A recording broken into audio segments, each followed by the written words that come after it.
Hey, what's up, guys? Today I'm gonna do no music because at the time the solution I've been doing playing music and then putting stuff on YouTube, it actually takes quite a few hours to pull off. So I don't know. I do like playing music on stream, and I can keep looking for some more copyright stuff, but it's probably not worth like 3 or 4 hours just to listen to music to be able to get it up on YouTube. And I'm still struggling with the whole like syncing. So it's like you want to get up on YouTube, the sound and visual can be like out of sync. So no, Levi. I don't like MMA. I could draft it here or there, but I wouldn't say. Oh, I don't hate MMA. I just don't like it.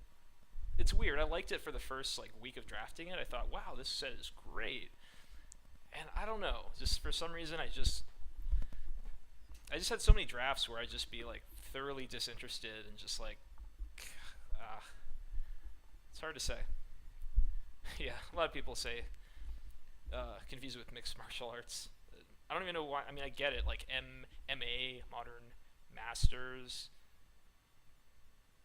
because like is Mercadian Masks, but still, I think they could have picked a better acronym. Alright, let's jump in and do some cons 8-4s. I hate cage fighting. It's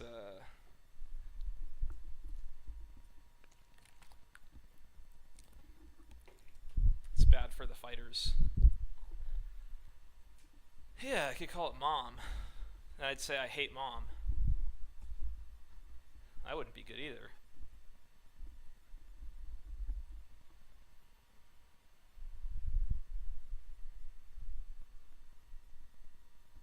Oh, we got Stomach in this draft.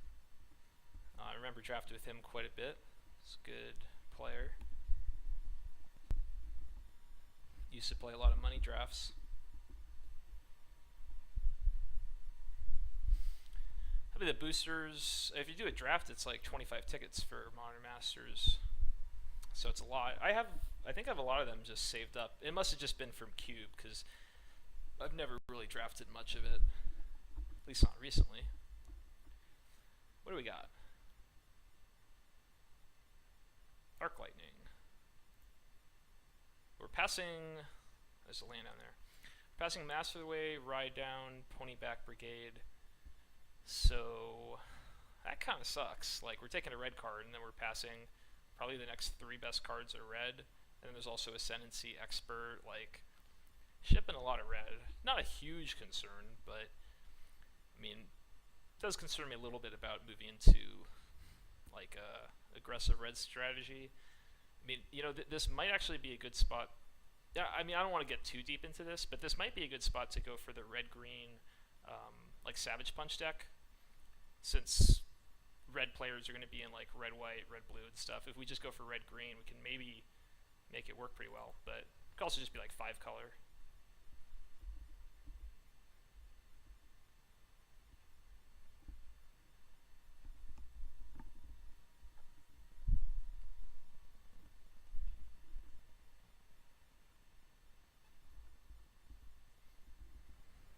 Alright, well, I think this is where my experience with the format and like my thought of last pick, like I think this is pretty reasonable to just take the Savage Punch here.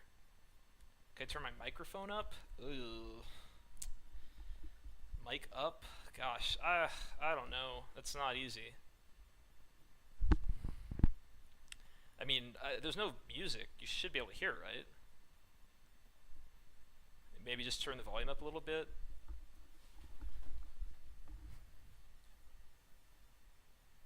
Unless if it sounds like underwater, in which case that's a separate problem. I sound fine to me. Okay, alright, well, mic's fine then. Alright, so based on what I was thinking about the other pack, like, I'm just gonna take the Savage Punch here and try to draft the red-green deck. Even though I generally like injury better, and I think like aerialists or savants because they're, opposite color would be pretty safe. Ooh, incremental growth. We don't have any creatures yet. Yeah, it's sounds really low. What's up, Alka? I've been busy with Elantris. You had to turn the volume way up. Does it sound like normal volume? Well, yeah, I had some problems. I'm not sure. I don't know. I mean, is it a problem? So it could be hard to like really fix. I'm not sure why. But like I don't know how to turn the volume up. Like it's on max. Or wait, what the? Did that change anything? That's weird. Wait, is this the right one? Huh. What about now? Like, did that change anything? Anyway, so I'm going to take incremental growth. I mean, we don't have any creatures yet, but this is a good start into the red-green. It's louder now. Okay, cool. All right. Okay, yeah, I don't know why that happened, but there we go. Okay, so there's a Winter Flame. I think I just take Highland Game.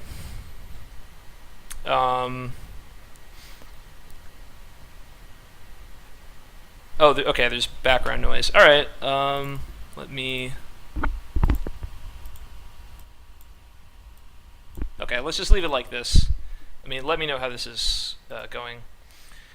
So yeah, I mean, Winter Flame would be fine here. I mean, it's the best card, but like I don't have any creatures yet, so I think I should just take creatures and kind of force the red-green deck. There's an Alpine Grizzly. This is looking great right now. I mean, what's up, Power Peter? Well, I wouldn't say that we're forcing red-green. I mean, I think going red-green from this position, given the first pack, that I took a red card and passed like 4 red-white, red-blue type cards as the best cards in the pack. I think that I think it's just a really good opportunity to go into the red-green Bear Punch deck, which I think is like one of the better decks in the format if you can draft it. And I think it's pretty easy to actually pull it off, as long as, I mean, if someone's like directly in Teamer right next to you, it could be bad, but generally people aren't that interested in the cards that you want. Alright, Valley Dasher. So I really like how this is going right now. I mean, this is exactly what we want. I mean, all these cards are not necessarily like super high picks for other decks, but they're cards that we're pretty happy to have. We can take Colossedon or Treasure Cruise. I think I just take Colossedon. I want to make sure I have a high enough creature count, so it's possible that I would run this. And it's helps stuff like Savage Punch out. Tormenting Voice or Glacial Stalker. I mean, Tormenting Voice really doesn't do much for this deck. You just want to be curving out. So I think I just take the Stalker. I mean, maybe we'll splash, or maybe if red-green ends up like cut somehow, we can take some Teamer just to fill the deck out. Alright, Act of Treason's fine. They'll just hate the Ancestor. I don't think I'd ever run Mentor in this deck.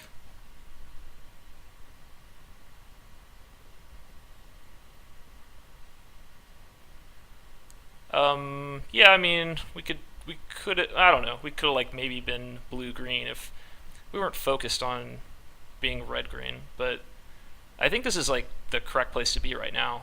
I mean, we could move into Teamer somewhat, but like typically because a lot of cards you need are just late picks, you're able to fill out the deck being just the 2-color red-green, so I'm not too worried.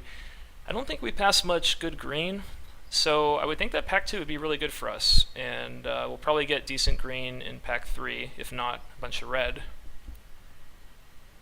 And like even the people who are red behind us, scout the borders. Even the people who are red behind us, they might not be interested in the same cards that we are.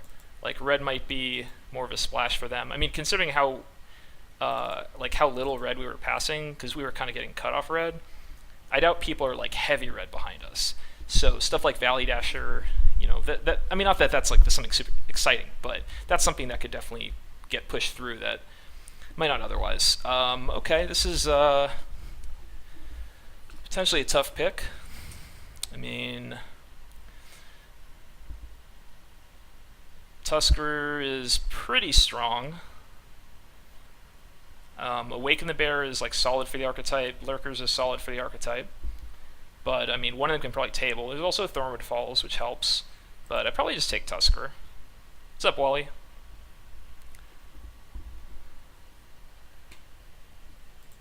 Oh, huh, yeah, thanks. Sure. So this might be like a missed pick, but I think that's okay. Like if we pick up some fixing, we can splash this, but I mean, I'm still going to try to be just red-green if possible. Trail of Mystery. Smoke Teller, War Shrieker, Dragon Skull Boon.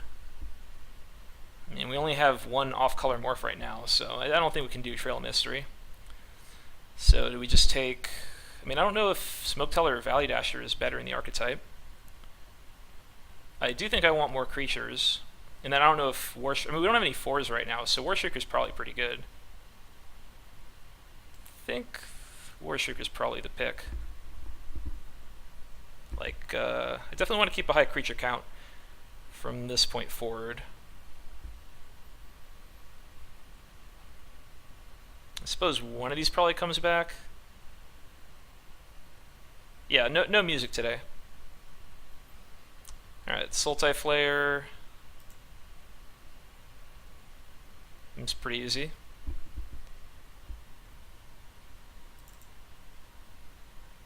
Ooh, Hordling Outburst. I mean, if you're just red-green, that's pretty easy to cast. It's good with incremental growth.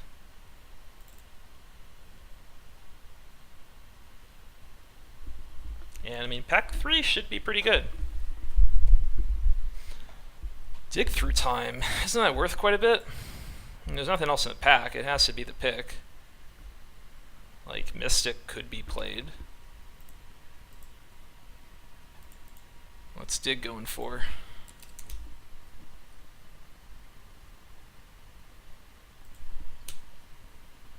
It's going for 4. It's pretty late to see that.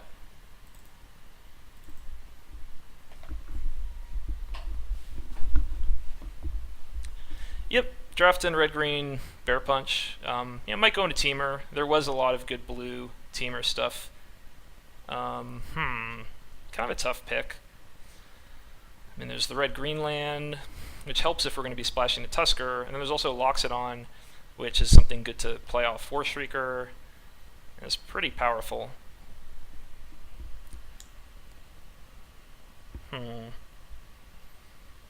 Seems tough. I think this is really close. Like, typically I'm just like, oh yeah, just take the duel. But like, we also do want to get like enough creatures, and this is a really nice creature. And like, the fixing isn't as important if we're just red-green. Like, it's not that important to pick these up.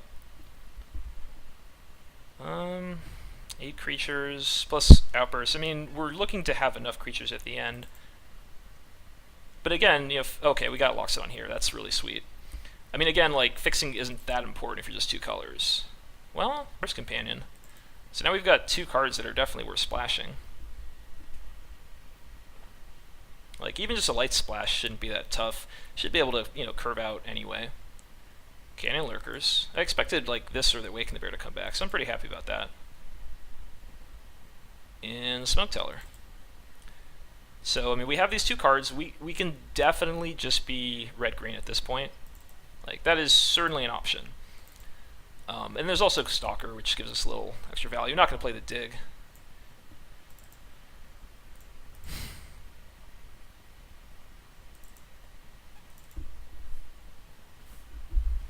Yeah, I don't like MMA. What's up, the guy?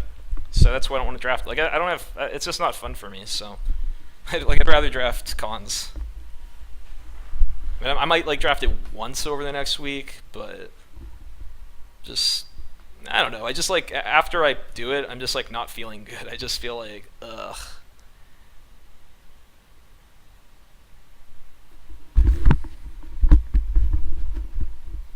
Yeah, I mean, Teamer seemed open last pack, like blue-green.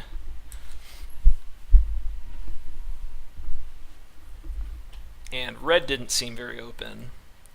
But green definitely did, so, like, either way, we can make just straight bear punch, but I would want a little more payoff at this point. Like, I want more savage punches, more alpine grizzlies, to actually make this like a strong bear punch deck. Well, there's a savage knuckle blade, which, I mean, since we're so heavy base green, pretty much might as well take it over Aven. And then there's also like a grizzly that might table with like Aerostorm, the Aven, the Elder. Like, I could definitely see, I don't know, maybe not. Like, red was pretty overdrafted, so the Aerostorm probably gets picked up.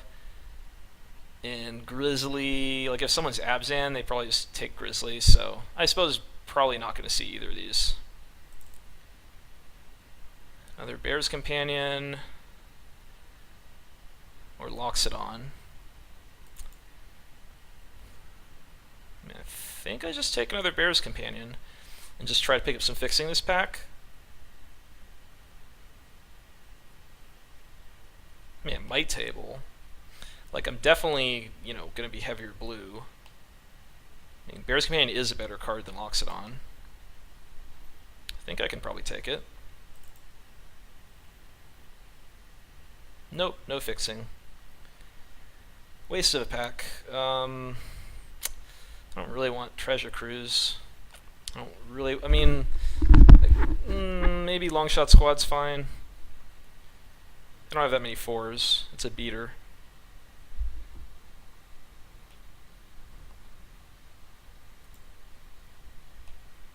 I think Cruise. Yeah, I think Longshot. Alright, Thornwood Falls, or Become Immense. If you're a red-green, Become Immense is pretty sweet in this archetype, but now we want to take the fixing. Yep, another kind of just missed pick. I mean, Windstorm for board, I think. Over Hayden something. I mean, the green-blue land should be moving around pretty cleanly over the table, so I definitely have more shots to get fixing, and same for red-green. Like, I could definitely pick up 2 more duels this pack.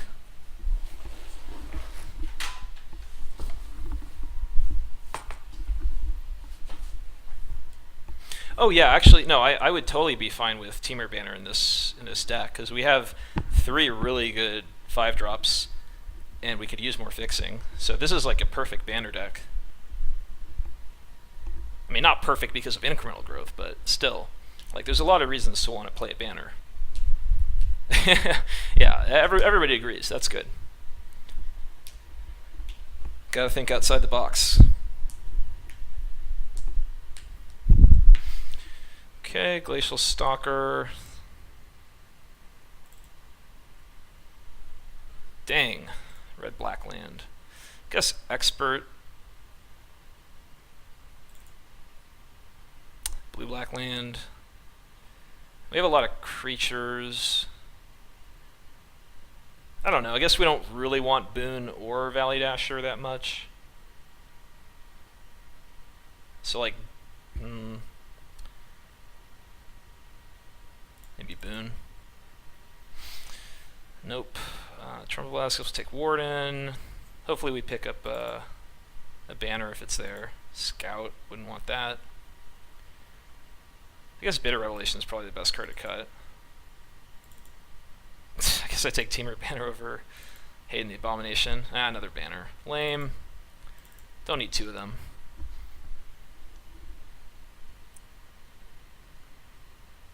This deck looks good. No thought to play the Dig? Probably not. I think the deck still kind of wants to be aggressive. And I mean, obviously don't have like enough fixing to consistently play it. I think it would hurt the deck a bit.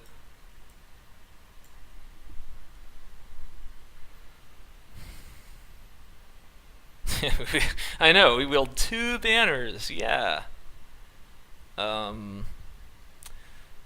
Wow, last pick, Bitter Revelation. I think like 1 boon can go. It's interesting because like now we've got a lot of good late game. Yeah, sure. Dasher. I mean, I think we still play Outburst. It's not necessary.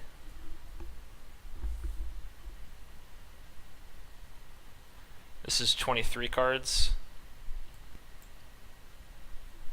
I don't think we'd want 2 banners. This is, well, this would be like 20, this would be 17 lands. I think we want 18. We've got these 3 morphs, these 5 drops that are important. And the mana base isn't great. So I think 18 is right. Oh, maybe let's cut the Act of Treason. That doesn't really fit here. It's okay. And then Outburst could be cut. You'd run 2 boons. I think 2 boons is fine. It's just like 2 boons plus incremental growth, and as long as like that's all the pump that we have, and Savage Punch, I guess.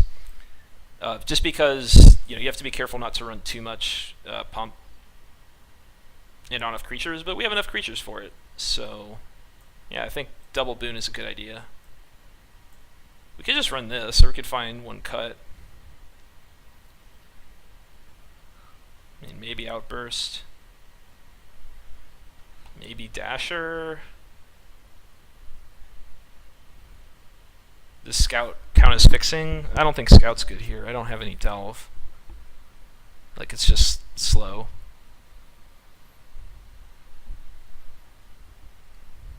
So I could cut Dasher, just because I'm like sort of more, but I'm still pretty aggressive. It's good with the Dragon Scale boons.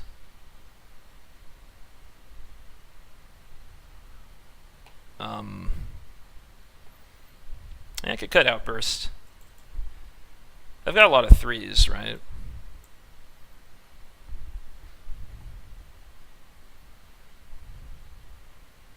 It's probably more like a turn 4 play anyway. Just get the double red. That maybe lets me play a little more blue. So this seems good.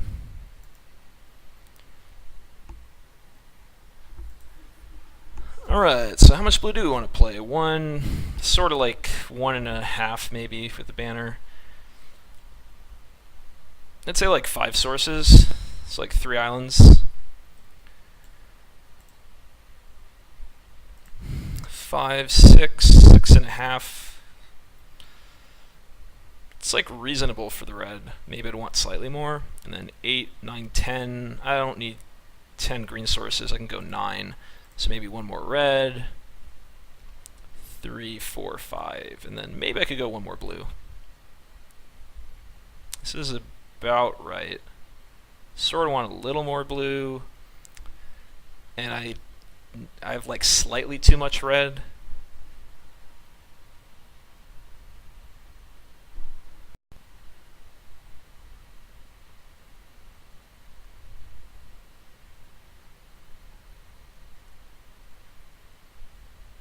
I mean, 6 is pretty small if you want to get Valley Dasher on turn 2. Or it's not 6. It would go to like... Yeah, I mean, it basically would be like 6 if I go to 1 less and 1 more blue. I mean, this gives me a better chance of casting my gold cards, which are really powerful. So that might be the biggest concern, is just like this is going to be better for making sure I can cast these cards. And these gold cards are really powerful. So while I'm a little less likely to be able to cast Valley Dasher on curve, like more likely to be able to cast the really good stuff. So I'm gonna go a little further in blue and a little less in red. All right, later, Sherp. I mean, like the Outburst is helpful for incremental growth just because it means you're gonna have creatures in play, but so is Bear's Companion, and just the fact that I have a high creature count to begin with. Yeah, but you also want to get Knuckleblade out. Like turn 3, and having 1 extra island makes it more likely. But that is a good point, that they're pretty much all 5s. I mean, is there something I could put in for the Valley Dasher, maybe? Nope. Not really. Colossadon. 6/6 on red-green. I mean, I have a double green card and like more green cards and a little bit earlier green, so it seems like I'd want to be not balanced. I mean, like 9 green sources. I could get by with 8, but I certainly want green. I think I can get by without red. It's close though.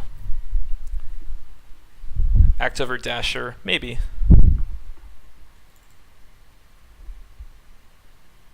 Dasher's good with the boons. I'm gonna try and act. I mean, even though the deck is a bit more like mid-gamey, like still, play Bear's Companion or some like big creature. Act can get a bunch of damage in possibly. I think I'm open to that. Could also just throw the dig through time in. I mean, by the time you want to cast it, well, too late. Yeah, I probably should put the dig in.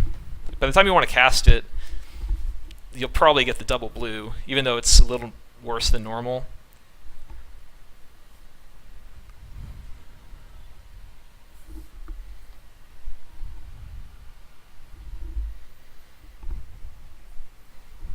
Alright, here we go.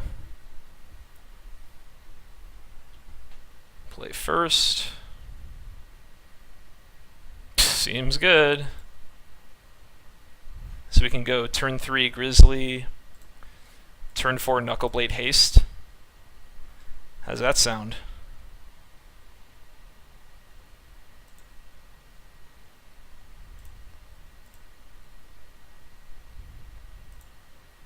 Yeah, I mean, like, Dasher's better with like the Dragon Skull boons and the incremental growth.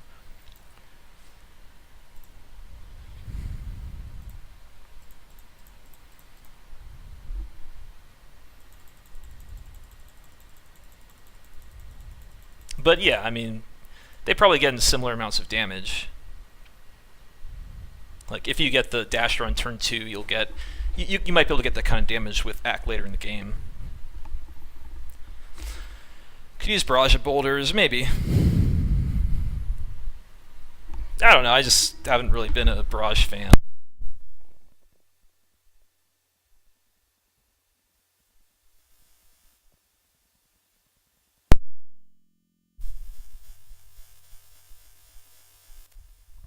Can people hear me now? Let me know.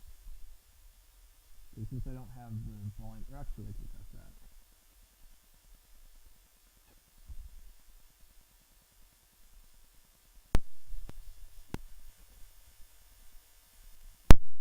Can people hear me now? Let me know. Since I don't have the volume, or actually.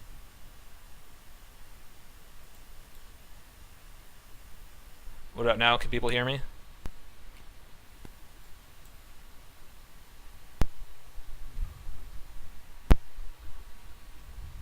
Well, I know sound died. Is it underwater? The lag makes it so tough. What do you mean, picnic? It's fixed now? Okay. Alright, cool. Okay, so he could have Heart Piercer, which would really suck, but I still think I just gotta take the damage.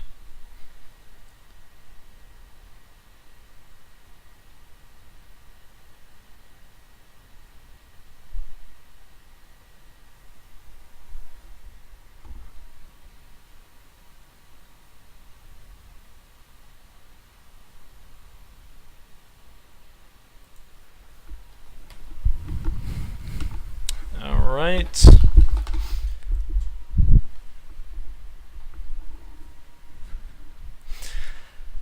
So, I mean, the reason why I'm thinking Heart Piercer is because if he has something... Oh, am I in the play? Oh, my bad. Oh, okay. So he can't Heart Piercer. My bad.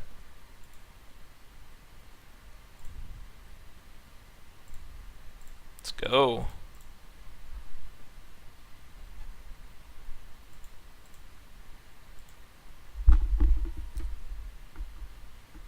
F6, attack all. I mean, he might have a Smite for the Knuckleblade, but... The other thing is, like, I guess with the incremental growth, I don't want to trade off my Grizzly here. But I don't even have the double green yet, so... Let's just put a little more pressure on.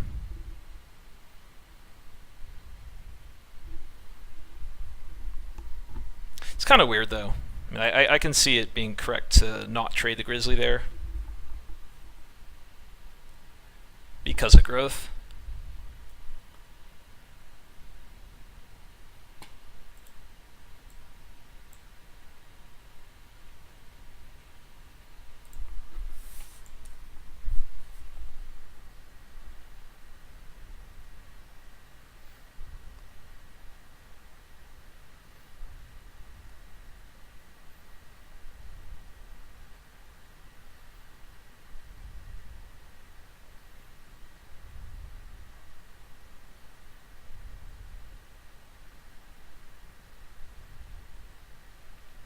Ooh,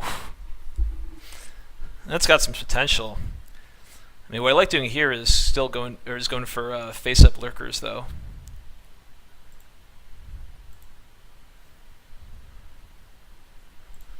I mean, going for arc lightning would play around feet.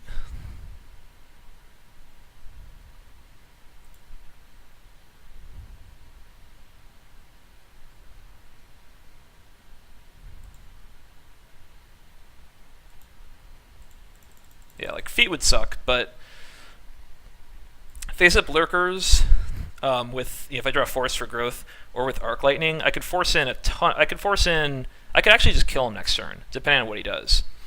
Because arc lightning killing your blocker, dealing at least 1 damage to the face, and then pumping Knuckle Blade would be lethal.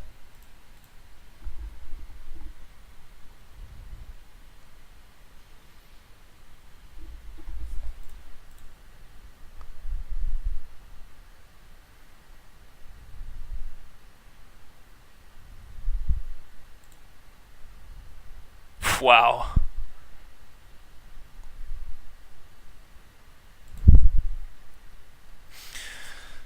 Unfortunately, even with all that, I can't force through the lurkers.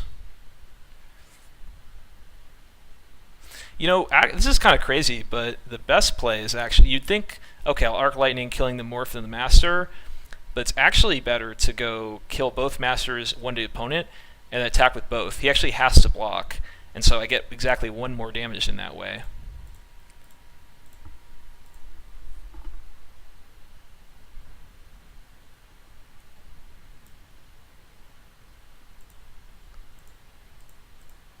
What's up, Aerith?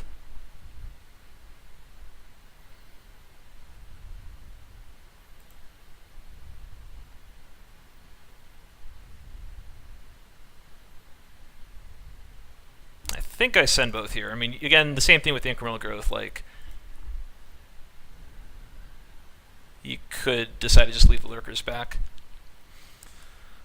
And I mean, considering that this puts him to 5, like, I think I gotta pump the Knuckle Blade here. I mean, it's a full turn off the clock.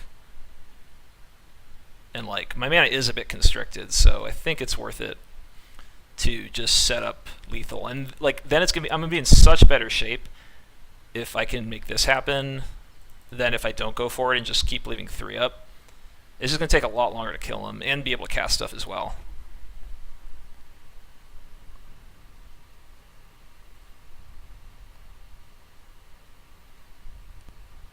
Okay, like, this is great.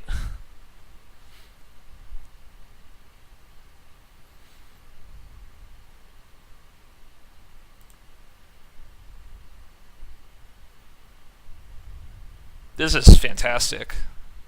Especially drawing the Loxodon, because like, what can he really do here?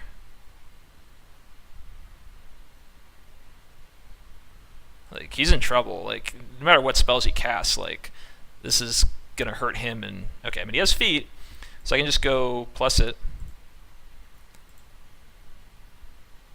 Or, well, let's see. Yeah, I plus it.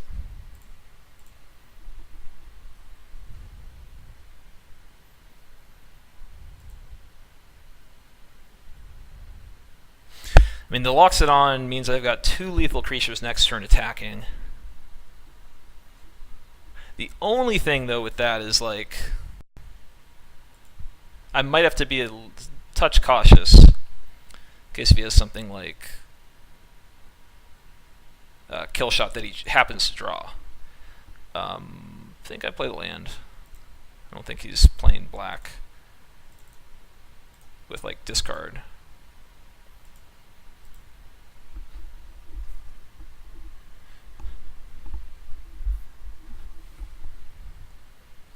Like, if he just passes,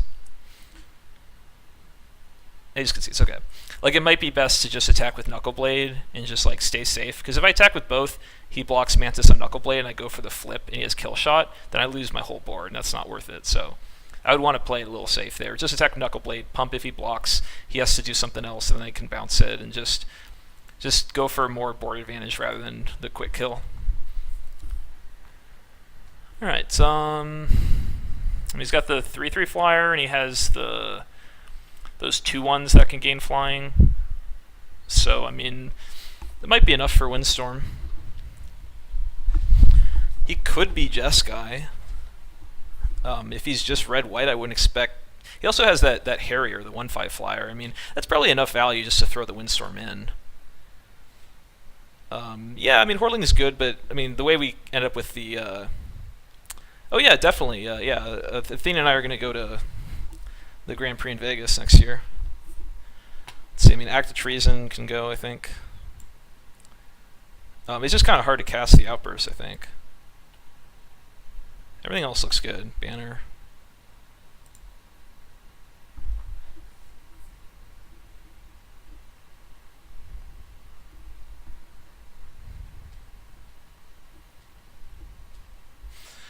I mean, he had two keep. He had two ones, right? Oh yeah, sorry, I forgot about the dig. Yeah, I think dig should just be in the deck.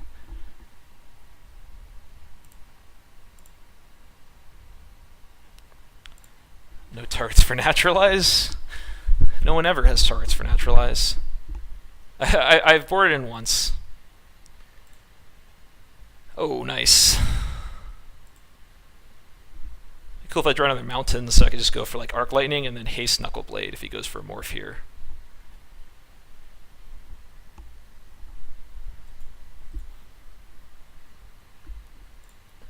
Oh, what's up, Tumultuous? At the moment, no. I mean, it's something I'll try to figure out as far as, you know, where I'll be posting stuff. I mean, this one's going to go on Twitch.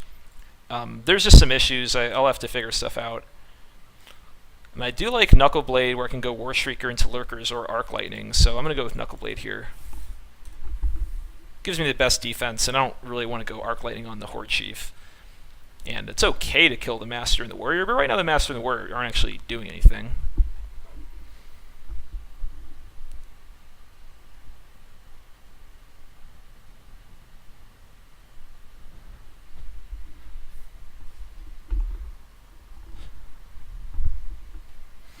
Jeskai Ascendancy. Oof. No Defiant Strike, please. Haste Nuck needs 2 red. I mean, takes 1 red, but... Oh, yeah, 2 R. Of course. I was saying that if I drew a red, I could haste it. I mean, here I really want to just... Like, now killing the Warrior and the Master is worth it because of the Ascendancy.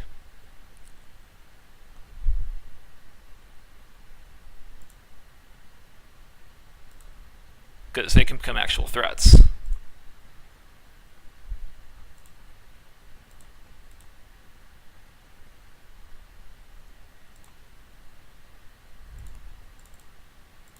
And I don't want to wait until he like has a bunch of mana up, so the Arc Lightning might not work. I think this is time. What's up, Jay Petty?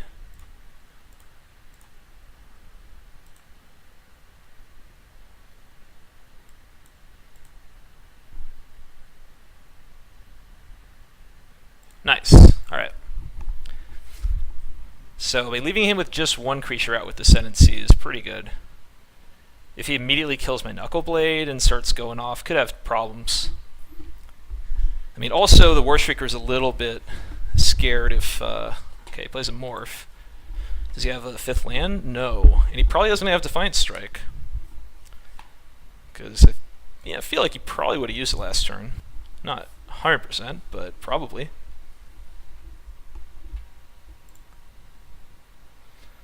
I think it's worth a risk. I mean, we got to put as much pressure on. You can't just sit around when they have active Ascendancy. You have to force them to keep making trades.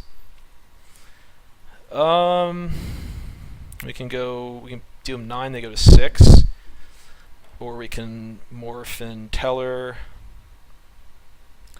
A little Penn and Teller action.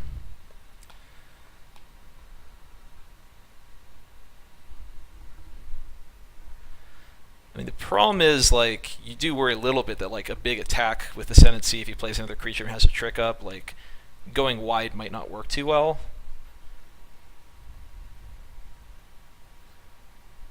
And also, I don't have enough mana to, like, use Lurkers and use Knuckleblade. He's going to 8.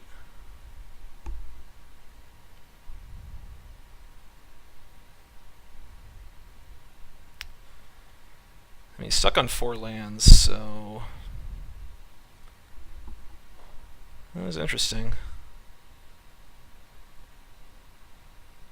Yeah, I mean, it could be Weapon Master, certainly. So far, we've just seen the Sage Eye Harrier.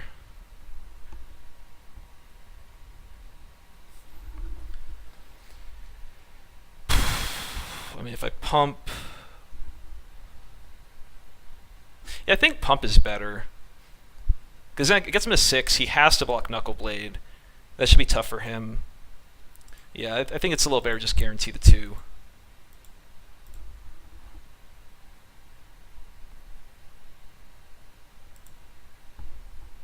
Him being at 8 just seems like a lot harder. Like, I know I have more creatures, but then it kind of, you know, the thing about him going to 8 is, like, it forces me to make an all-out attack.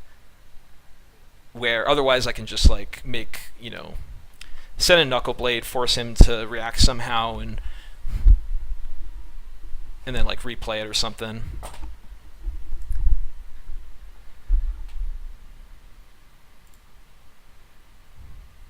Okay, Highlands is good.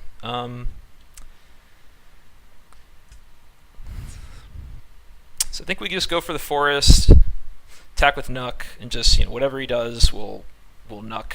Almost no way he can actually kill it. I mean, he'll have something. He'll have some kind of response, but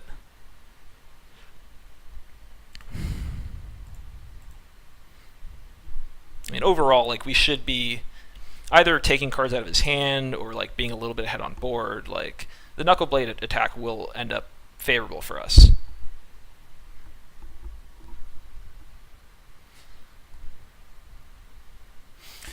Well, he doesn't do anything. I mean, this is let him go to 2. Like, 2 means all of our creatures are lethal. So, and, like, if we do pump, he does something, then it's pretty devastating for us comparatively.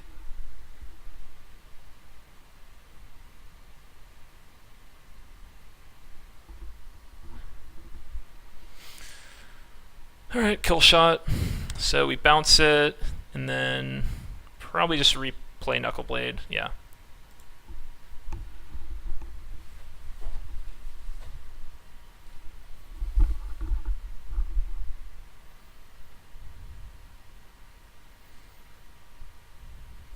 But he can't do that, Aerith. Like, how can he pump with Ascendancy and then go for kill shot? Like, he just has 4 lands, and he had multiple spots where if he had Defiant Strike, he would have used it. Like, I mean, I'm sure that'd be amazing, but it wouldn't really happen. So, turn, and we just replay the Knuckleblade. Like, if we drew a mountain, it would be better to go for Lurkers. But, I mean, Knuckleblade is just such a good attacker next turn. What does he discard? Horde Mate.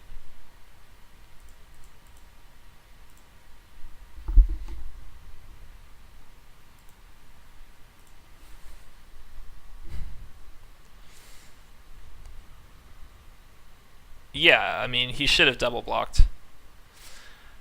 Oh boy. I mean, this could definitely be like end hostilities. But, I kind of like double block on Horde Chief. If it's end hostilities, like, we prevent a little bit of damage. And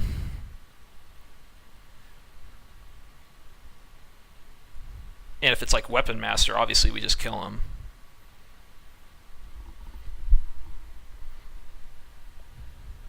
I mean, actually, what about double block the Morph?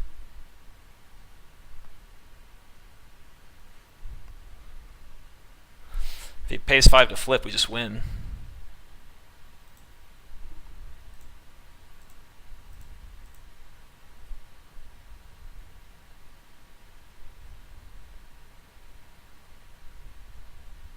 Just not seeing where this is punishing. I'd like to get creatures off the board if he doesn't actually have hostilities.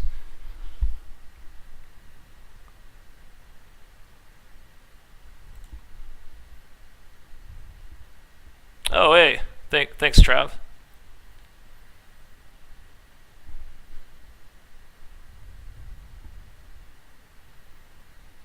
Yep, hostilities. Alright.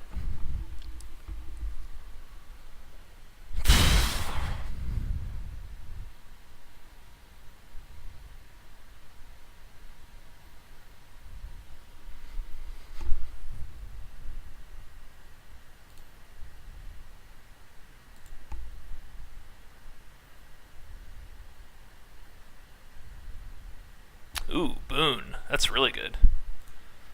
So we go morph this.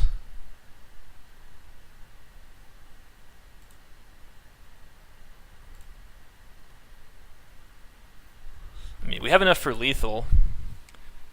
And we can protect this. Ugh, Seeker. Oh, that's okay. Morph.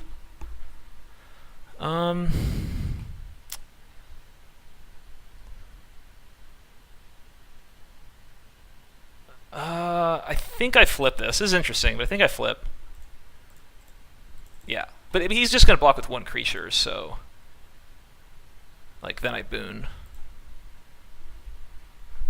No MMA. I don't like it.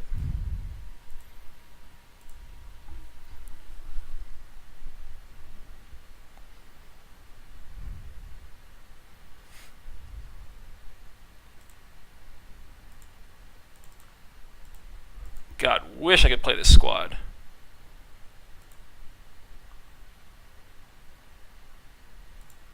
It's Ponyback Brigade. Oof, that could have been scary with the Ascendancy.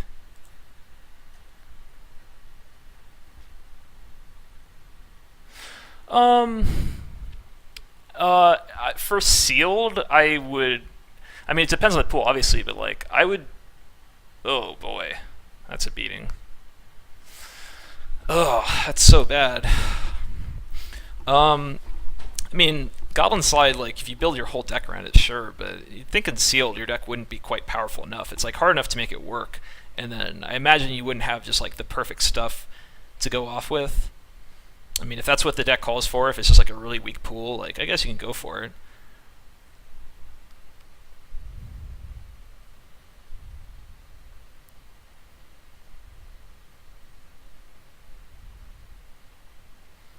That's a good one.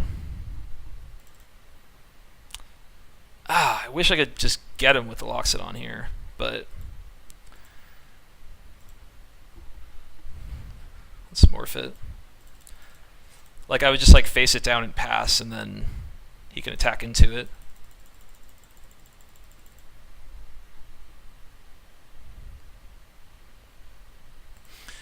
It does have a spell. Like, he attacks enemy. It'd be pretty devastating on the swing back.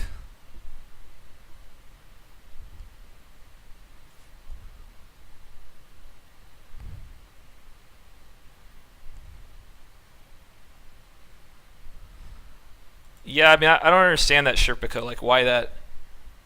Like, my way, I think it's the same except for. Oh, you're okay. Well, okay. Like, I drew long shot squad. I mean, come on. Like, I guess. I don't know. What's up, Athena? Tusker's good. He's got no cards in hand. Like, he probably doesn't draw a spell. I mean, I like going with long shot here.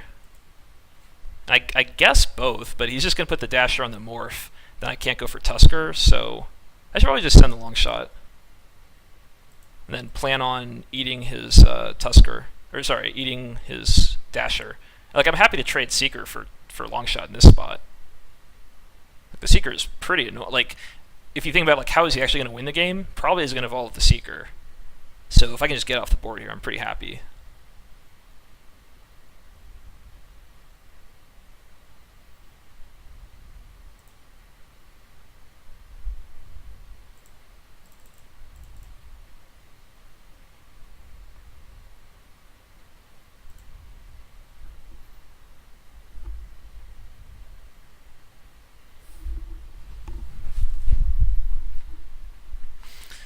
Alright, that's easy pickings. Let's pick that off. If he drew like a really good spell, he'd attack with everything because they would untap anyway. Alright, let's go for it. All in. Seeker got to block Tusker. I guess if he has feet. But like, wouldn't he just attack if he had feet? Well, if I attack with the Loxodon, he just blocks with the Valley Dasher. I'm killing the Valley Dasher anyway. And that means that I don't have Tusker out the next turn. So like that's why I didn't do it.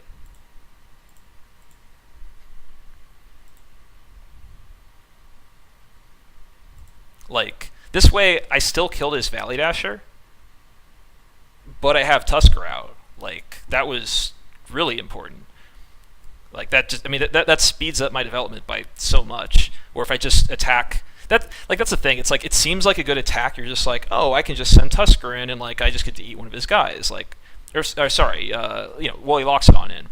I can just send Loxodon in. It's gonna eat one of his guys. It's obviously a good thing to do. But like, I'm probably just eating his Dasher anyway. And it means that I'm going to be a full turn behind on actually casting the Tusker. So, like, if you look ahead a little bit, then it's actually much better to just play for the Tusker. And like, it's always weird when you don't like attack with the Morph that you it's like, oh, nothing bad could happen. But him blocking and forcing me to flip is actually pretty bad.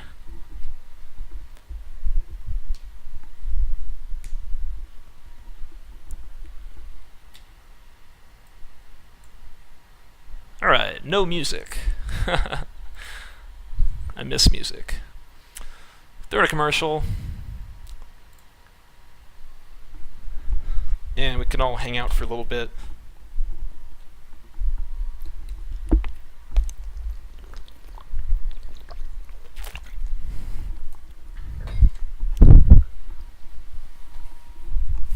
I guess, Sherpika, your question about like the end of turn boon because he has to block with both or chump. I don't know if he's mana, yeah. But that makes sense.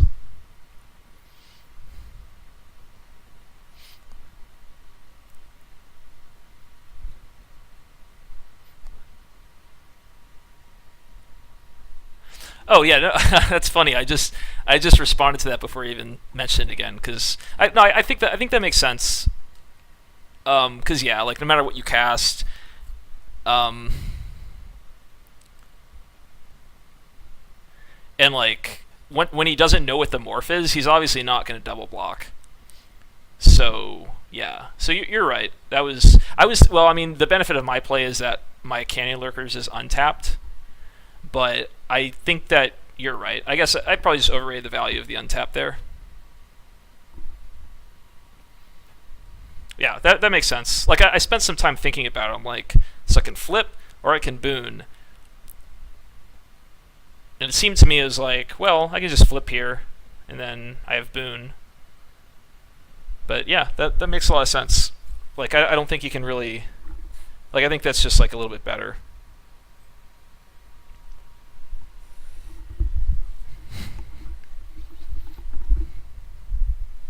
Still though, it is kind of close. I mean, leaving my mana up or just having an untapped 7/4 against his Seeker, I mean, that's pretty good too. Like, I don't know, what if he draws a Treasure Cruise? Wait, no, he had Ascendancy out. I guess that, maybe that doesn't matter too much. The whole being untapped probably doesn't do much. You never got to play MMA. Why don't find it fun? Yeah, it's hard for me to explain. I'm not really sure why I don't find it fun. I just don't. Excuse me. I mean, I guess it's kind of because you get locked into archetypes really quickly, and then you're just like, okay, I'll draft this archetype. Like, okay, I start Black White Rebels. Well, I'm Black White Rebels. It's kind of hard to try to draft something different. Like, there's the 5-color deck, which gives you more room to play random cards, but I don't know. There's just like there's a lot of synergy stuff, and there's a lot of stuff that doesn't go with the synergy. I really can't explain it. I just don't like it. I don't know. There's like just something about it. I mean, it's not just because it's explored. It costs $25. I mean, I didn't mind playing VMA. I mean, I don't know. Maybe I never like figured out the format, and I just never had like a huge win rate. But I don't think that's it. It's just like I just feel like you kind of start the draft and you get locked into some archetype, and you're kind of forced into sticking to that because of like to make your all the synergies work, which can be fine. Like I enjoyed Lorwyn, which is sort of like that. But I don't know. Just yeah, I just don't like it that much. Yeah, I think VMA is way more fun.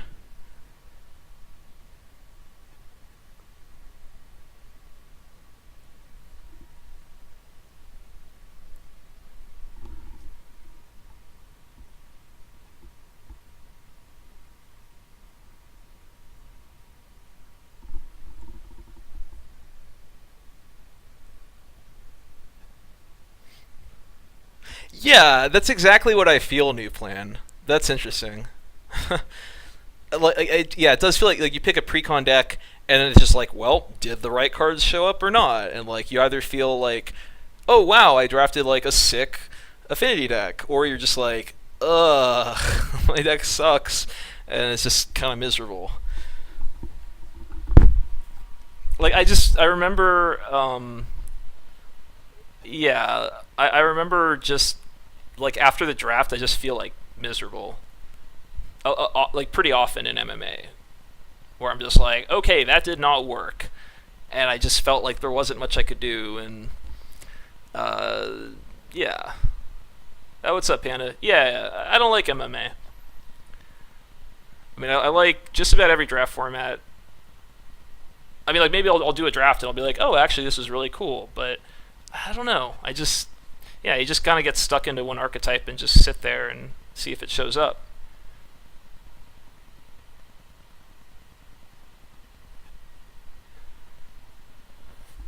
It failed. Yeah, I mean, they like had archetypes in VMA, but like you had so much more. You really do have more freedom in VMA. I feel like to just like stretch out from the archetypes or to like mix multiple archetypes. I feel like it's really hard to do that in MMA.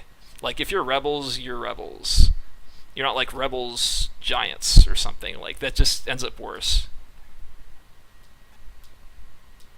I don't know, pants.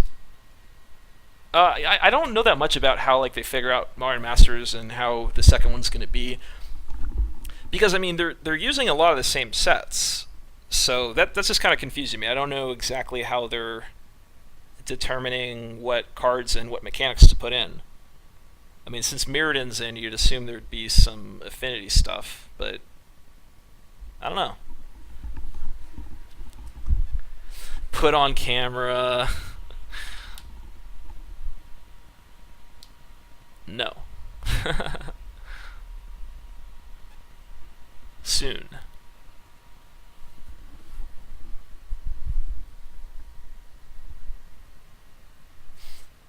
Is it really that simple? No, I wouldn't. Oh, it's okay. Scars and Mirrodin. Okay. No, I mean I wouldn't say it's like that simple, but it's I don't know. It just kind of feels like that. Like it's just a feeling thing. Like it's just yeah. You just like you're like okay, I'm here, and then let's just see what happens. I guess. And I mean, there's certainly a lot of skill as usual. It's not to minimize the skill involved in the format, but it really does. It's just like okay, like I'm in this archetype. Let's see if this works this time. Where like in cons, what I just did is like I'm looking at that bear punch deck, but I could do something else. Like I go into teamer, I could like there's just more options based on where the draft is going. It's not like okay, take this card. Like I need to be this archetype to make this card work.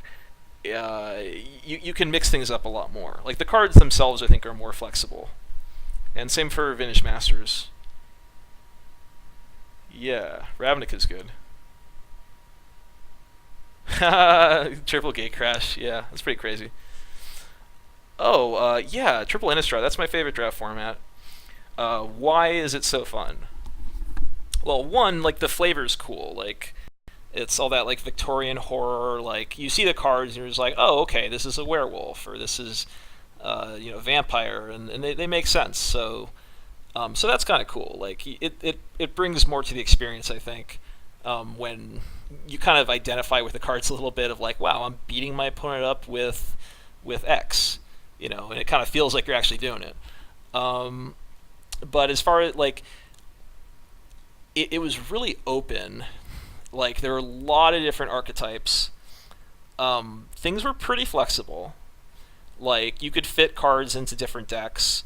It wasn't super rigid. Like you had to just draft an archetype a certain way. And then, I mean, all the colors you could play with each other. So you could do a red-blue deck, a red-black deck, whatever, and you could find different synergies to make with them.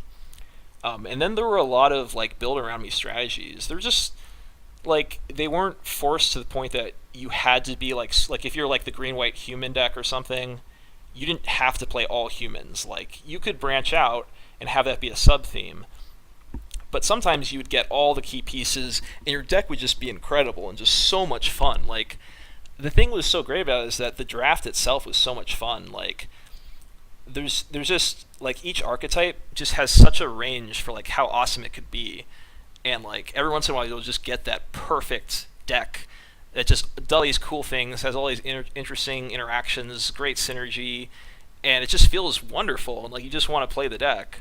And not every format pulls that off, but Innistrad had like a bunch of different archetypes, and all of them were really fun to draft and had their own feel to them. And plus there was the spider spawning deck, which is one of the most like interesting, enjoyable to play archetypes of all time, where you're just doing something that's so different from normal Magic, and having like infinite loop at the end with the Memory's Journey, Runic Repetition. It's just pretty cool, and like you could draft it relatively consistently. It wasn't such a big risk to go in on the archetype. Yeah, Sprout Storm is ridiculous, but I really like Time Spiral block. That's one of my favorite blocks too. Would it be so fun without sack damage? Yeah, stack damage stuff is pretty annoying that you can't play the old sets like they were meant to be played, because a lot of cards are like, oh, this card's awesome, and it's like, wait, no, it's not as awesome because I can't do the cool stuff anymore. So it can be really frustrating for sets like Onslaught that were just so based around having damage on the stack. Like the cards were just strictly designed around it. It's like, nope, now you can't flip the morphs on the stack. And then like it's just, you never like, wow, I'm so happy that works that way. You're just like, oh, I can't do this that I used to do. So I mean, I think overall, as far as enjoying gameplay, I like the whole damage on the stack stuff, and I certainly think, I mean, the sets that had it should just maintain those rules when you play them. I think maybe it would be confusing for new players. I don't know. Yeah, MMA. I haven't looked at the prices, but I think it's pretty terrible EV. The drafts are so expensive. Yeah, Suchi, right? Because you don't take mana burn. It gets a lot better. I mean, there's a lot of rares. I would imagine the EV overall is pretty bad. Like I don't think like you really make it back for how expensive it is. Like you get a Tarmogoyf, like you get a couple free drafts, I think.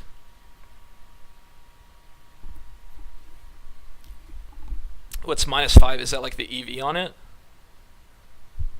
That sounds really bad, and that sounds like correct.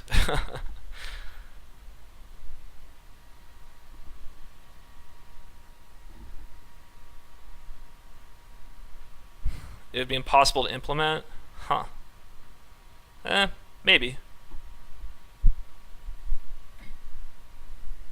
If you're very good, the EV is good. Well, still, like, I don't know. I'm so depressed about VMA being so cheap.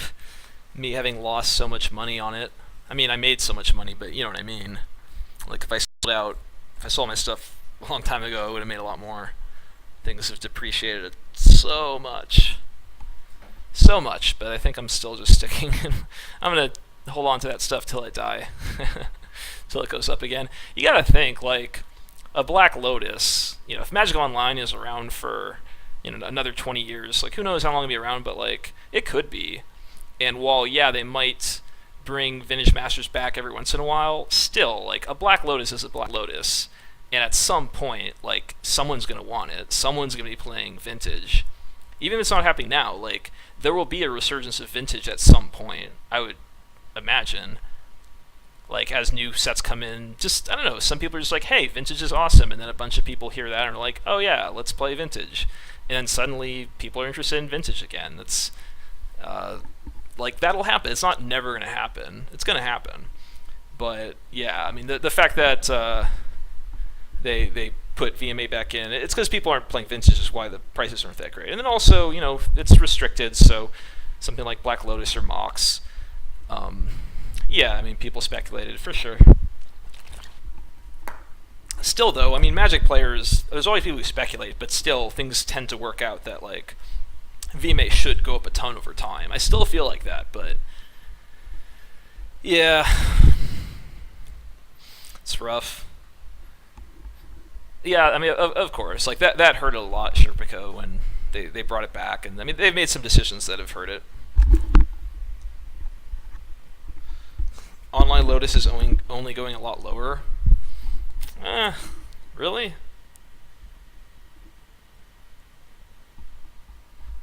I mean, I suppose it depends how many times they release it, but I mean, I don't know, stuff that's rare when people are drafting it, yeah, it goes down. No one cares, but it just seems like over time, the stuff just shoots back up. Like as soon as everyone who has one is planning on playing it, then if someone wants to get into vintage, like they have to buy it from people who are either trying to make a profit or people who like just stop playing vintage. So I don't know.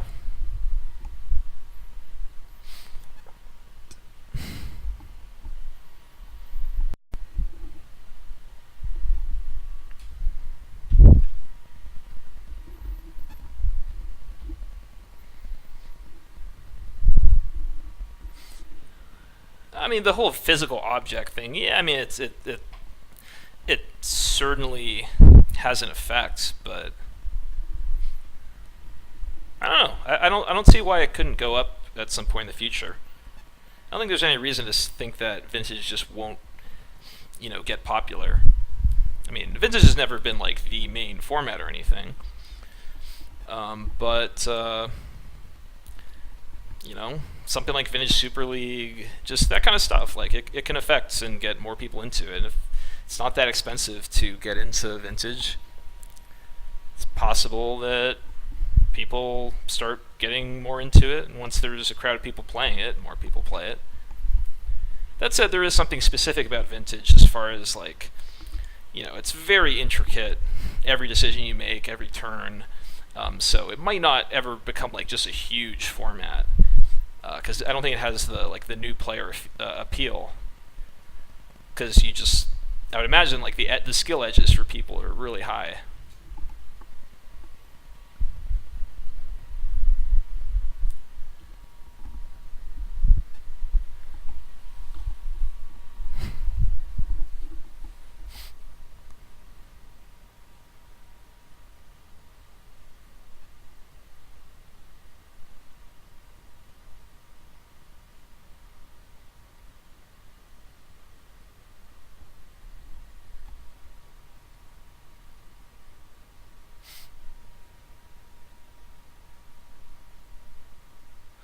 Yeah, I mean they're trying to hype vintage. It's complicated because the more VMA stuff they do, the prices go down. But I mean that's generally what they want, at least for the short term. I mean, what if vintage prices are really low, like Vintage Masters stuff, and they do these like major tournaments. Like I mean they offered full Vintage Master sets for people who don't use power in their decks for the tournament. I mean they're definitely like trying to get people into it, and the cheaper cards are to start. More people get into it, and once they do, like eventually, there's going to be enough of an interest that. Again, I'm not saying this is necessarily going to happen, but like this is what could happen. I mean, there's enough people playing it that it just becomes more popular, and then the entry fee to getting a deck just goes up, and people are okay with that.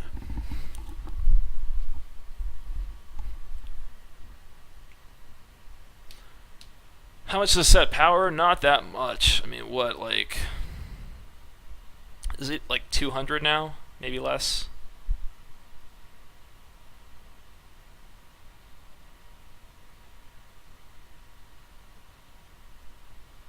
Was like 600 or so at some point. Hey, what's up, Far Shoes? Yeah, sure. We're playing like mostly like, well, I guess it's teamer, but it's like red, green, bear punch is what we start out with. But we opened some really good teamer rares, and so moved into more of a straight teamer deck.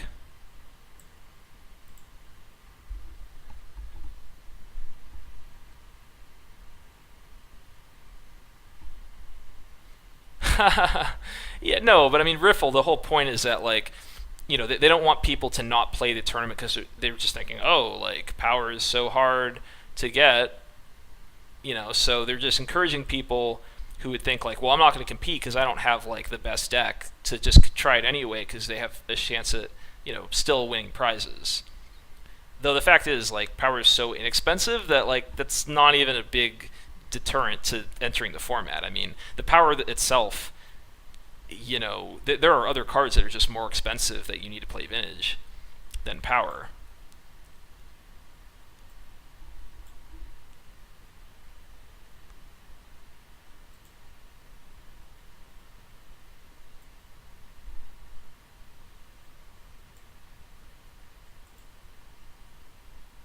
Here we go. This is the deck. The guy. What closed beta? For what? I mean, no, I'm not. I'm not a part of any closed beta right now.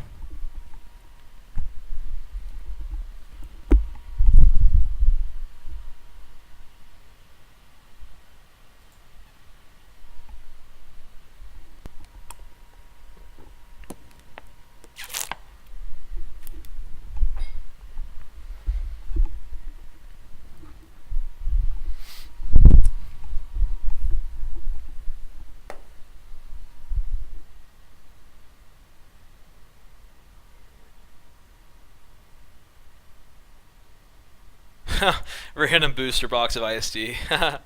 Yeah. I mean, I don't know.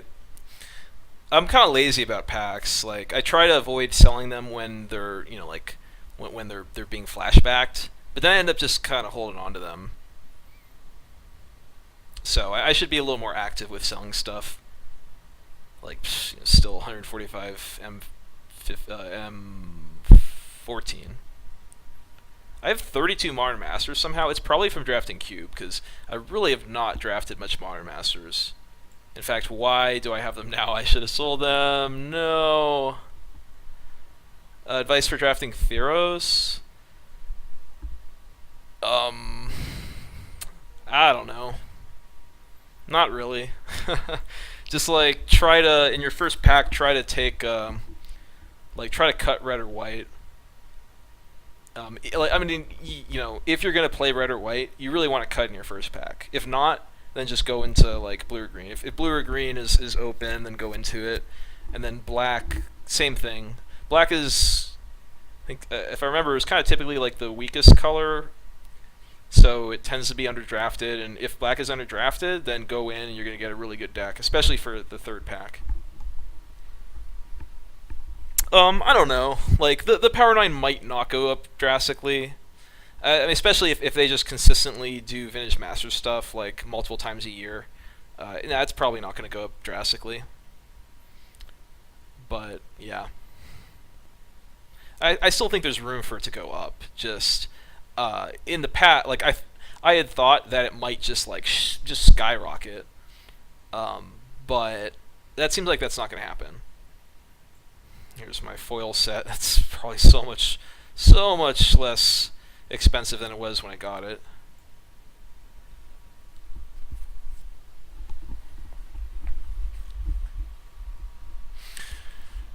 I mean, at this point,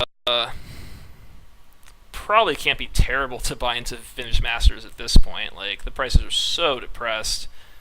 Probably okay, but I don't know. Been wrong so far.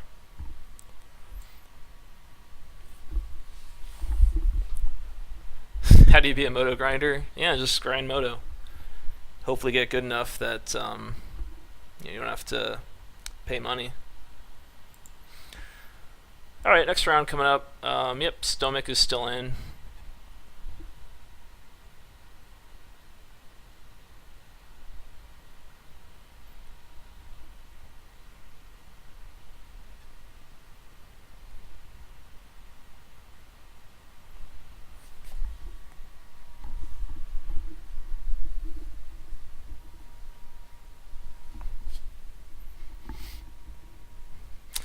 Right, like there's not that much power like overall available, but like people who want it can get it pretty easily.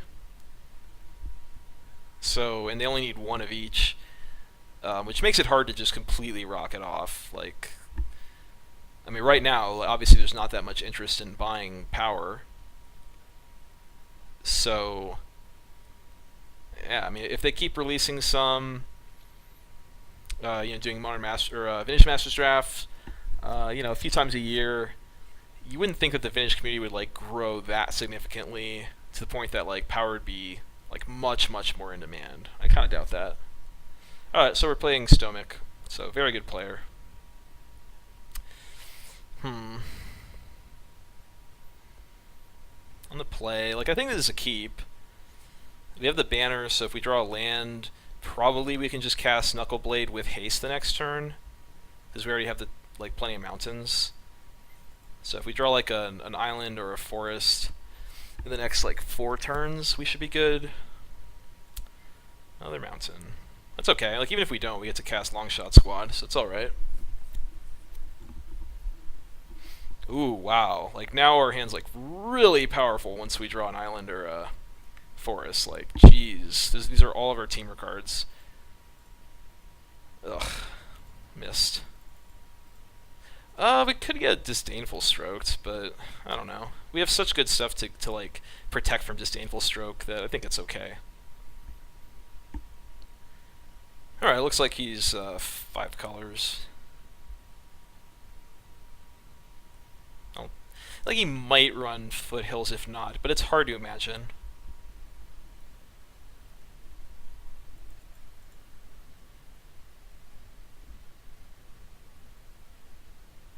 I don't do Constructed Lig, so no, can't really help out. Okay. One more turn. I mean, he could have a feat, but let's jam it in there.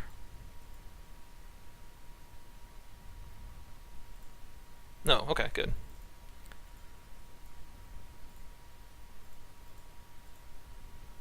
Hand's so powerful.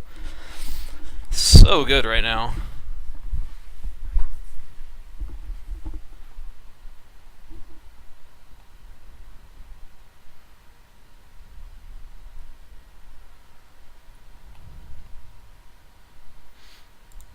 Skullkin not gonna do it.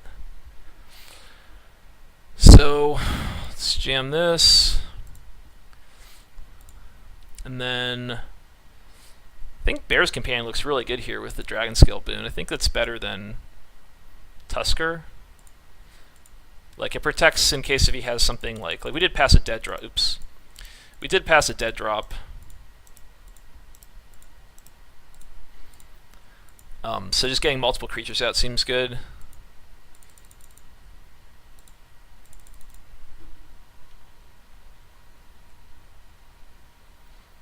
Alright, so 5 colors. Yeah, I mean, my hand's pretty insane. Like, even a 5-color deck, this should pretty much crush him.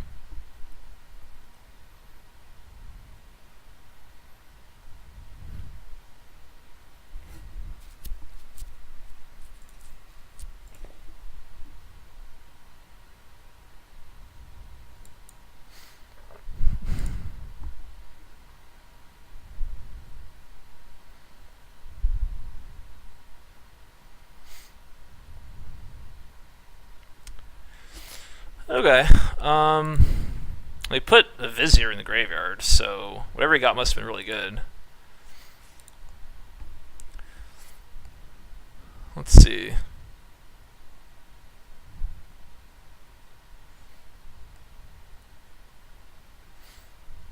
I don't like attacking with Companion. I think he just eats it. I do sort of like attacking with Morphin Bear. I mean, the one thing is that if he does put Soothsayer on Stalker, I gotta flip the Stalker. It's a little awkward.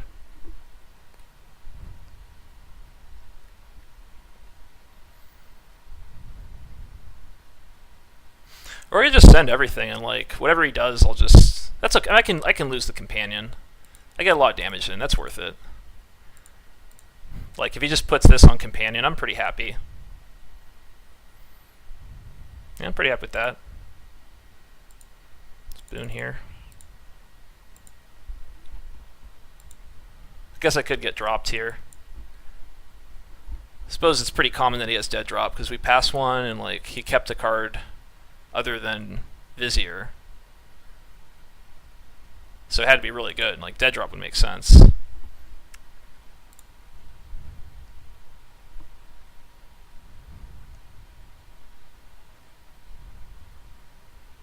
Even dead drop, not that bad for us. Their hand's so good.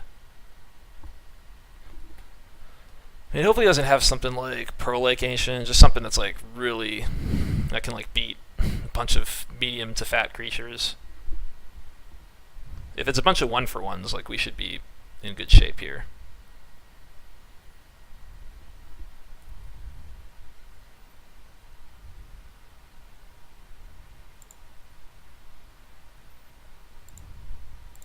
Okay, Sultai Charm morph. Now we can go Knuckle Blade flip. They could either morph.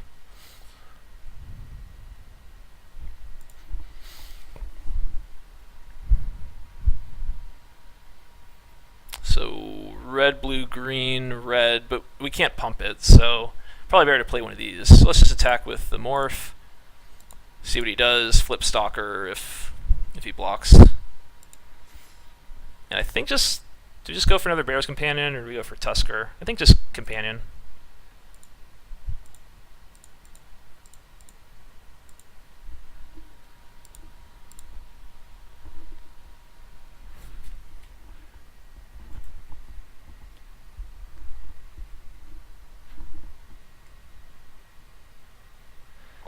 Yeah, he also has a couple other rares. Jeez, incremental growth.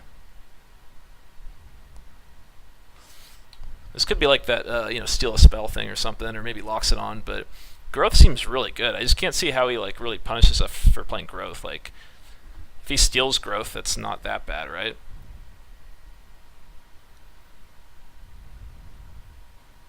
Then again, like, he does have all this mana up. We might just want to play more stuff to the board.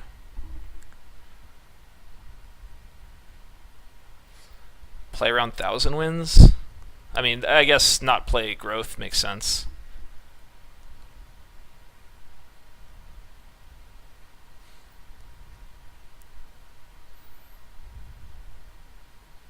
Six mana. Alright, let's just attack with everything. We'll see what he does. If I lose like something to his morph, it's not a big deal.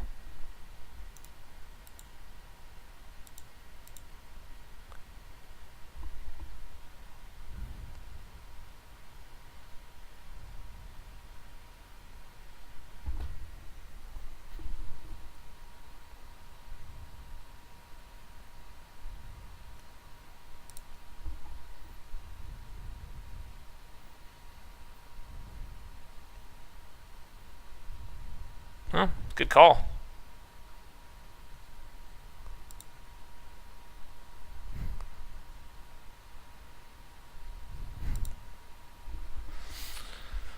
So,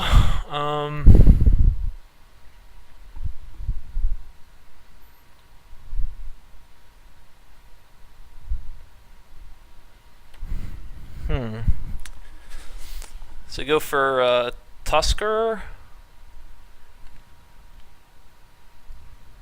I don't think Tusker's what we want. Maybe just Bear's Companion. If he does just hold back 1,000 wins and I just get to keep casting stuff, that's pretty good. 2 morphs? No. I mean, like, 4/5 doesn't even do it, so I'd rather just... I mean, I guess he uses a mana better, but, like, I can probably slip in a morph with something else in a future turn. I mean, plus I already have a 4/4, so like if I play 2 morphs, he could just attack back and play something, and then I'm stuck. Where here, I don't actually have to flip anything. I've got a lot of pressure. Narset.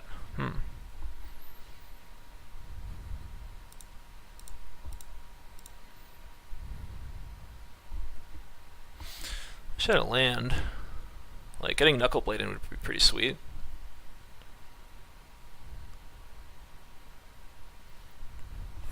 Now I'd like to, get some good stuff on the board.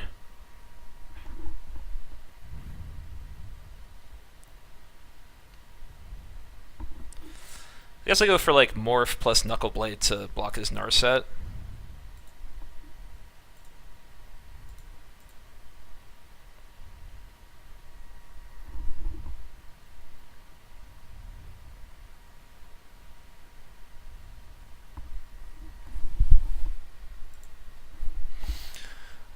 I mean, I don't know. He's got Sultai Charm, Force Away so far, but he could have. I'd imagine he has a dead drop. Like, a pretty good chance of that.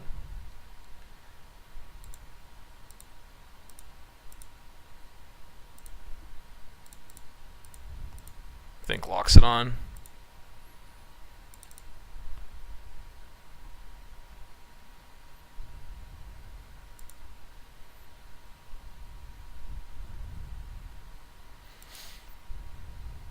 Teamer Ascendancy. Weird.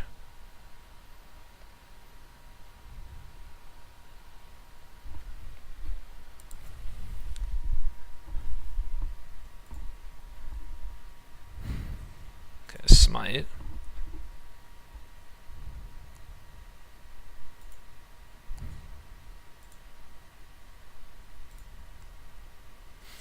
Wow, he flipped Jeskai Charm Treasure Cruise. Jesus.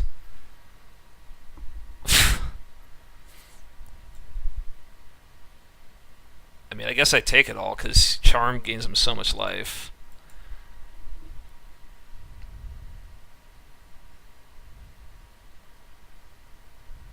I don't like MMA. I don't think it's a fun format, so that's why I'm not drafting it. Lifelink.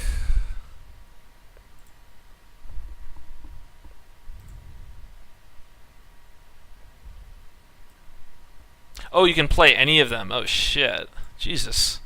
So he gets wow. Well, that's basically game. Wow. Okay.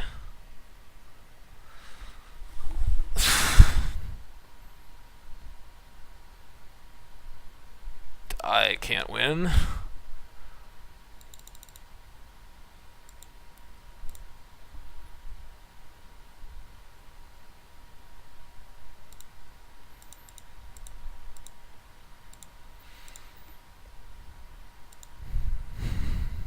It's like I have to leave stuff back so I don't just die to a haste creature.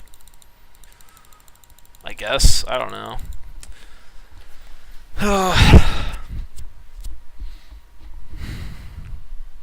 How do I deal with a 5/6 flyer? Can't. I don't think I can.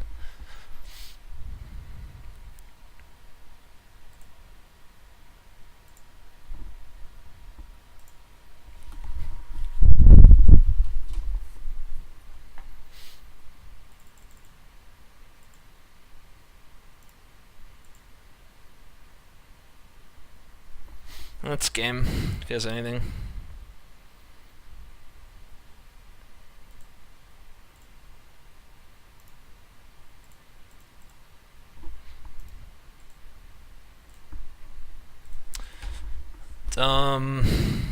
Hate this format. It's Windstorm, Dig Through Time. Naturalize. He had some stuff, right? Okay, Team Sensi, I don't really care about that.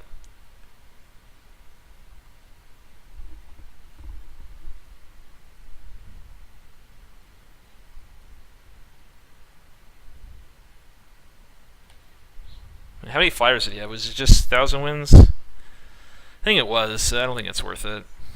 Let's try to beat him before he gets it or something. Active Treason seems good, though. If we cut one thing, maybe a boon. Let's get the dig in.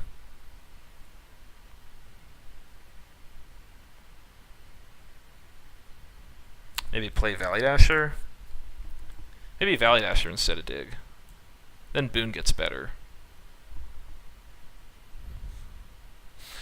I'm down 3 minutes on clock. Like I don't like the whole like, oh, I could see more cards or something. Like, yeah. I just want to get over with. Protect my back. Alright. Good aggro draw.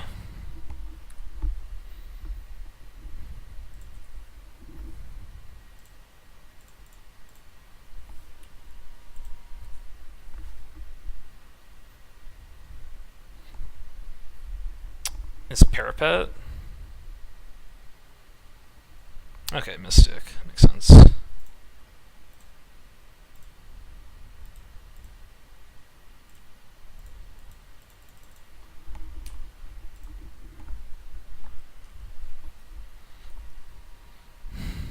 That's pretty good.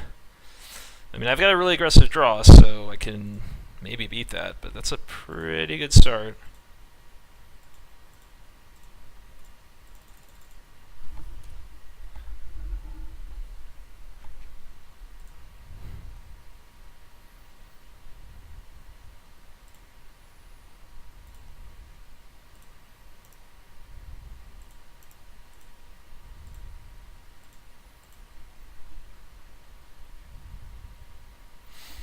Alright, flip it.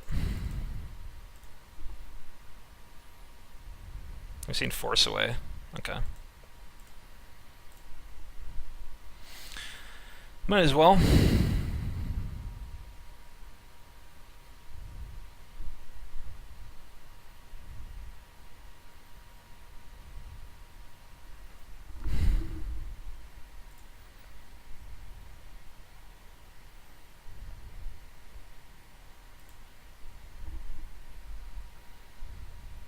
This is a pretty good draw.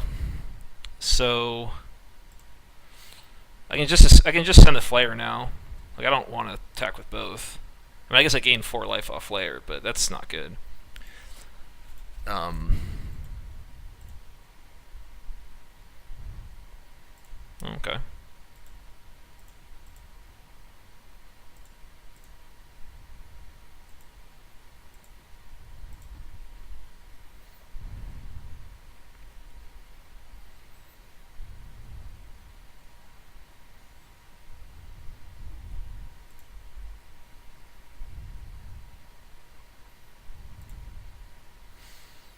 Banner. I think I send both. Could just send the teller. And there is value in having the flare just sitting in play. You could also have Sultai Charm.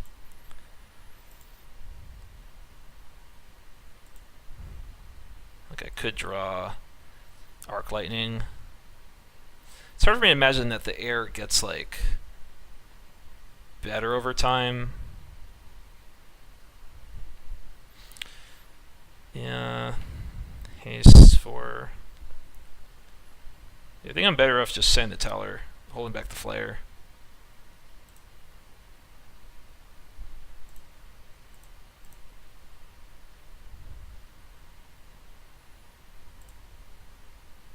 Wow.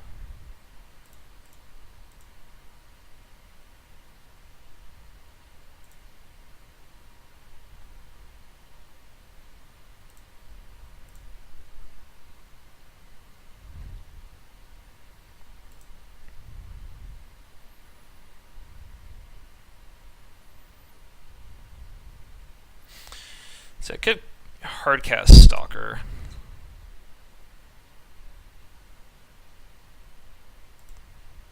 But let's go with, like, Banner.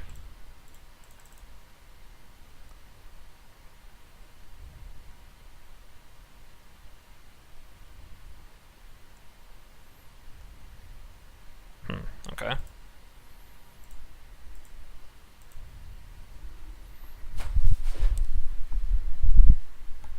What's up, CDL?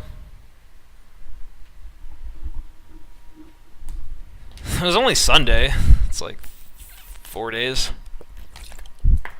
But that was also a short stream.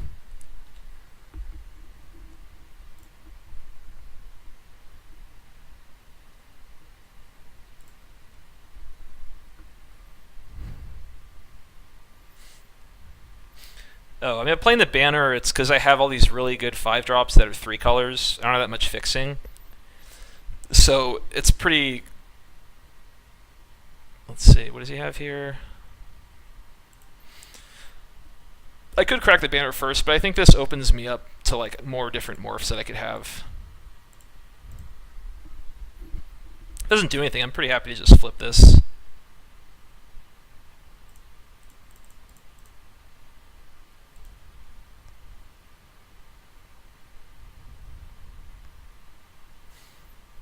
Oh, come on. Rough. Well, I mean, the ramping is actually good in this deck.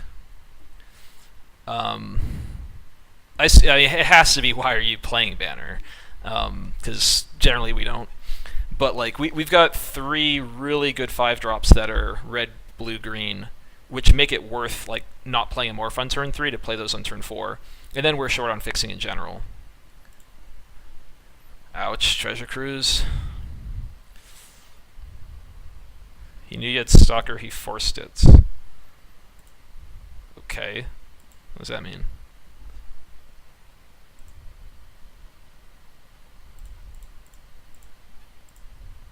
Let's get some gas. There we go. There we go. Speaking of gas. I think I go Tusker.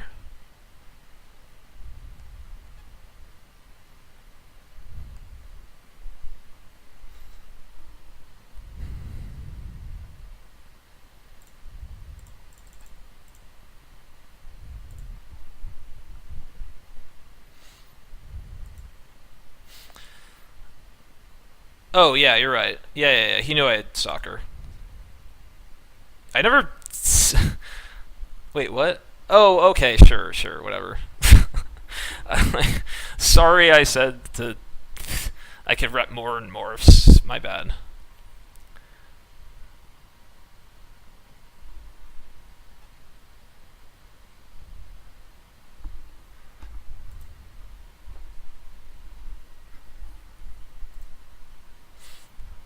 I mean, let's make the morph block. Could be 1,000 wins.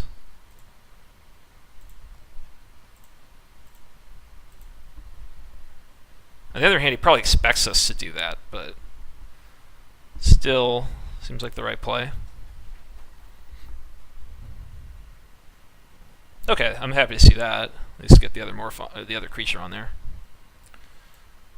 Oh, does he have Jeskai Charm or something? That would be alright.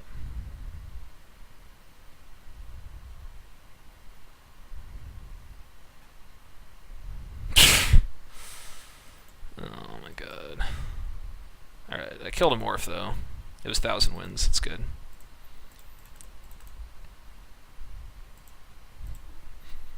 Still in it.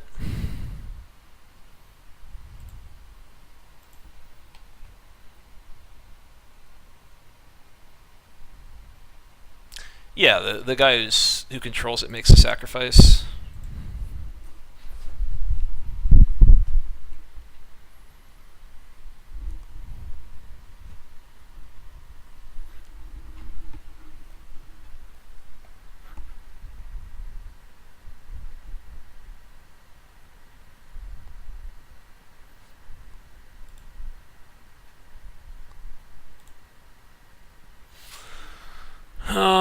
Lame.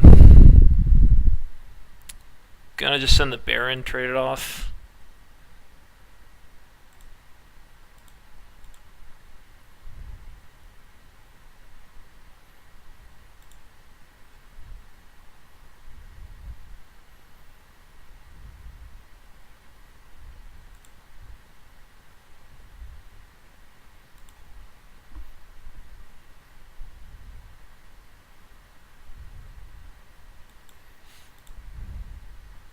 Alright. So, I mean, he still obviously has a lot of really good draws left in his deck. I have some.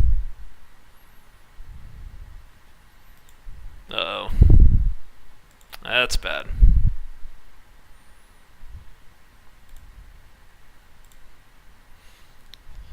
Okay, crippling shell. Yep.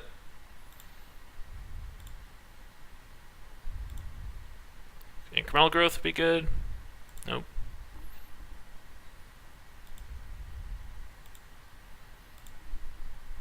Probably dead. Yeah, it does it anyways already, but I'll move it a little further away. I haven't figured out how to stop the like kind of stuff.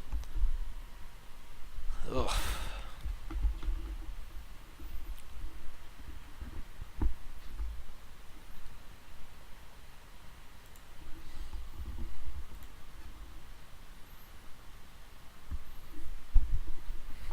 I mean, there's no way I can, like, man. I mean, what? This is a game I couldn't help but to lose.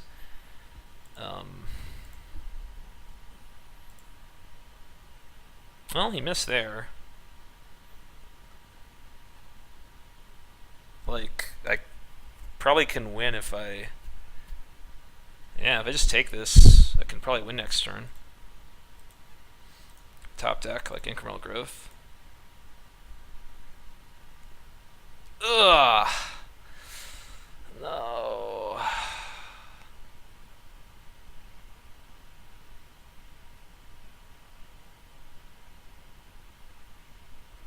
So I'll post combat it.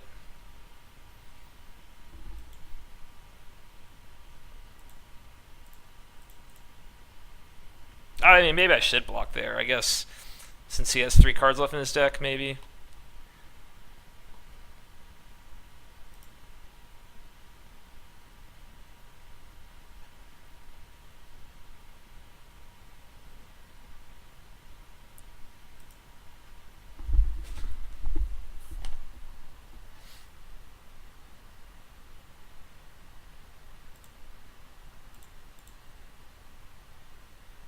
I guess Jeskai Charm its game. He knew that.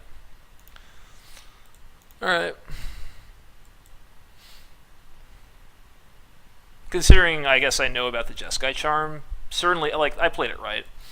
I had outs. Arc Lightning, Incremental Growth, Act of Treason. Like, I gave myself a good amount of outs. Would Savage Punch work? No.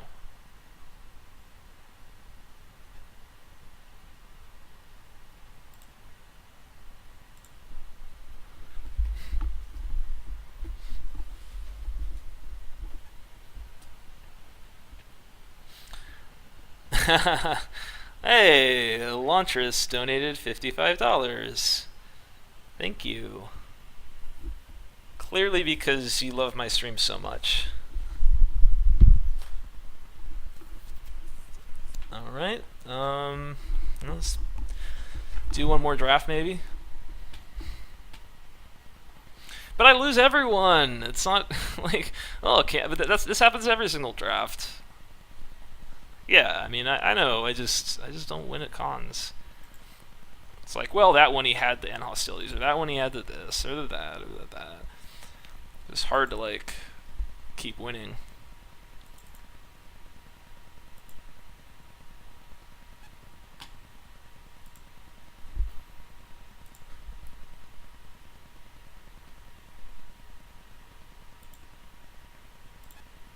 Little purge there. Little purge action.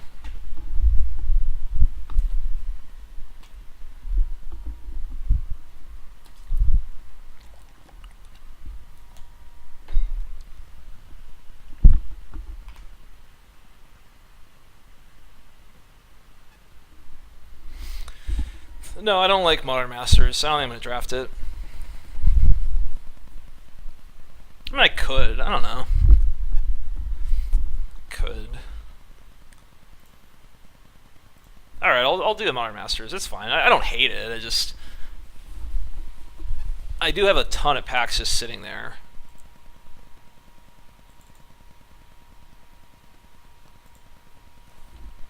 Alright, if you're in this draft, please leave. Oh, Elspeth. Good choice.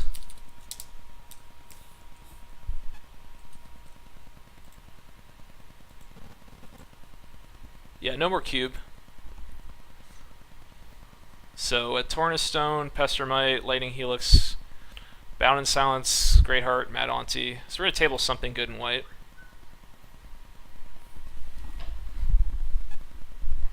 You donated 3 extra, thank you.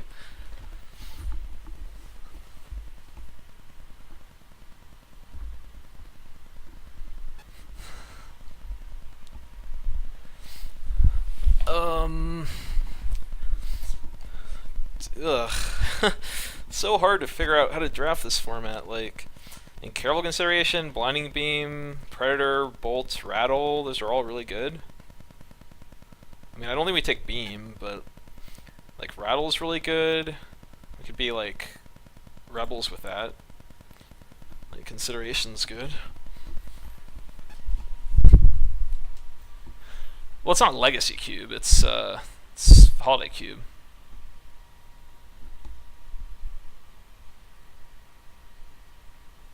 What do people think? Yeah, Consideration is really good. I agree. I can take it.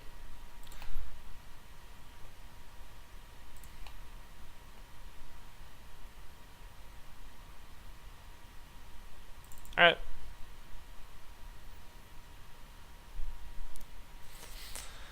I mean, Plumeville could be cool if we're blue-white. Like, Aether Type is good. There's obviously a Lightning Helix.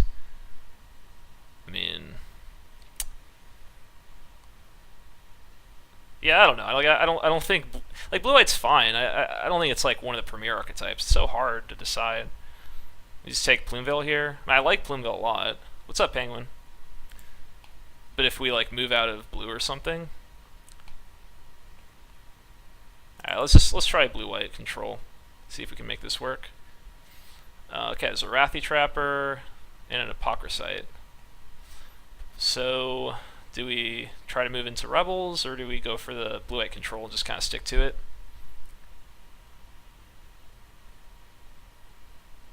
I don't think Giant's going to be that great.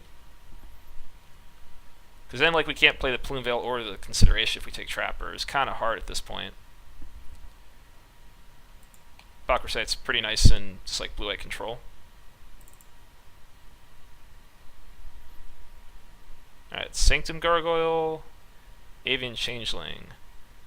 I mean, if you're blue-white, you probably want to be Affinity, right? So I think I go for Gargoyle. Changeling doesn't do that much in blue-white.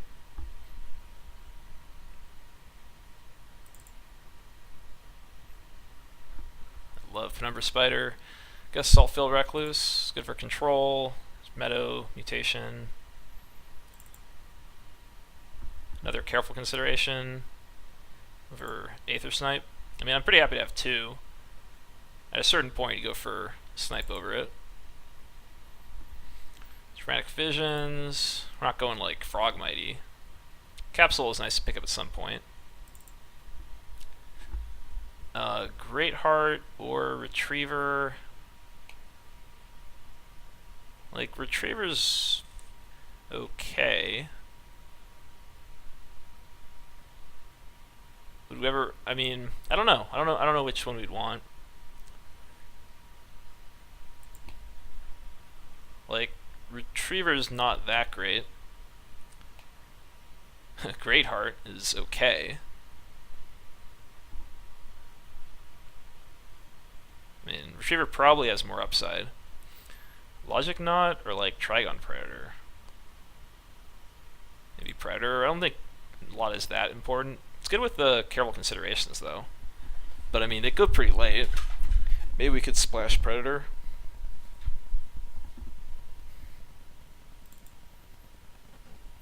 Alright, Aether Snipe. So this is looking pretty good.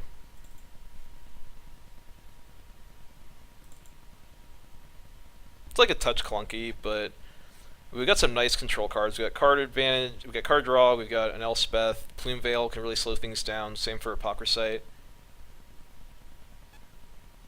Does Ivory Giant do anything for a deck like this? Trashy's Grasp is like okay. Like, I liked Ivory Giant back in the day. I don't like, I don't know. Seems a little bit out of place for a deck like this.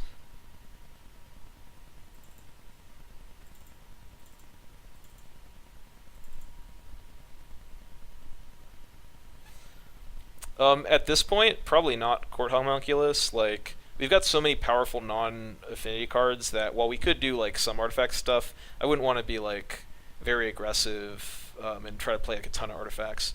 How much is City of Brass worth? Otherwise, we'll take a Plume Veil.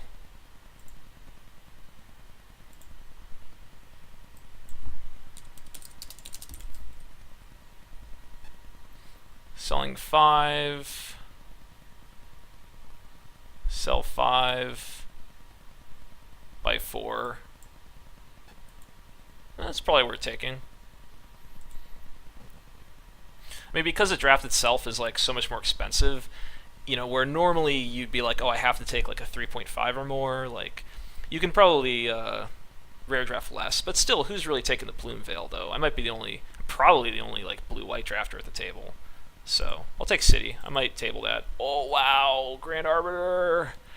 So happy to be blue-white. Wow. Yeah, let's go.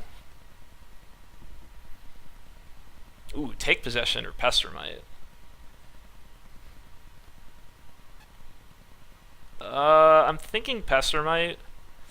Just like take possession is really powerful, and like it's probably really good in like a control deck, just to, like win the game late. It's like Pestermite can kind of like help you survive a bit. And then taking take possession first means it's harder to take more expensive stuff later. So I think I take Might. Ha, that's right, Mullabach. Tombstalker, Bone Splitter, Blinding Beam.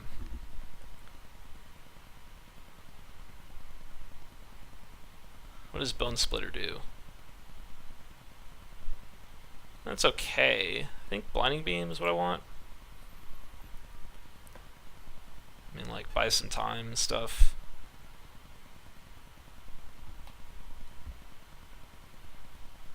Like, discard Splitter to consideration, gargoyle it back. Splitter's kind of nice with Apocryphite, decent with Elspeth tokens. It's fine on a flyer.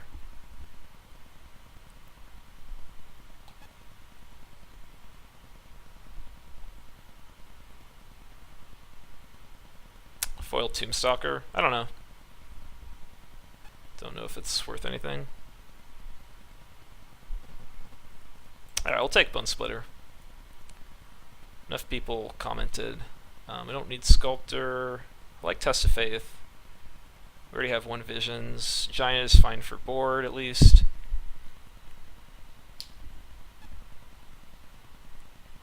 There's another 4-drop. Not too excited about that. So maybe Test of Faith? What's 9? Oh, Foil Tombstalker's 9 ticks? Oh, okay. Too bad. It's hard to look that kind of stuff up, so whatever. Ugh.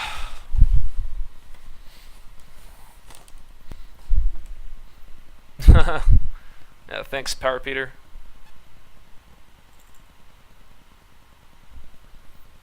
Alright, Otherworldly Journey, Reach for Miss, Spellsetter Sprite, Echoing Truth.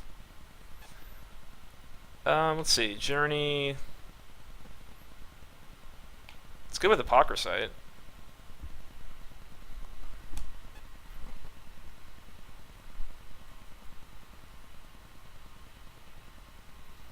I might undervalue Echoing Truth. Is that maybe the pick here? And Spellsetter's okay. Oh, I guess I'll take Truth. Pretty weak here. I don't think I want to run any of these. Changeling. No like cool combos with it or anything. I think I just hate the Imperiosaur. I guess another Echoing Truth over Mutation. A little weird. I don't know. I mean, I don't think I want multiple Truths.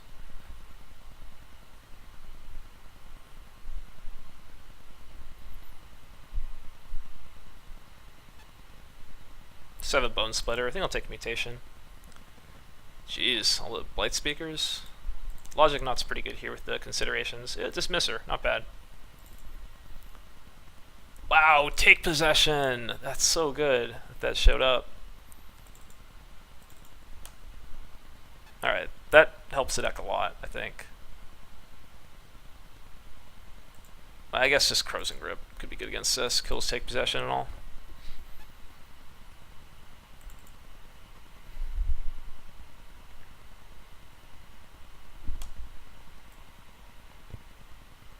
Though the Plume Veil didn't come around. I thought it might. It's just so hard to cast if you're not strictly blue-white.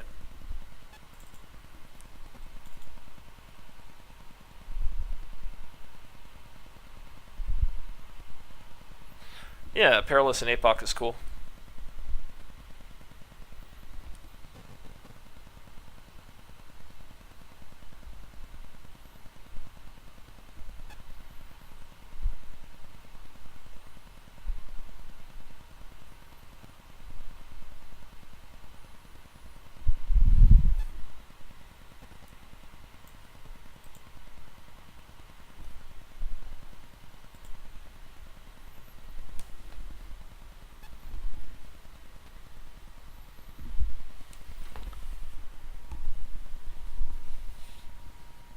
I will say, I mean, I'm having fun drafting this deck, but like blue-white control is not a common archetype to end up in. Maloku, wow, that card's insane. Just like randomly getting really rewarded for being in blue-white, getting the Grand Arbiter, and now Maloku is just unbeatable. It's got to be one of the best cards in the set. I would love Flicker Wisp, but Maloku's just insane. Alright, another Recluse. I mean, now we've got the bombs that we need. So, just more early defense is all. Ooh, Feud Killer's Verdict. That seems really good. Like, for a control deck like this, that seems insane. Definitely seems better than Spellbomb.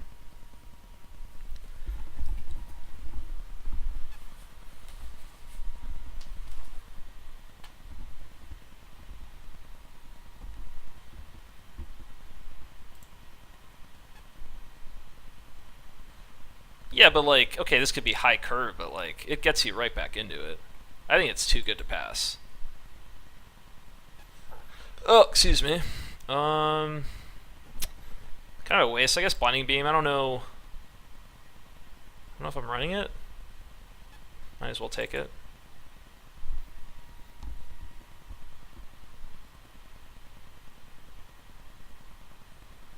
I could certainly see an argument for Spellbomb, but I think Verdict is just like kind of the nail in the coffin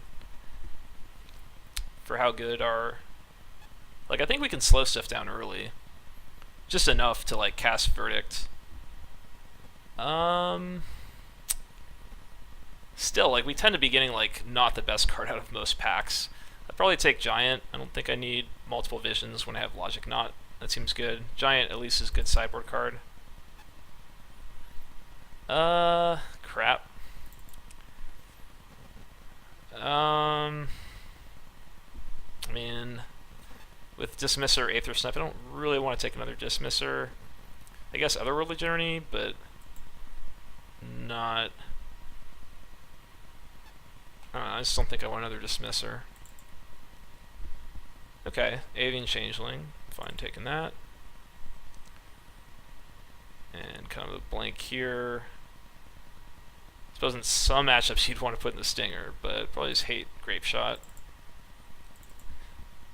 I guess Seekers. It's okay. That's about it.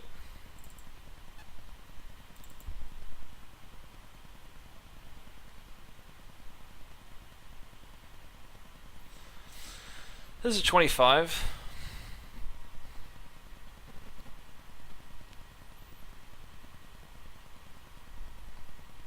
Yeah, that's true. Helps with the gargoyle.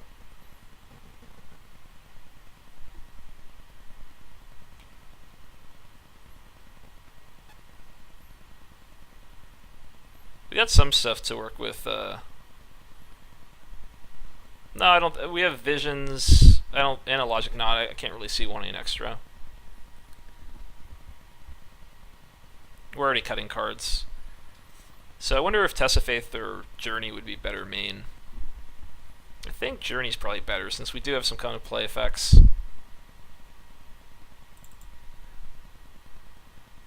Guess Perilous Research. Yeah, like we could. I don't know. Warner Weirding. Maybe Giant. For the hate.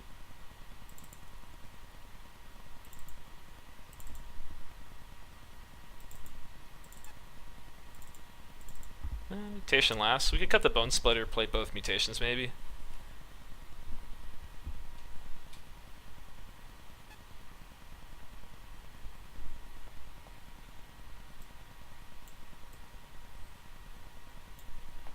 Just not sure it's that important, and or we could also just like cut one of the mutations, maybe Seekers, just not that exciting. And we could maybe cut the Gargoyle. If it's just Apocryphite, like 2 through 5 for 4, seems cuttable. Like, there's a little bit of value with, like, consideration, but not that much. Still, though, like, Amber Seekers is not that exciting.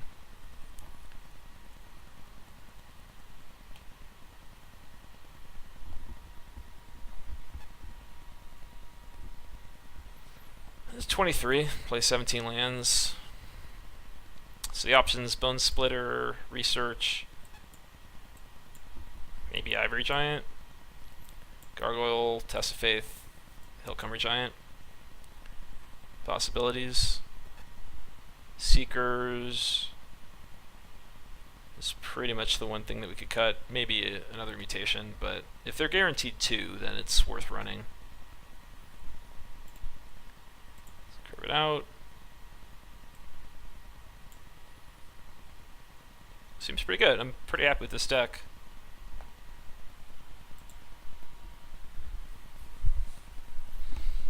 Got some pretty sick bombs. Has good defense. I like it. Retriever Gargoyle. I mean, Retriever by itself is just horrendous. This is a 1/1 for 2 with not many targets. So I don't like that, but I'd be more interested in like Gargoyle plus Bone Splitter. It's not like you can't run Bone Splitter with mutations, but I just don't think that Bone Splitter's that great here. Like, it's okay, but since I can just cut it and now I'm guaranteed 2 at least, is kind of nice. Alright, and then mana-wise, we're leaning a little more on blue, so go 9 islands, 8 plains. I don't even want 10-7, there we go. And good. Sweet deck.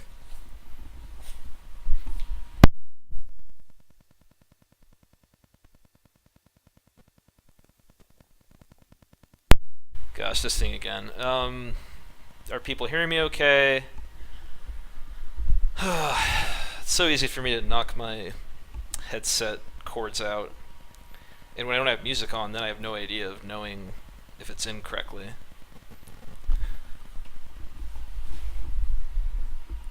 So, respond if you hear me. Otherwise, I'll assume no one's listening, and then I'll switch back. Oh, sounds back? Okay. Just hear. Okay, so people can hear. Cool. Alright.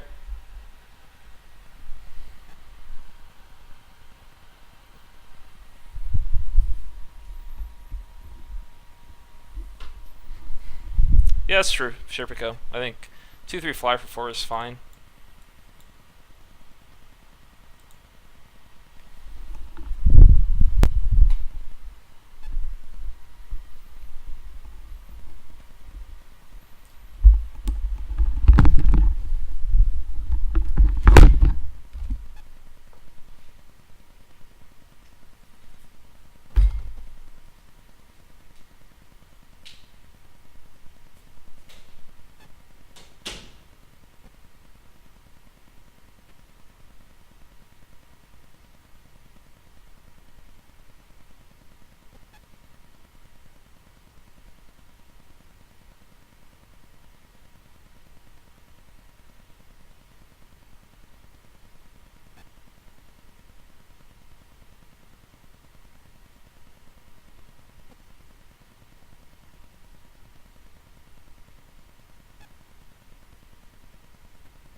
Yeah, I'm pretty excited, Caprac.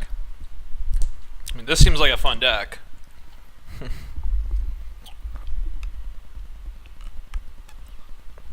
Still kind of goes to the whole, like, yeah, we got lucky to open Maloku and Elspeth. Without them, the deck doesn't seem that great.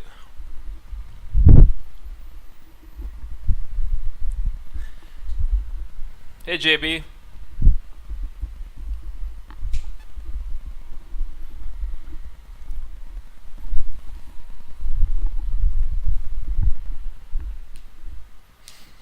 Wonder if Ivory Giant is okay. The deck looks unbeatable. It sorta. It looks really good.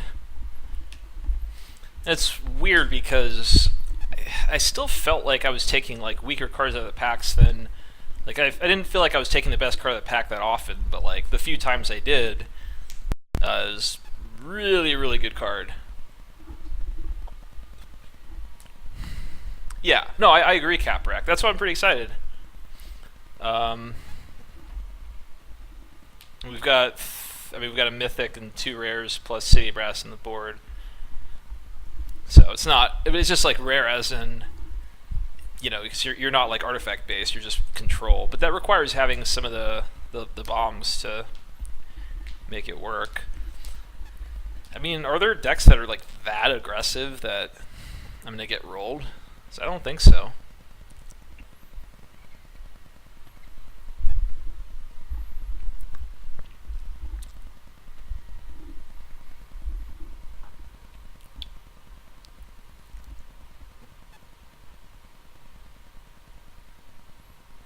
Yeah, cool.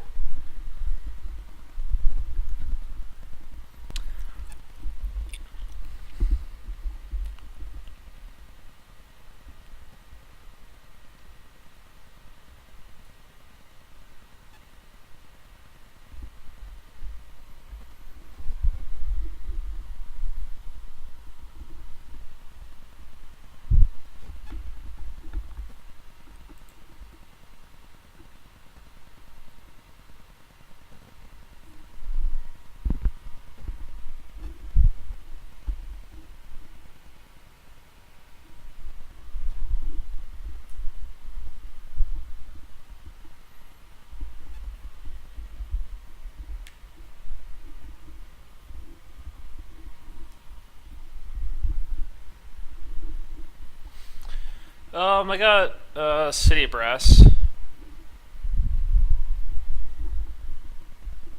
I mean, Elspeth is probably worth like a little bit, at least. Okay, guys, can we stop the what people opened today draft or talk? Come on. Oh, thanks, JB. Yeah, appreciate it.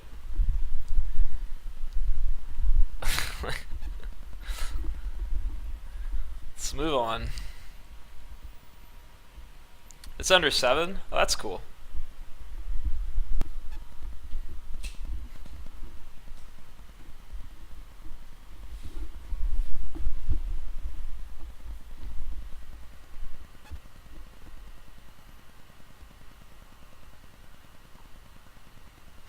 I guess so.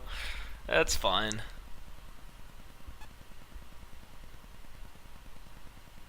We can talk about how awesome this deck is. Okay, facing Shiva Skunk sounds quite familiar.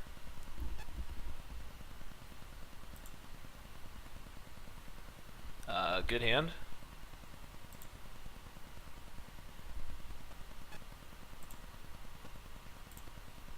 Yeah, better hand. I mean, in a way.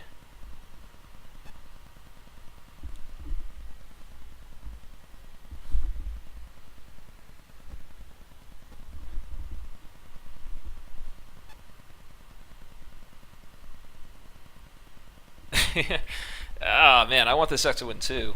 It's awesome. Like, so I like draft this in Vintage Masters. If this was more of a thing in Modern Masters, I would enjoy the format more.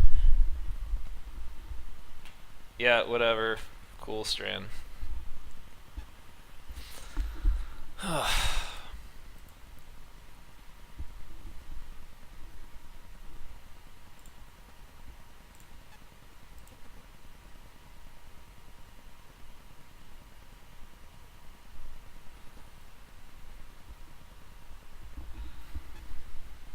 Okay, so we'll visions for planes.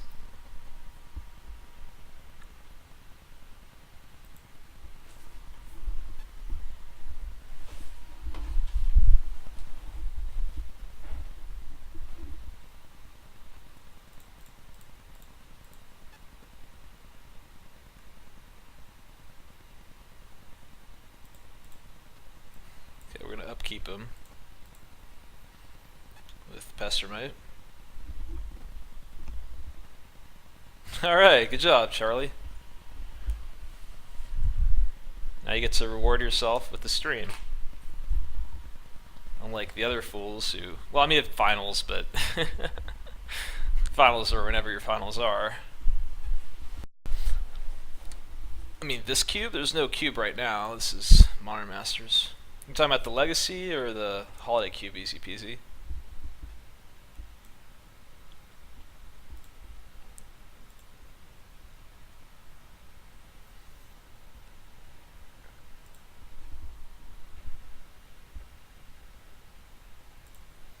You get some planes.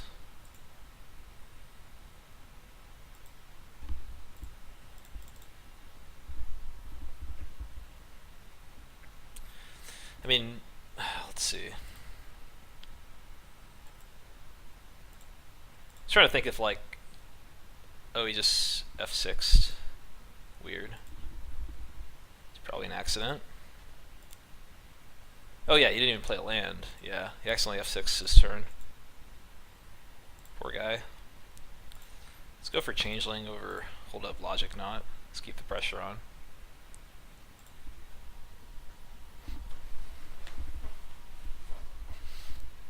I've played Hearthstone. I don't think it's way better.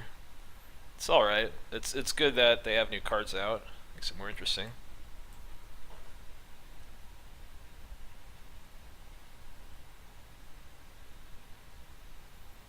If I have nothing else, I probably just run out Maloku. It does suck if he kills it. With Apocryphite, I can probably just run Apocryphite, hold up Logic Knot. Like, that way at least, I mean, if I have a land or something, like, I'll probably get one token out of Maloku.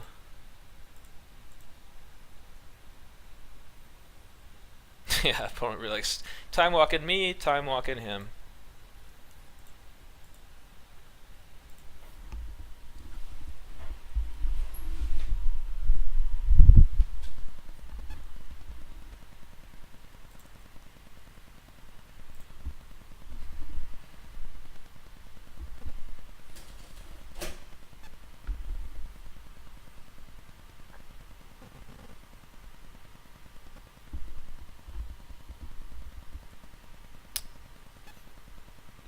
I think that's okay, like, I can Aether Spout it.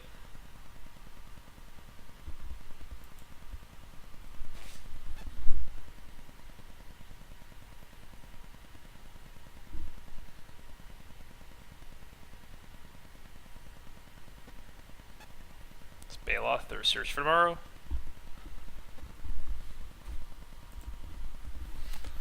Okay.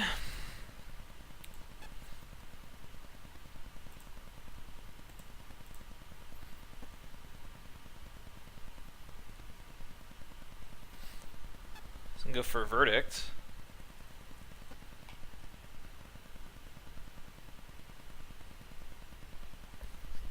Gets in a little more damage right now than Snipe. And I can use Snipe later if you play something I want to use it on. Yeah, no music today. It's taken me like 3 hours or so to get the videos on YouTube. It's a lot of work. So I don't know. For now, I'm just not doing music. We'll see. But like, it's currently not worth the effort to get the stuff on YouTube with the sound, with the music.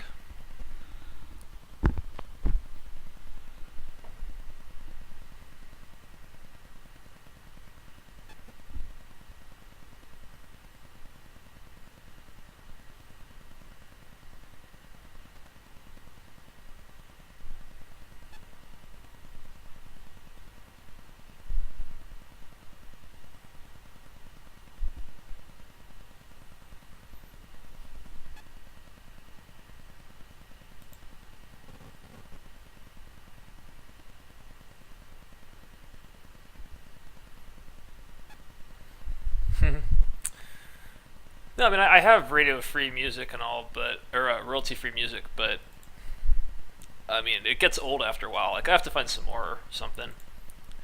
It's all right. We'll get him. Go Moloku. But I mean he's taking lethal. I can hold up Logic Knot, so might as well just pass. Just counter whatever he does and win.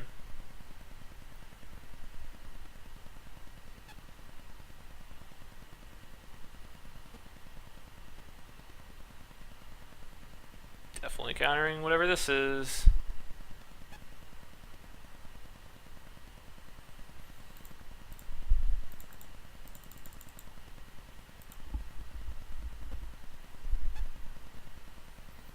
Yeah, pretty much new plan. I'll probably put Smooth Laguna on. Like maybe people are over it enough now that it's okay.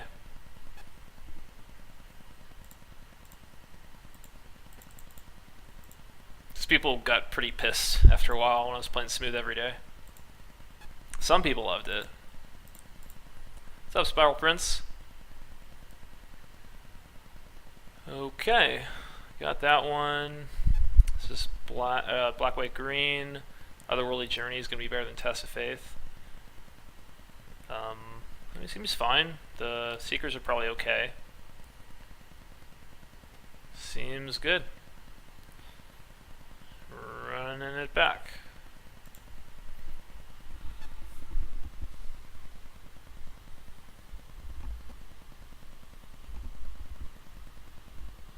Not great, but it's keepable. Pestermite obviously helps a lot. But, I mean, the other cards, you kind of fill a similar role, and they're not something I want to get multiples of without having a lot of pressure.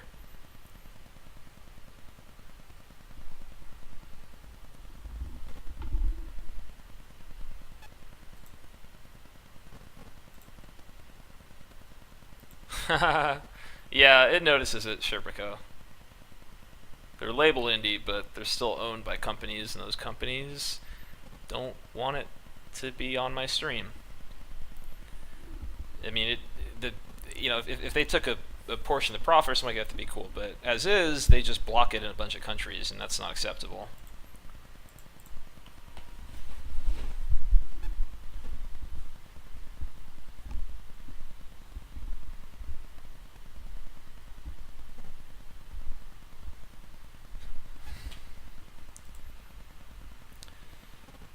I don't really want visions here. Got 5 lands already, and probably on turn 5 I'm be okay countering something. So let's wait.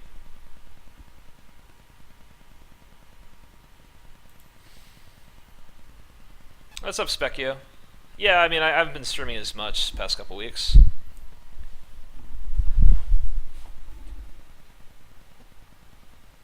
So he chose Plains. That's interesting. Could mean that we'd want to tap the Plains, but it could mean that we'd want to tap the Forest. I think I'm going to tap the Forest. Like maybe as like a double white thing, but I don't think there's this Flicker Wisp. Okay, tap the Forest.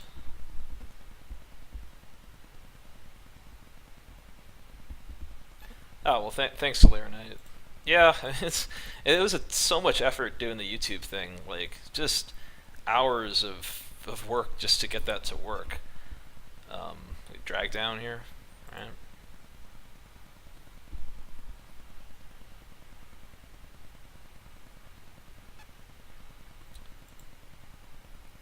Yeah, that's interesting that he's not,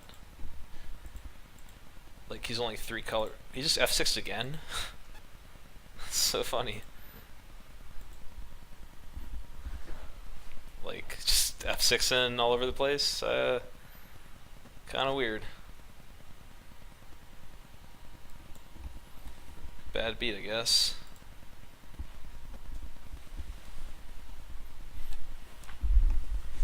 Could be really good because I can't vision this turn. Finks.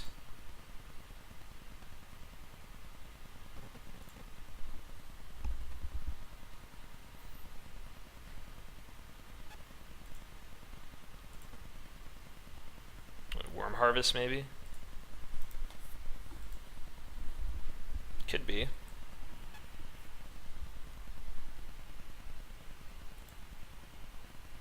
Ooh. I mean, I've got enough stuff to discard that I should just hold up the Visions in case he has something like really, really good. And just instant the consideration.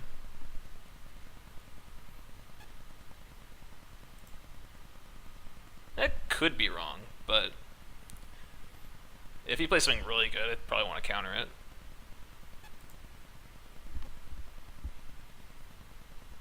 I mean, consider my hand right now. I'm probably going to discard something that's of some value, so might be wrong. I could also just counter like whatever he plays and just not go for consideration. Just save it for later. Not much value in countering that. Good against my Verdict. So I lose this, I draw 4, I discard 3. 1, 2, 3. That's pretty lame.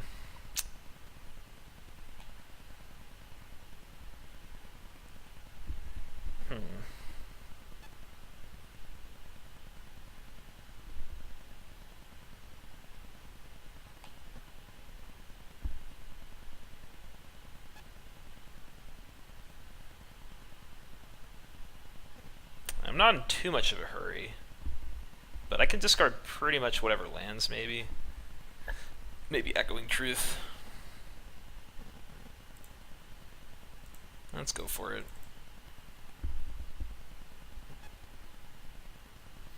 On the other hand, with the Verdict, like tempo may not be super important because I'm going to gain so much life that I just want to have more spells overall. Okay, Otherworldly Journey probably can go. I think. I mean, it's good if I get like Maloko or something to protect it. Definitely an island.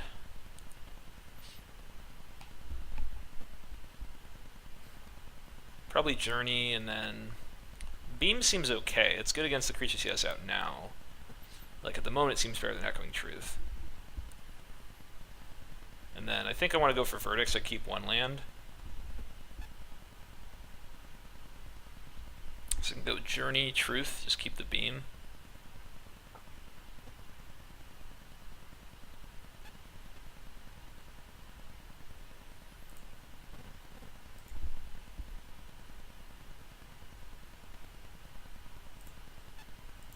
Well, that's what Sherpiko says, so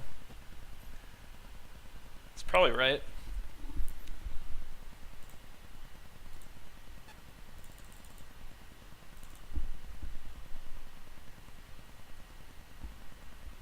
Card's so powerful.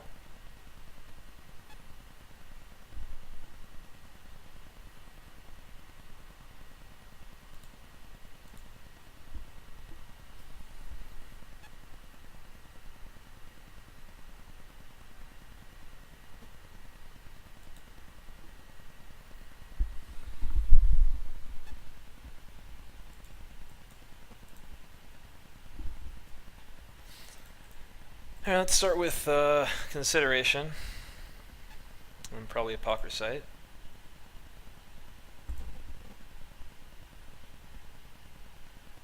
This part I can discard any lands I get. So if I get 1 land and 4, I'll discard Plains and land.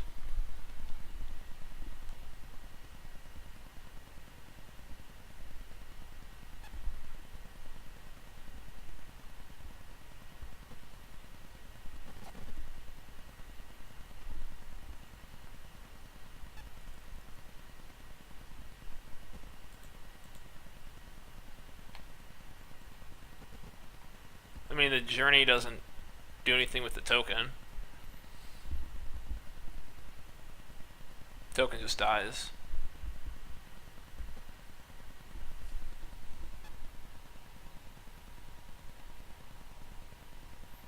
Ooh, nice.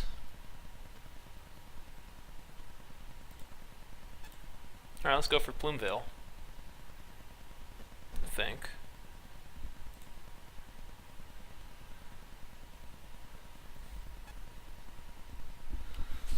I mean, let's see. Is Apocryphite better?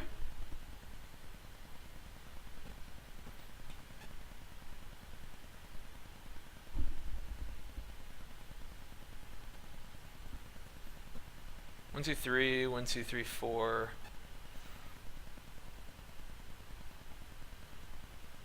Let's just go Apocryphite.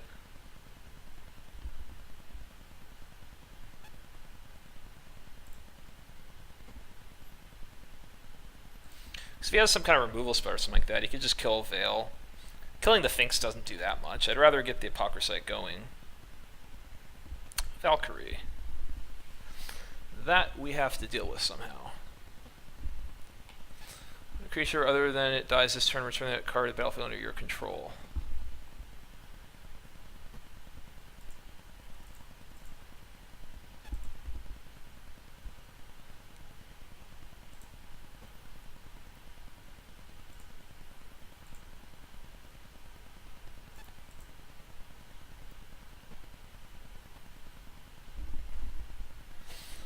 Alright, 1, 2, 3, 4, 5, 6, 7, 8.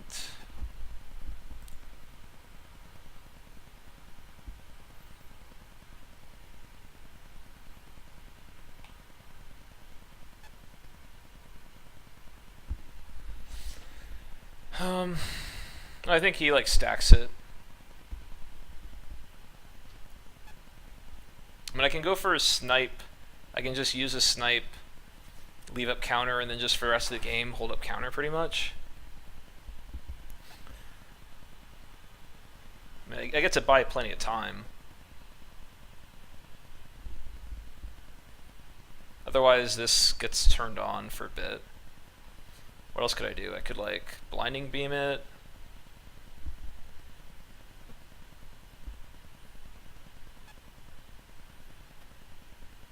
I think that's right.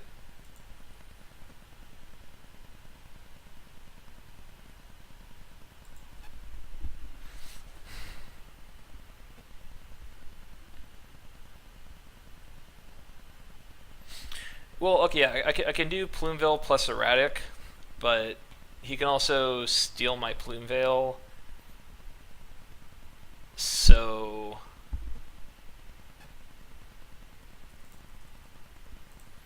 like, I think this is better. I get to end a turn Plumeveil here if he doesn't go for Valkyrie. I mean, it seems pretty obvious that I have it, but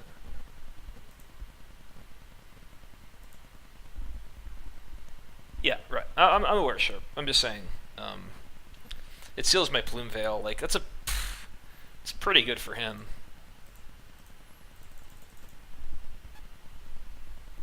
Well, no, it has vigilance, so he can do it if it's attacking, but don't have a way to get it back, please. I don't know what that exists in this format. Maybe Death Denied? Yeah. Let's use Snitch. That's fine.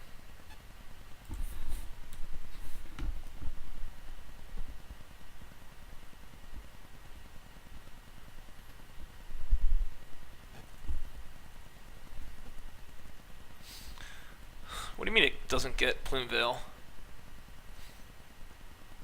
When target creature other than it dies this turn returns to the battlefield. So like, I attack with Valkyrie, I'm like Erratic, it's like whatever, it does something. Then I'm blocked with Plumeveil, he's like target your Plumeveil. It dies, and the Plumeveil goes to my opponent.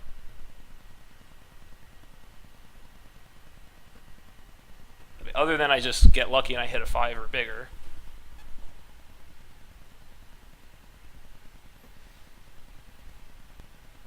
Could beam this turn.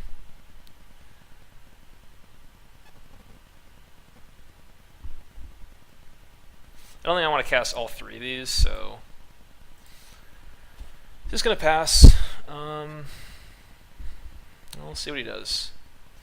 Dream Spoiler Witches. Okay. Probably want to take out this Snitch.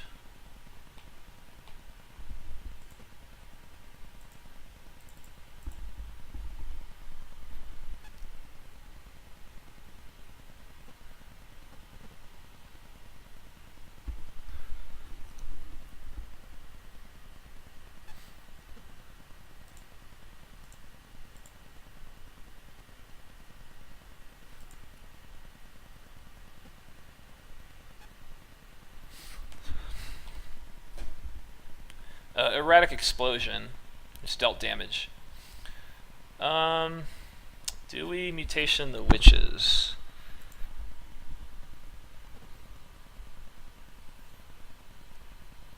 At the moment, we don't need to, so.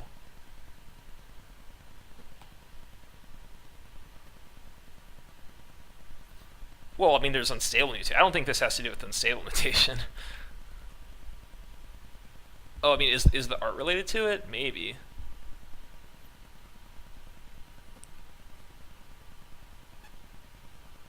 I mean, it could be a combination of both.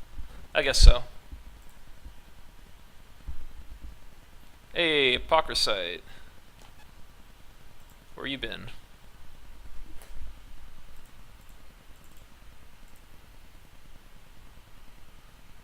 I'm also afraid to mutation, like, it's gonna put Moloko on the bottom, I'm sure.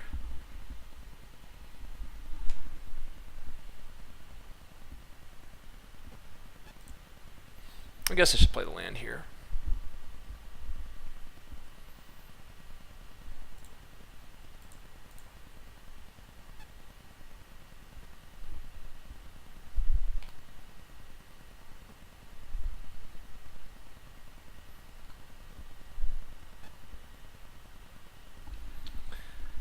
Yeah, Apocryphite's good. It was a rare before.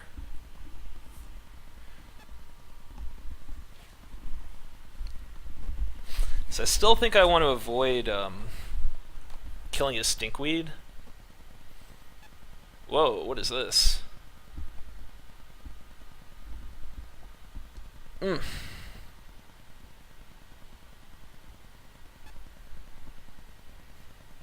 Gain 8 life? Sure.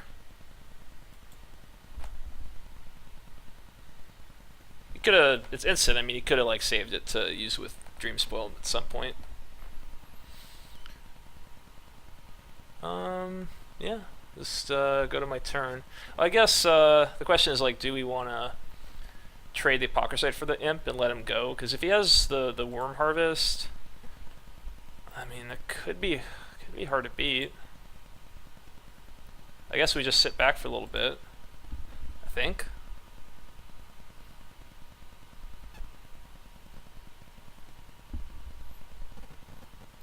I think so. We could draw Moloko and just get out of this. Or maybe take possession for his Imp. Then I have Elspeth, which doesn't necessarily beat that.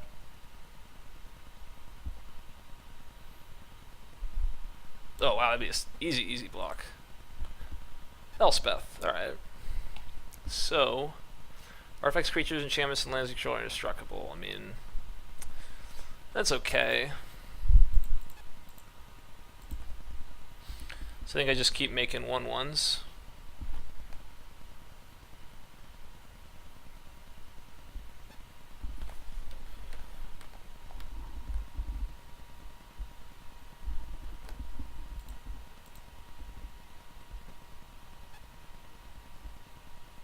I'm pretty close to the point where I could put so much pressure on my opponent that it's okay to kill the Imp.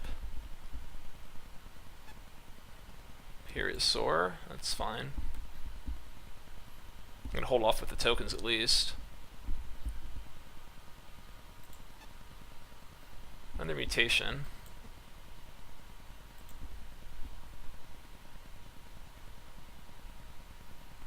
I mean, I only have 12 cards in my deck, but I don't think I can get decked since I have Moloko.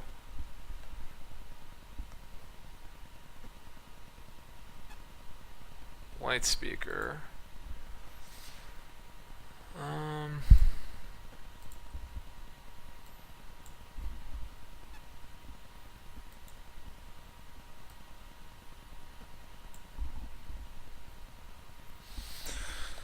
The 1 life a turn is kind of annoying. I think I mutate that.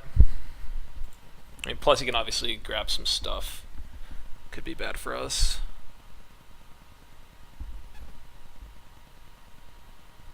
No Moloko, please. I guess, you know, if I do hit Moloko, I could mutation again, just so it won't be like absolutely the bottom card. And then maybe I want to just be careful not to mutation, if at all possible at this point, to make sure I can draw Miloku and have at least like a turn or so.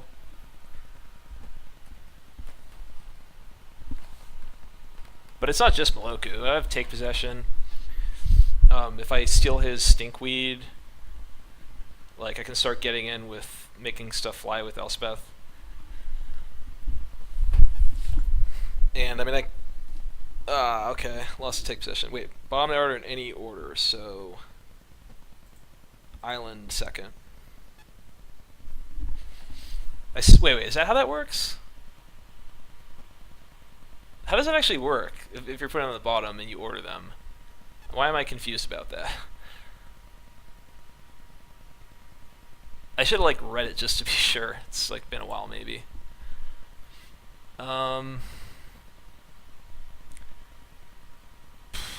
So keep making 1/1s, I guess. I got it right. Okay.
Yeah, I mean, absorb this is fine. Not worth wasting my counter on.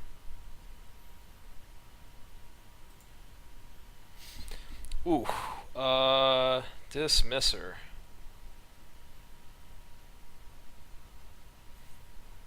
So,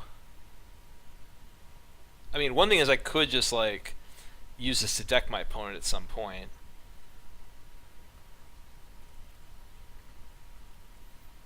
Just like dismisser targeting dismisser. I could also bump the imp, attack for 7.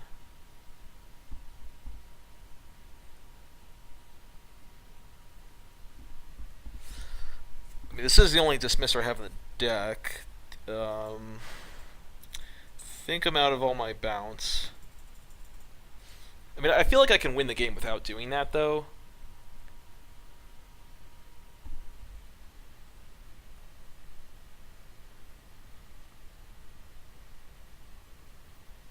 Dismisser combo? That doesn't work. I could well, I mean, I could dismiss in like Logic Knot, but like, I don't want to counter his imp, really. I feel like I can win, like I don't need to deck him. Whoa, why are you timing out Moto Grinder bot? What the hell?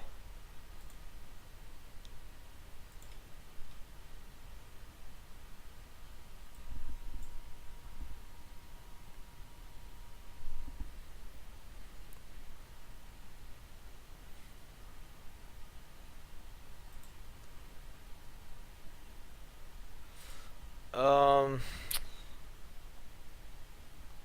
don't know what to do. I don't want to take too much time. I feel like I think I can win. All right, let's dismiss her because I have the blinding beam. I think I can do this.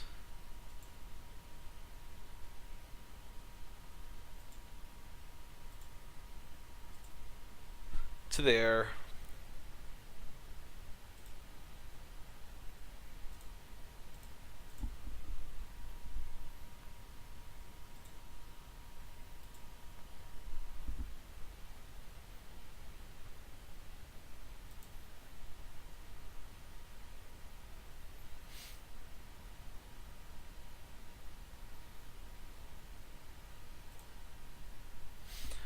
Grand Arbiter. Doesn't do too much now. Still a cool card. So I mean, I'm gonna make a 1/1. Next turn, I'll ultimate.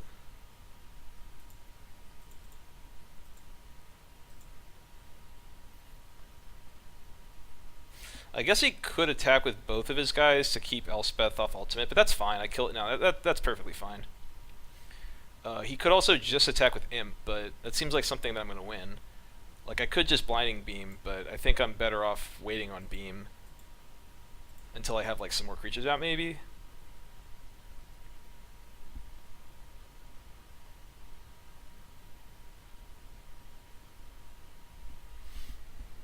I mean, he might not even worry too much about the ultimate. Like, it's obviously pretty powerful, but at the moment it doesn't really change the board state that much. It's scary though. Like, depending on the way he's planning on winning the game, like, me ultimating could be a lot of trouble for him.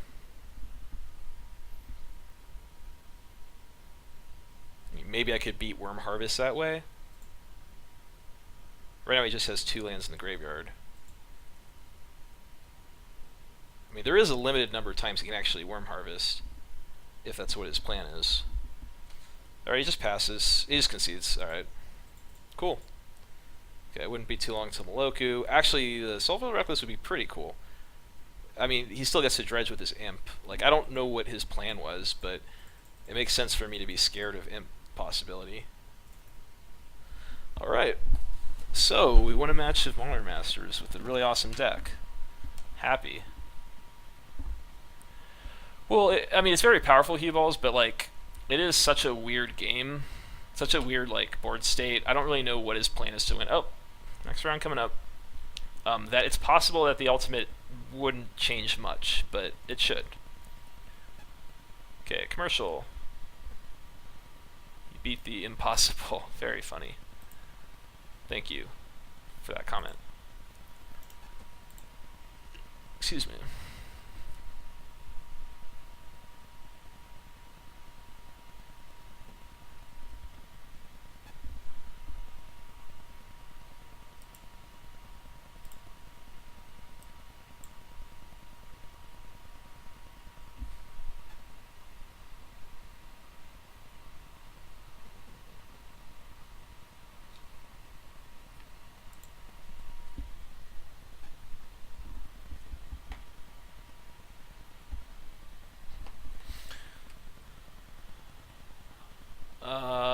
Pona. My opponent's opponent? I don't know what you're talking about.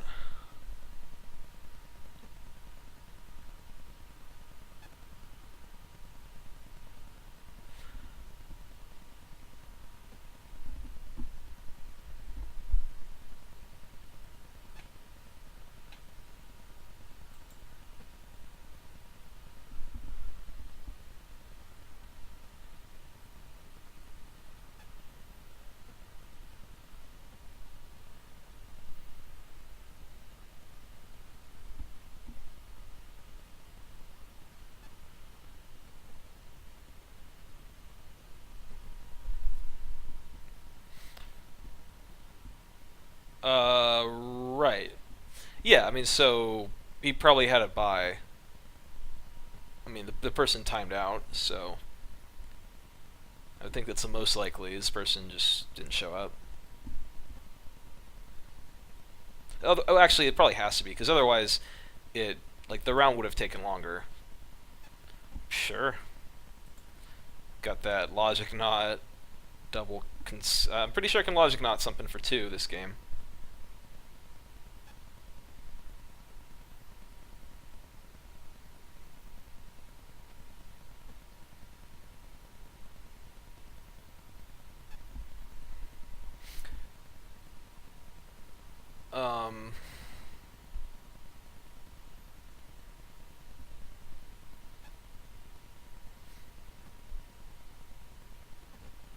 Yeah, but that's not. I mean, that just means he probably just didn't show up to the match. That's pretty common. Then they're gonna finish like first or second. It's only gonna take 10 minutes. Yeah.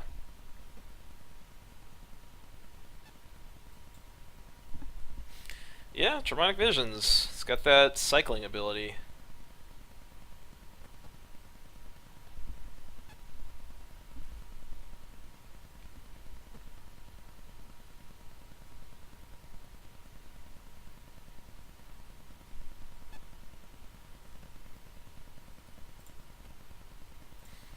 Moloku. I might have time to cast all these considerations. Better consider that possibility that I'm just going to cast one and want to move on with the game. Molly War Marshal.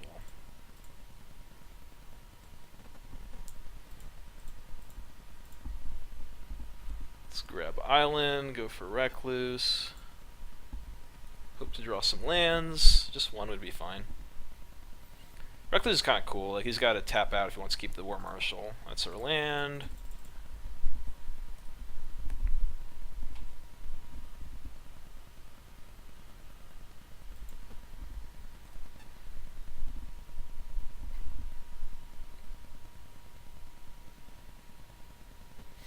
Yeah, just no music tonight. It's taking a lot of effort to do the YouTube stuff, so some nights I'll do no music. I haven't really figured out an overall plan, but for now, no music tonight.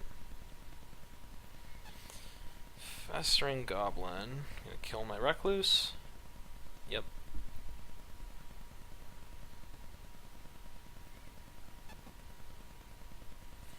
I can probably just main phase consideration here. If he has Mad Auntie, it's annoying, but like I'd probably want to keep the extra card. And I want a consideration here. Like, his card he plays has to be really, really good for me to not want a consideration.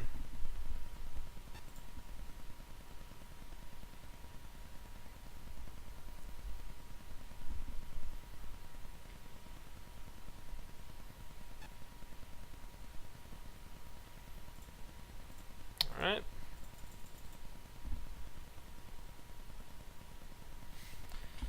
Okay,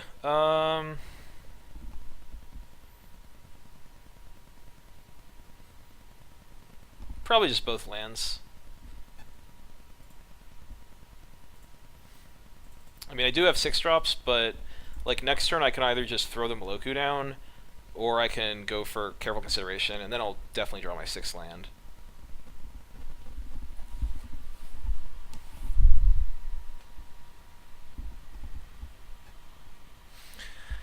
Yeah, that was my logic, Riffle.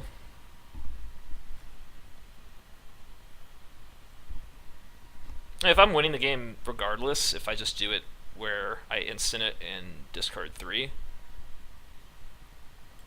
Okay, Tar Pitcher. I mean, that can almost kill my Moloku by itself. It's 1 damage short if he uses Goblin. Which means I can't actually just like block with Moloku.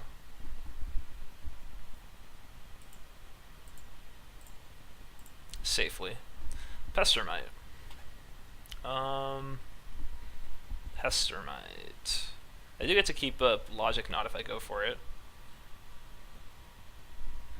What do I want to do? I could upkeep, tap Crag. It's pretty good. Could tap a token. Problem is, it's like next turn I might brick a land.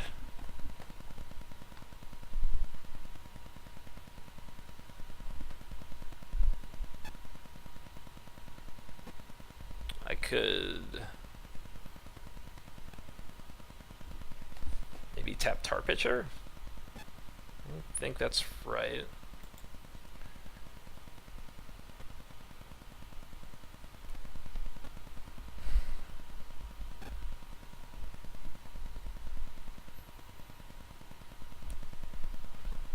I guess I don't care about his land because I suppose I want to Logic Knot something.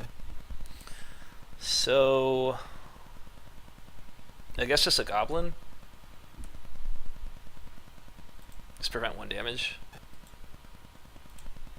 And then just trade it with something. Just want to buy some time.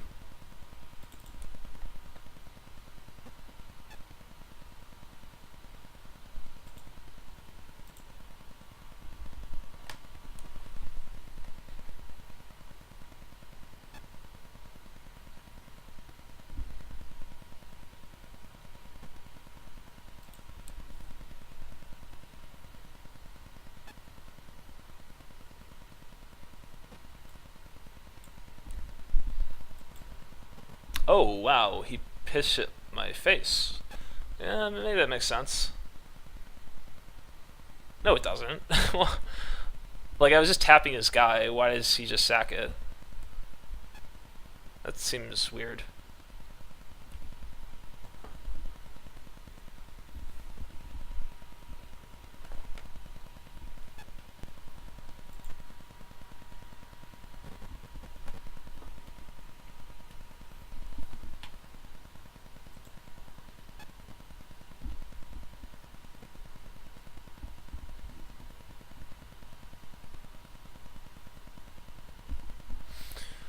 Capsule.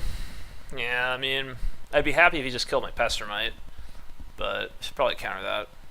Gotta pitch my graveyard.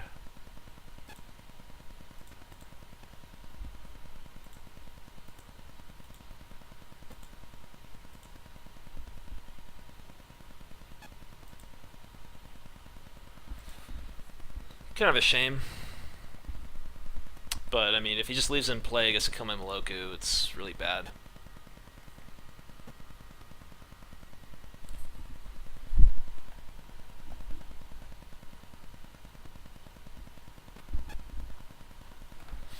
Yeah, I mean, here I just blocked the Goblin. The Festering. He can use it on his Tar Pitcher, but then it's like one less damage I have to worry about from pitching. This is round 2. Opponent, I think their first round, their opponent, like they got it by round 1. Guy didn't show up. Nice. I could definitely go Dismisser on pitcher. That seems good.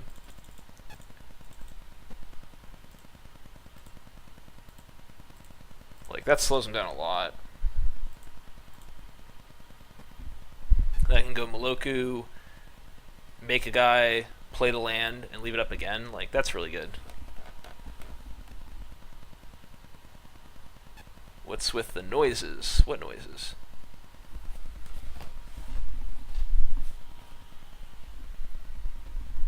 There's no music, so things could sound a little different, volume-wise.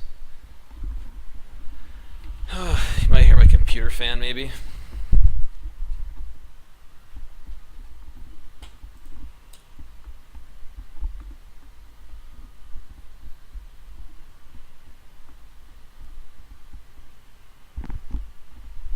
Let me know if it gets better.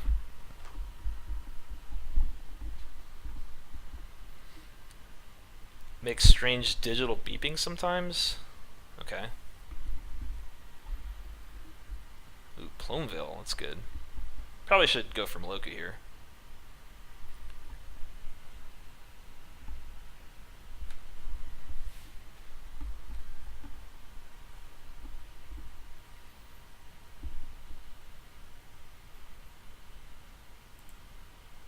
Okay, it's probably my computer fan.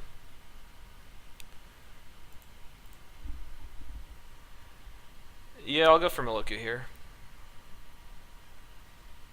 Could also Aether Snipe the pitcher. Moloku next turn.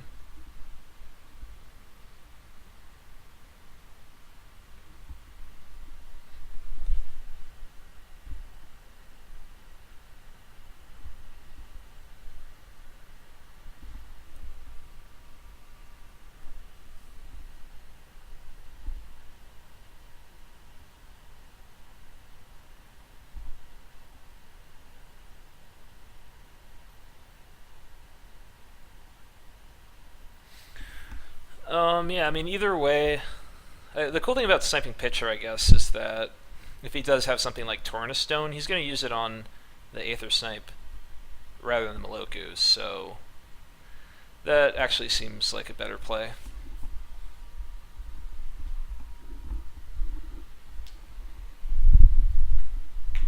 He only has one card in hand, and he'll draw one. Excuse me.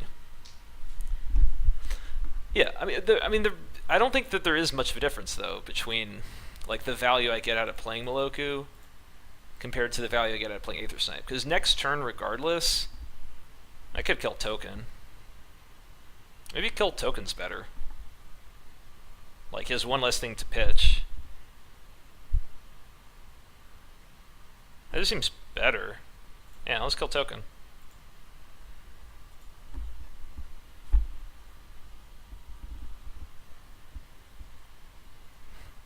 Like, I mean, aren't I gonna Aether Snipe at some point? Which means I'm not gonna necessarily make tokens that turn.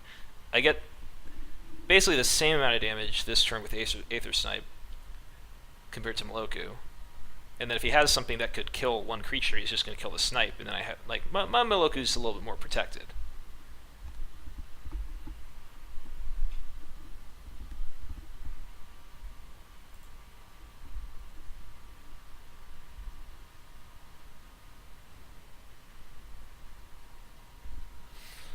All right, so we'll attack with both. Ooh, Elspeth. My deck's pretty strong, huh? I mean, he can use this pitcher to kill my Dismisser if he wants and not take any damage. Should be extremely hard to lose this game. Now we have two of the best cards in the set.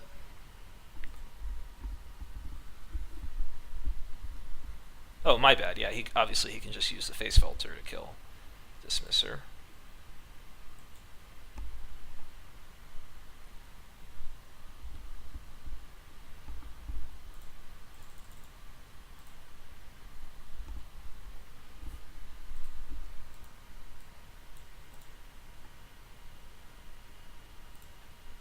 Pretty good.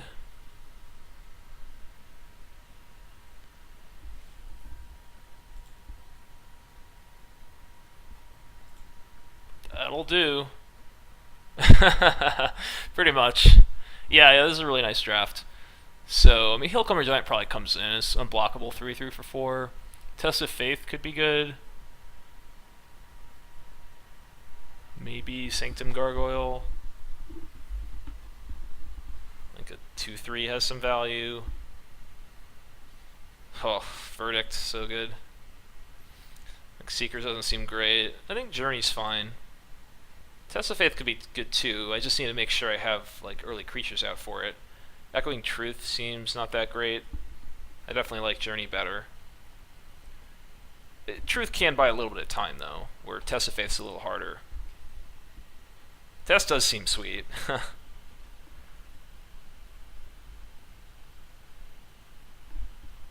It's just like, it's a little less flexible than Journey. I think the take possession is still okay. I think I can slow opponents down long enough.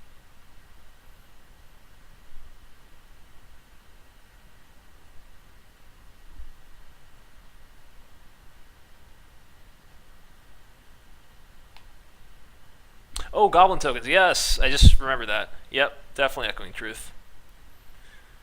Alright, I think we're good.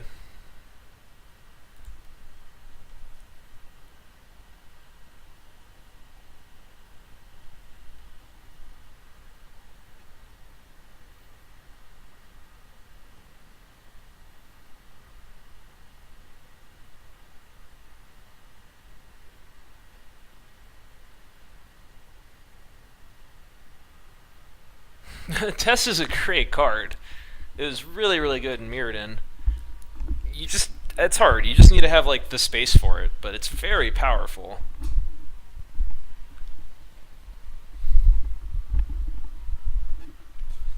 There's just like better stuff, I think. And I could be wrong. Like maybe you're just supposed to play it anyway because it's really powerful. It's a lot like Feat of Resistance. It just doesn't prevent like a death rattle. Just like destroy target creature. It doesn't do anything against that. Where Otherworldly Journey does. But like it really helps you win a combat. Your opponent has a 5/5 and you have a 1/1. You prevent 3, and it gets 3+1/+1 counters, so it survives. So you get a 4/4. It's pretty cool.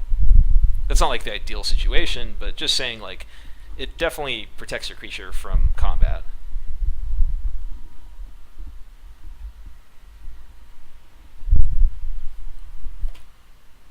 Just waiting for opponent.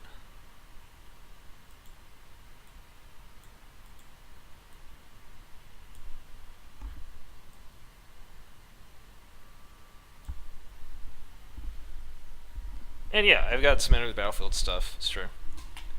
Journey can just kill a goblin token if I have to, where Test of Faith kind of just doesn't do anything if you don't have a target.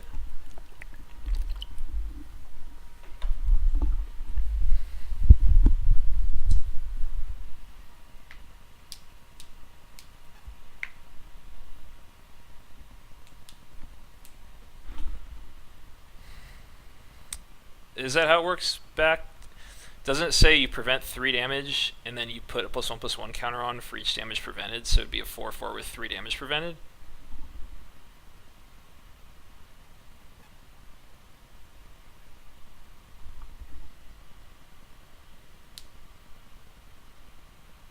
Like, in that sense, it basically prevents 6 damage.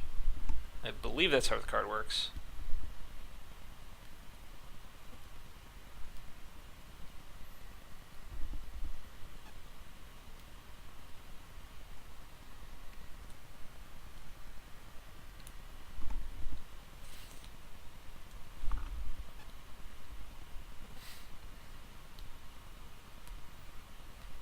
It's not the same ability, so it's like a separate. It's like a separate thing. Like, does it go in the stack? Maybe it does. I thought it was like a replacement effect of some sort. Could be wrong.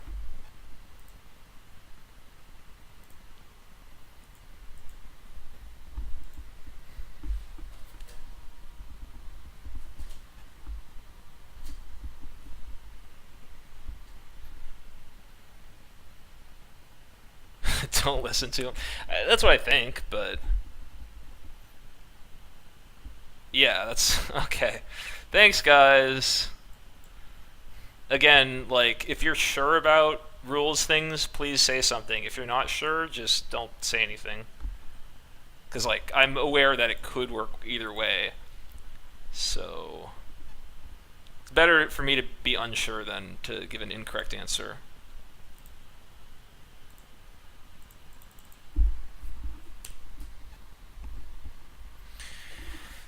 Pockerside seems pretty good against a goblin deck. What's up, Fen Pelgrove? Yeah, have not been streaming as much lately.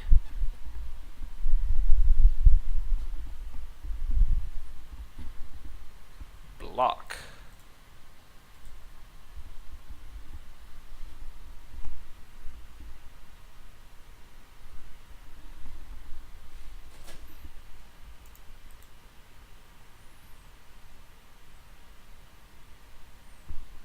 Yeah, Consideration would be a great draw. Elspeth would be really good too.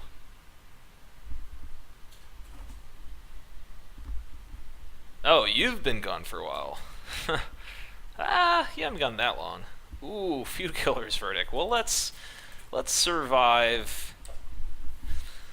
I mean, it might be worth it to even just use the Aether Snipe. If I just, like, brick for a couple turns, just to make sure I get the 5/5 off the Verdict. So you gotta stay within 10 life points, or within 9 when you cast it. Uh-oh, that's not good. That is actually bad.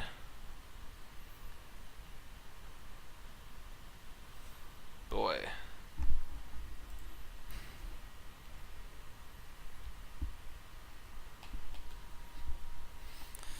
So I kill a goblin token, or I bounce the snitch. Costs 2 to play.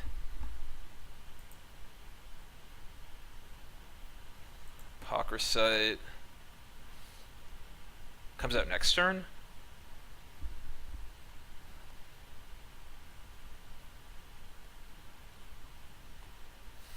Pockersite comes out next turn. So I should Aether Snipe. Just, I don't know much about MMA, so I can't really answer that, but Fairies is pretty strong. I don't know. So yeah, I'm wondering, I definitely want to Aether Snipe. Just wondering if it's best to kill the token or bounce Snitch. I mean, bouncing Snitch seems like it would keep me within 20 a little better.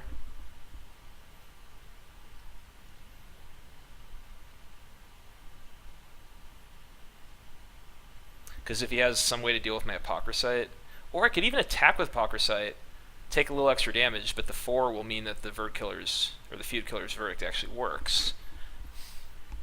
So that's pretty interesting. Yeah, let's bounce the Snitch.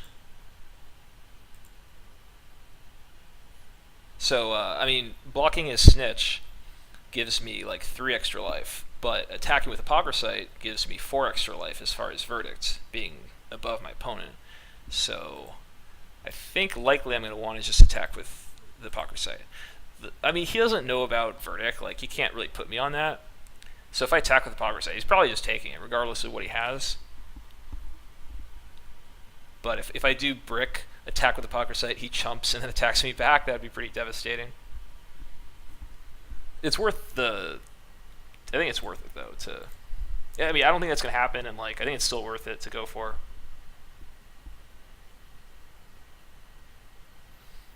Yeah, I like Affinity a lot, too. Tar Pitcher. Yeah, Tar Pitcher is good. I mean, I can handle that. So Apocryphite comes down, I'll just attack opponent. Keeps him, like, closer to dying. I think. Let's see, Recluse. Let's see. So... can he prowl off the Tar Pitcher damage, or is it just combat damage? I don't... Yeah, Snitch can't block.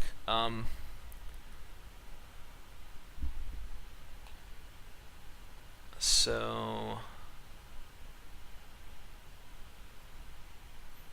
Just thinking if, like... Well, so he has to pitch... He goes anti, pitches it at the Recluse, attacks with the Goblin, and then gets back anti. It's combat damage?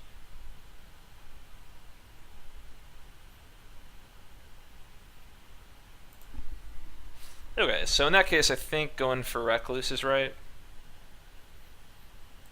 I mean, sorry, like not attacking here, I think is right, because it prevents him from kind of going off with his Snitch.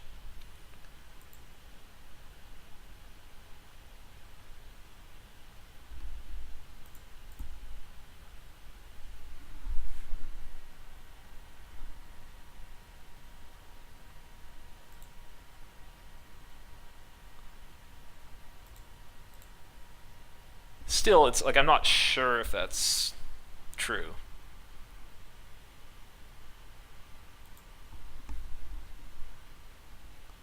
Okay, thanks for that.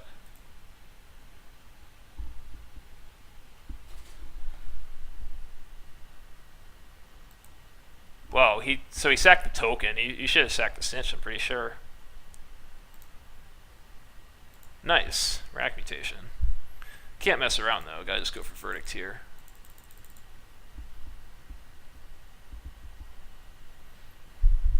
And I think I just pass.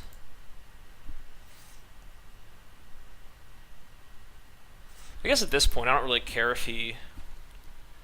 Like if he traps something, attacks, sacks it, gets it back. That doesn't even do that much. Like I think I'm okay with attacking. Because then I attack back for more, I have the mutation to kill Trapper, Pitcher. So I think I'm okay in that situation. And he might not even attack, like he might just want to sit back. Capsule though, that sucks.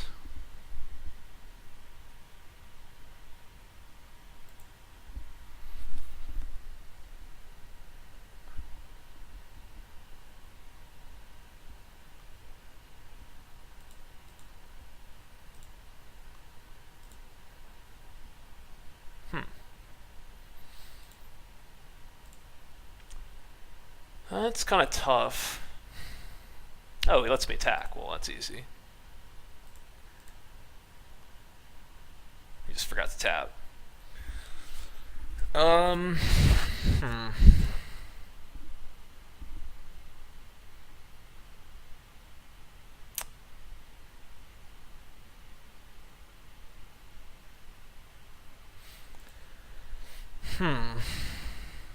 It's like, which one of these is worse?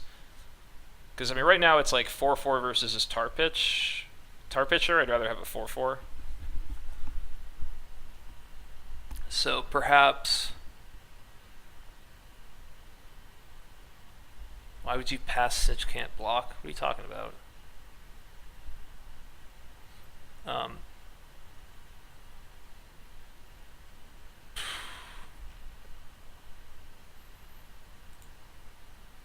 yeah, I mean, I probably want to kill the Trapper.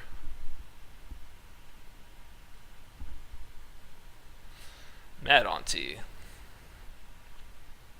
I mean, that's interesting. I mean, perhaps I'd want to Visions that and just Mutation to Trapper compared to just holding on to Visions. I think that's actually better. Like, I think like his Trapper's probably better than like a random spell that he has, and holding up 5 mana for Visions every turn is a lot harder than just using Mutation immediately.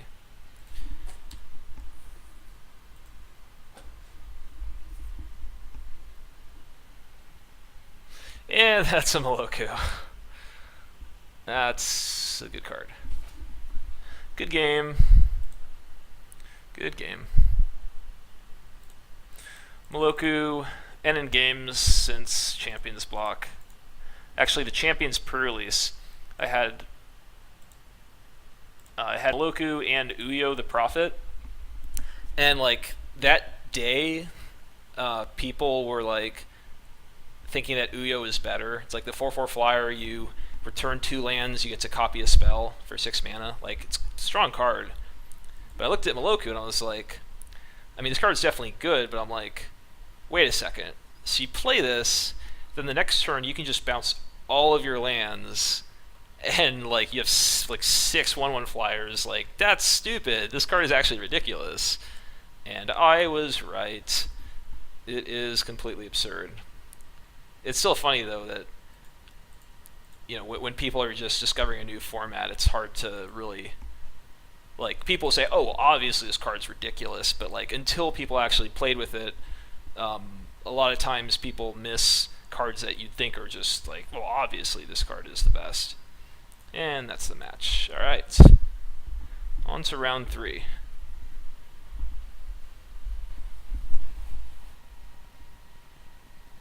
Yeah, 2 Molokus in the same deck. Pretty sick.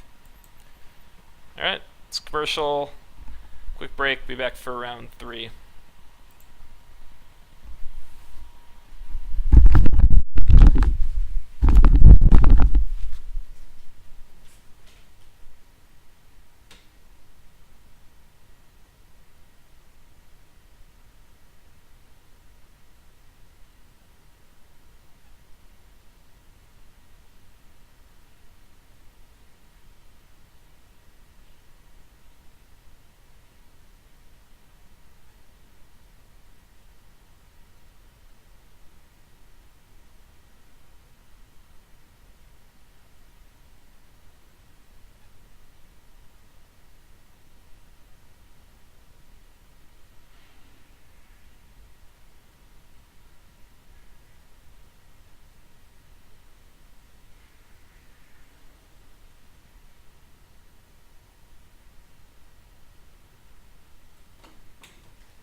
here we go.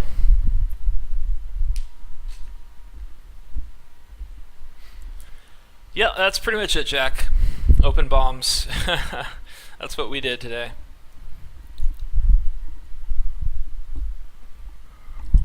Yeah, yeah. I mean, I'm not like a huge fan of Oppressive Rays, but I did rate it really highly when when was it born? It was Journey to the Next when that set came out. And same for Singing Bell Strike. I rated really high because like in aggro decks it doesn't really matter. Yeah, I opened Maloku, Elspeth. I got past the Grand Arbiter. Oh, opponent's asking for a split. Too late. Just noticed. Yeah, I mean, there's so many cool combos with Tumble Magnet that make it a lot better.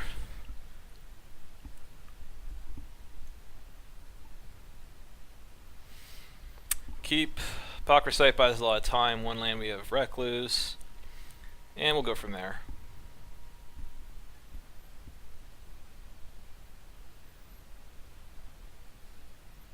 Never split with Maloku.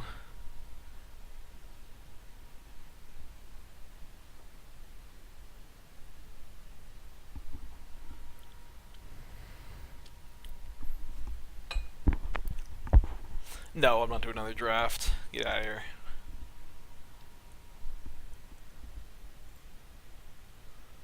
Bring the islands.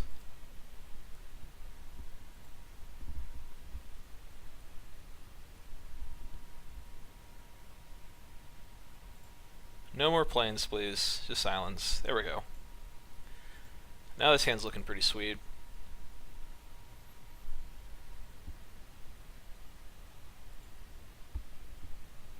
Yeah, I'm not sure if I can remember losing with Maloku either, other than sometimes in Cube. Like, it's stuck in your hand and like you're just getting beat down too fast or something. I mean, it looks like a 5-color deck or something. With the meadow, green. Yep. That sounds really good, Royal. Plumeveil. Nice. I mean, we'll see what my opponent is doing with all these colored mana. If Plumeveil is good against that, or it might not be big enough. Take Possession should be pretty strong if he doesn't have bounce, because I imagine he's playing some fatties.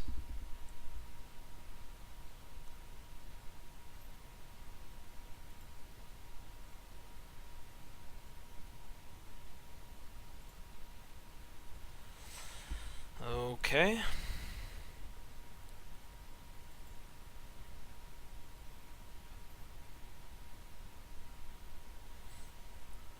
We could try to use Plumeveil to hold it off. I don't mind having my Apocryphite die, so I'll probably just block with Apocryphite and a turn Plumeveil. Then I can leave up Mutation as well.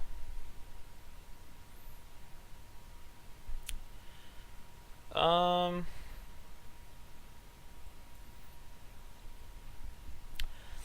guess with the mana up he has now, 3 mana, like... I mean, I'm okay if I have to lose the Plumeveil. Like, it's probably a 1-for-1.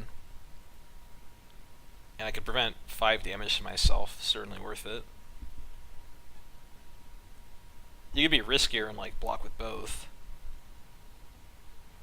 But... I don't think I want to do that. Like, I'm happy enough if he just doesn't kill it.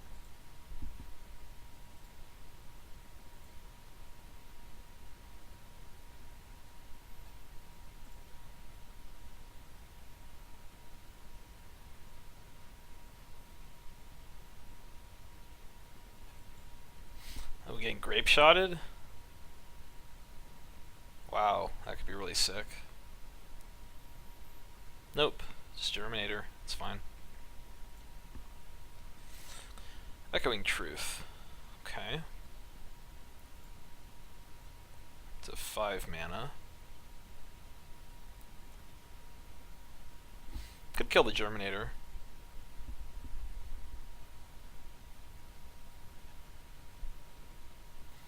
Also, it's pretty safe to just wait.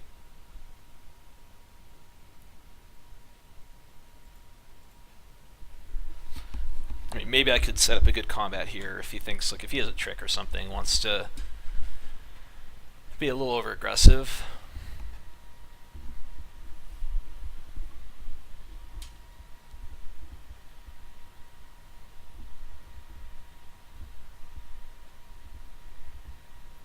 Well, he's got Germinator, so he can sack a Thallid, so Echoing Truth just gets fizzled.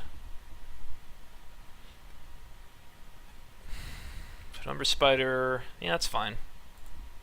Like, it's cool if my opponent just wants to sit back and set up. Recluse of his own. So, what do I care more about? Assuming he has, like, Tromp, which he certainly could. I can kill the Germinator, or I can kill the Recluse. And right now, Recluse doesn't actually do anything. So, I can also hold on to it. Just kind of, I don't know. Could want to hold on to it.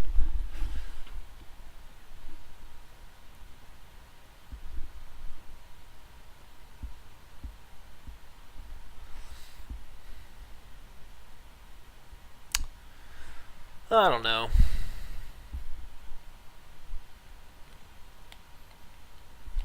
I mean, maybe play something I care about more. Obviously, the Recluse I don't really care about.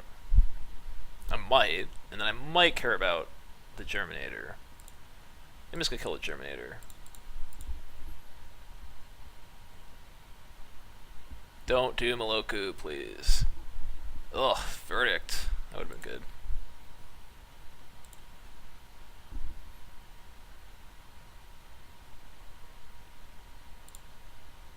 Elspeth.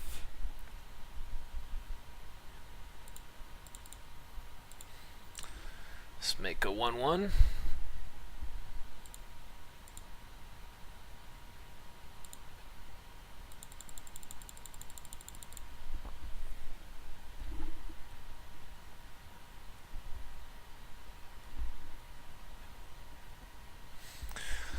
I think I have to lose a token this turn.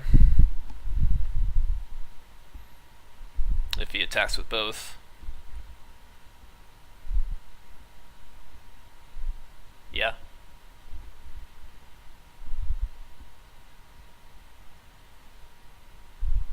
Okay, he just has one card in hand.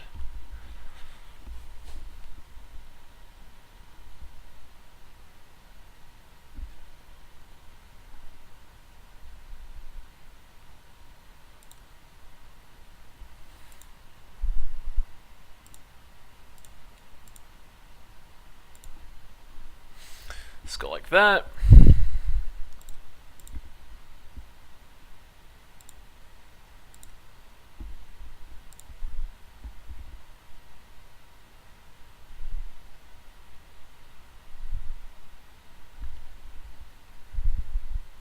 Black. Pilfers. Getting back Germinator. Okay.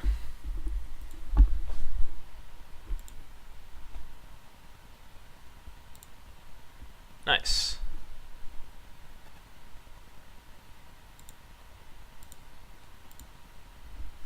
So, snipe Hypocrisite. And that should lock down his offense.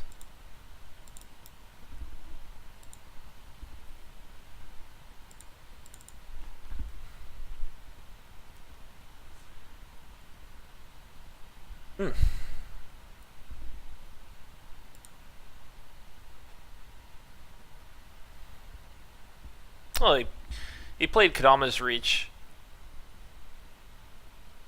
He's overall drawn 6 lands, so I don't think that's that bad.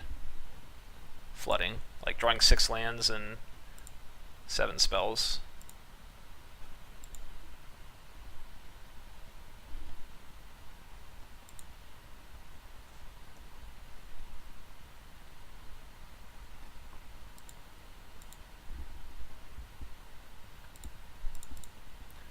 I think I keep making a couple 1/1s. I could start flying over with the Aether Snipe soon.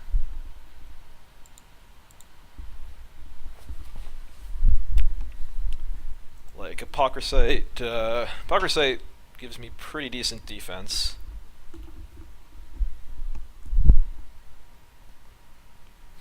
Like going for 7 a turn, you can block with the spider. He can move it down to 5. But I think I'm pretty safe from something crazy happening. The tromp isn't that bad. Mutation, it's cool. So yeah, let's go for that. Let's fly this in.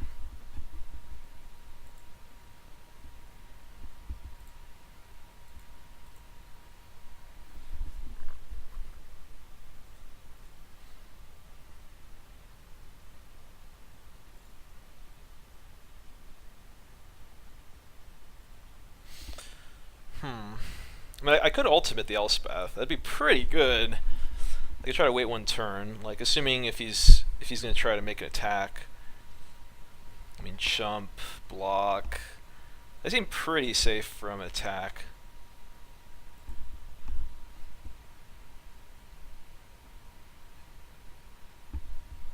Actually, hold on. Beginning of combat. If I tap his Penumbra Spider and his Recluse, then I kill him in 2 turns with Aether Snipe. So, and it also protects me a little bit from losing Elspeth. That seems worth it.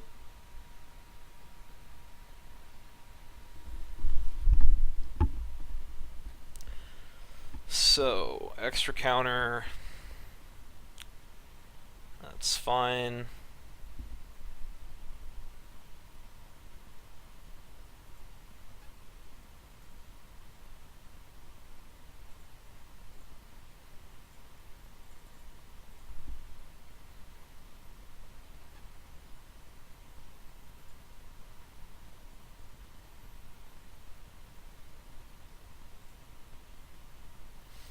Careful consideration. Could be a little bit risky.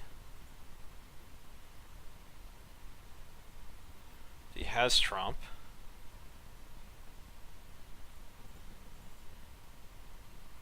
Seems pretty good though. I'm probably gonna draw an island.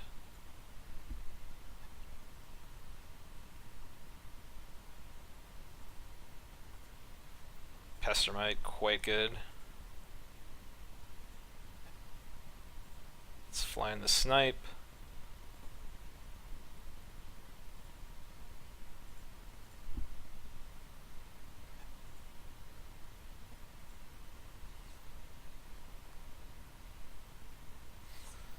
Since we have so many answers, I can probably just pester my Imperiosaur.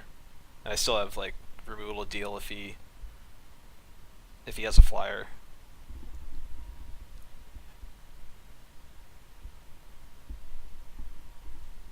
Yeah, I tabled the take possession. I took Pestermite and tabled possession. That was really, really good. It's got black mana. Okay.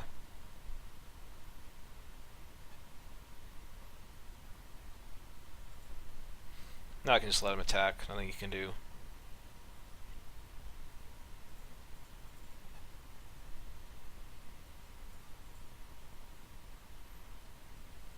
Got it. So he's Thalids, just like green beats, 5 color. He's got the Manta. Has Bound in Silence.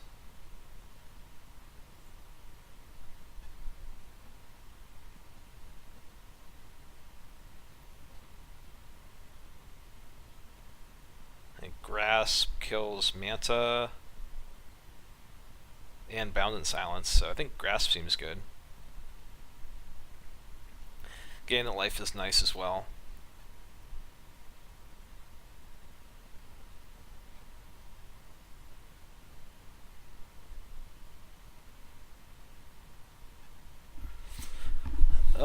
Did he have white creatures?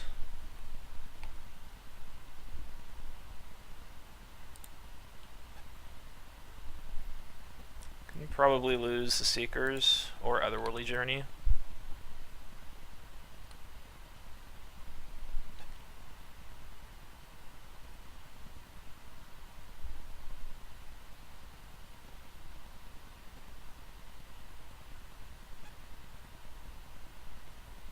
What's up, Drunken Dead?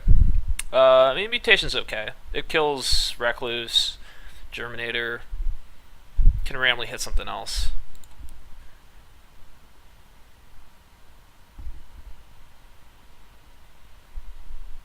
That's a keep.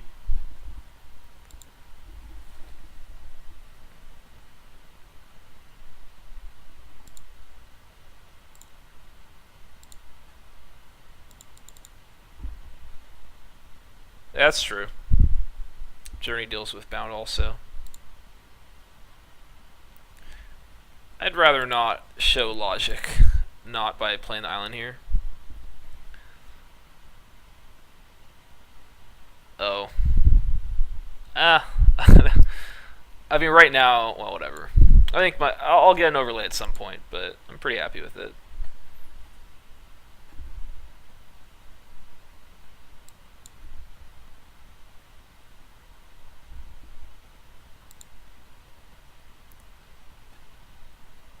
So probably want to pester my tap a land, stop him from playing one of his 4 drops.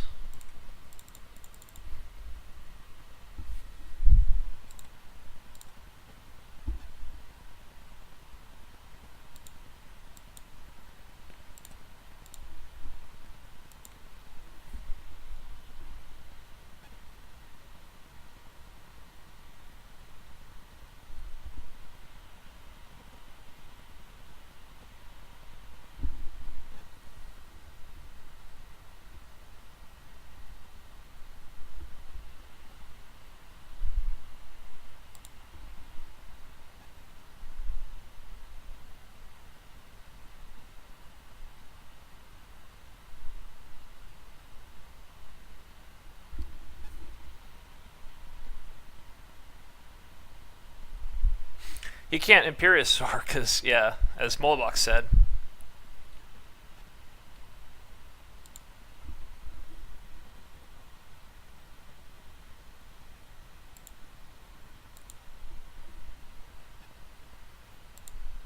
I think I like holding up not here. Because I could hit Imperiosaur or something else. And if he doesn't do anything, I can just mutate the Recluse end of turn.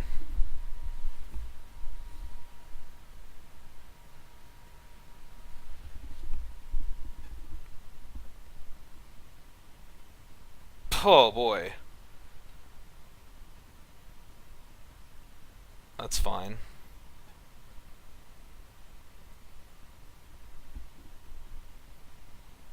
If he does pump it, I gotta go for mutation response though.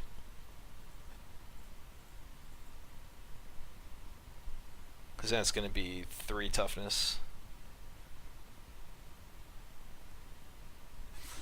I get 1 creature in the yard.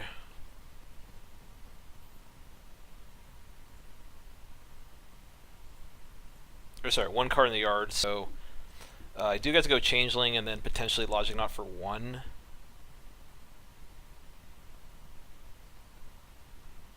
Yeah, I mean, I'm also not sure, like, what else should I put into an overlay? I mean, I could make it, like, slightly... Okay, path. Yeah, let's use that. So, put 5 red flying dragons in the battlefield. So we want that to not happen.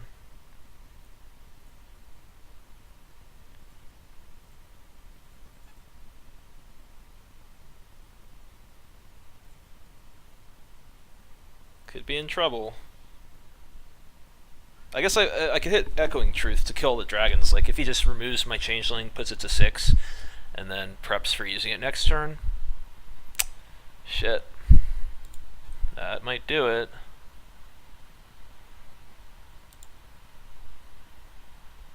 Deck?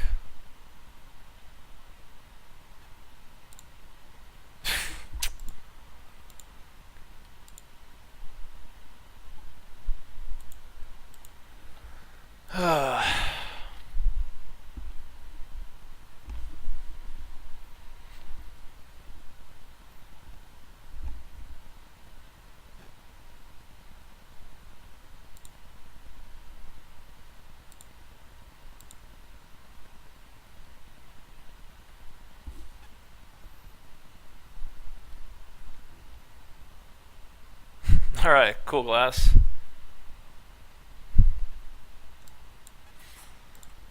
Counter that.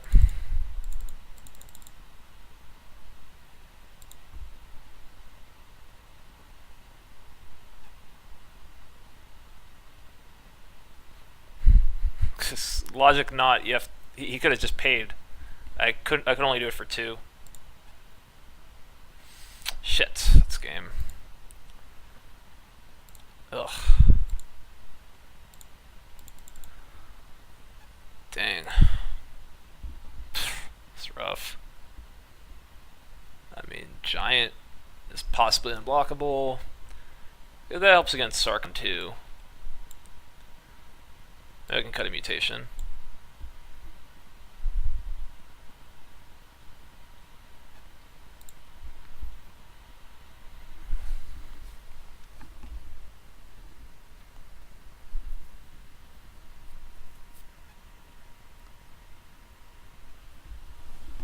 He asked for split again. No thanks. That was pretty fortunate for my opponent.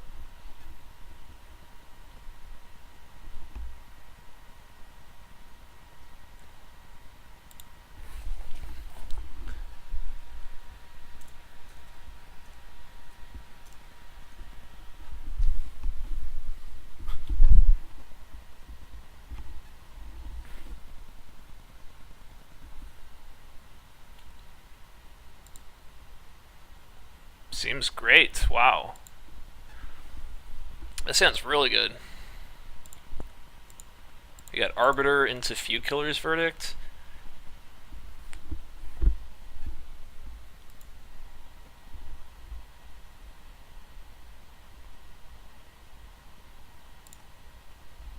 Wow. And Plumeveil? Jeez, this hand. I wonder if I just cycle the visions here. I think so, yeah. I gotta get that white too. So this is my chance. I have a counterspell would certainly be nice, but like this is my turn to do it. Other than maybe I could not play Plumeveil for a turn, but kind of want to get out there. We go for Apocryphite.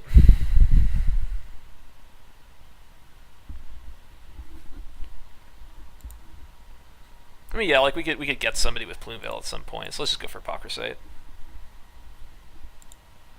Could also get an extra damage in. No, I don't do sports betting.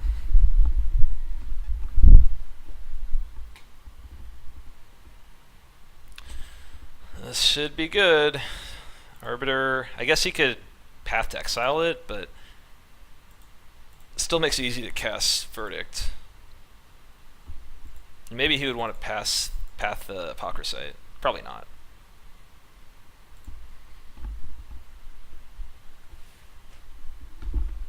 Yeah, he has it.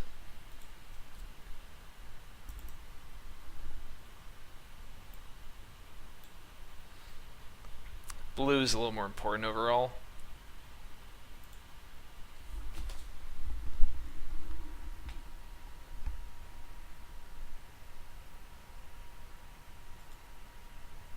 That's good.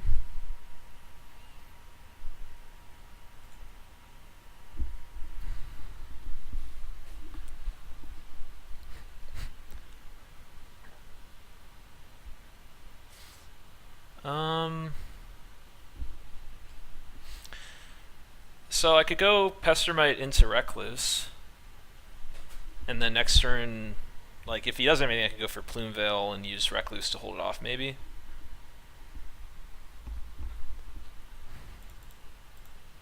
Like compared to just tapping a land, that seems better.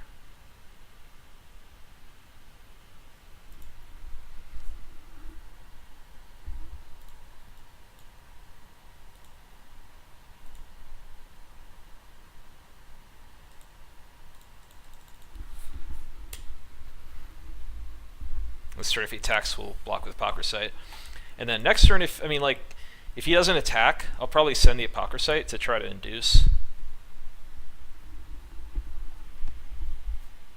I mean, but since he is, yeah, I'll just block with Apocryphite. Pretty happy to do that.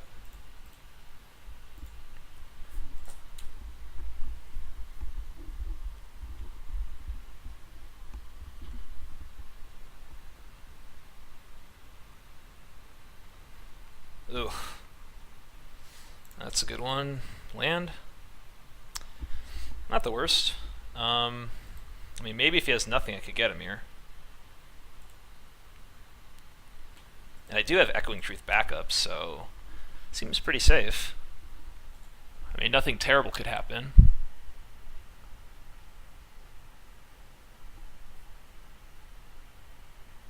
It's a pretty good combo, though. It's a lot of tokens. At least at the moment, you can't actually sack them, so I could Echoing Truth to remove a bunch at some point.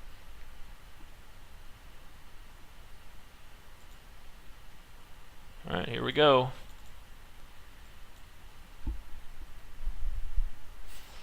Should be pretty good. So, which one do I want to kill? I mean, alone, the Sporloth... Yeah, this is weird. I think Sporloth Ancient's a little bit better.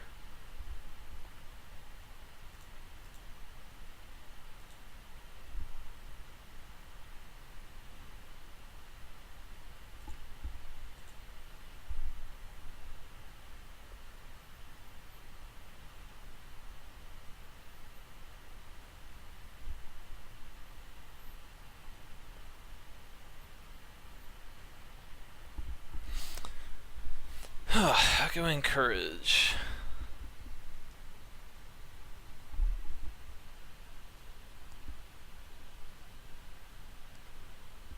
I think we Truth. Definitely don't want to lose the Plume Veil. And this is better than just bouncing Plume Veils, so...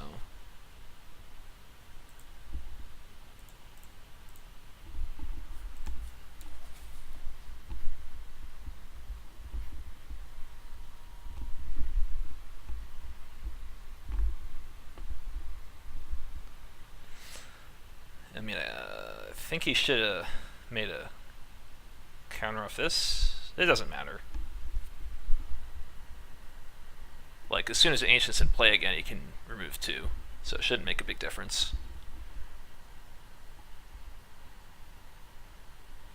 Land. Grasp.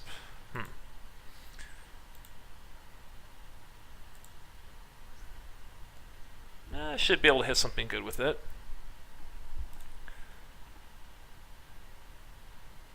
I mean, I guess he could like attack with the Recluse here, offer up the trade with the Plume Veil. Might just get into free damage. But I guess in that sense, nah. Because if that's the case, then he could just send the Saproling and the Spore Sower, and so I'd just be trading 1 for 1. Where this play is like just safer on its own.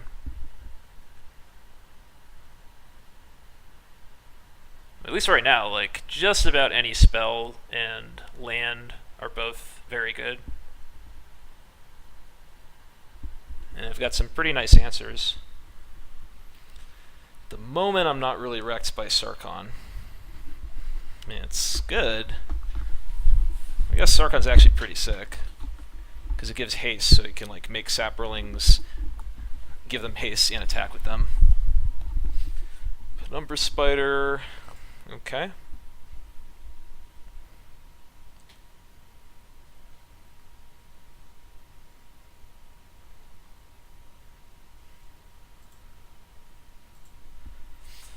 Drag down, sure.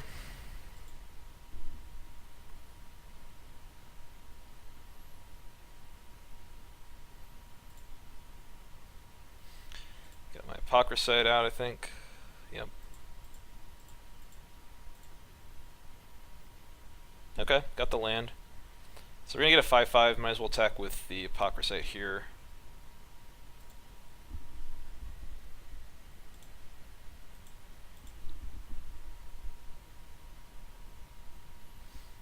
Free token kill. Also, Take Possession could be really good on his, like, Thallid or something like that. If he doesn't remove a counter, you can't respond to it, and then I can remove the counters myself. So that adds a little extra value. Could also Take Possession Sarkhan.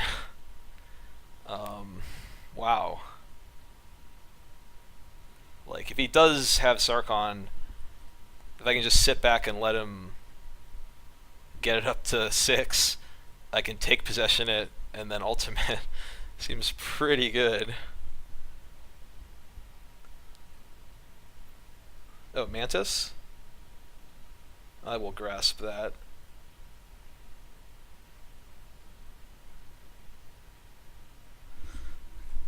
Come on. Bring it.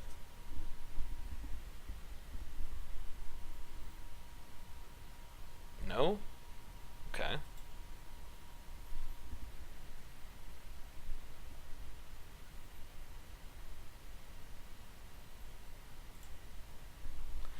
Ooh, Logic Knot. Nice. I think I get very aggressive here, or just a little bit aggressive. I think very aggressive.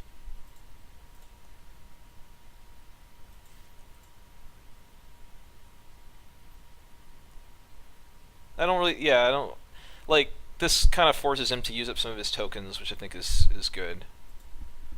And I don't think there's a block he can make that I'm really sad. Like, I think he just uses 2 tokens, chumps with 2.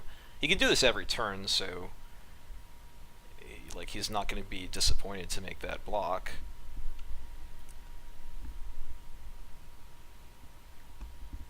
That's so tempting, just like wait for him to Sarkhan and then take possession it, but probably would rather Logic Knot it.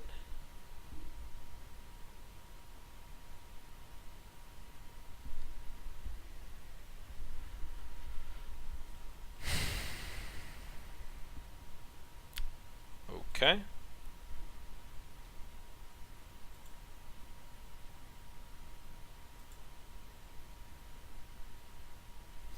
mean, if he's gonna go for like a Tromp, or maybe if he has Sarkhan or something,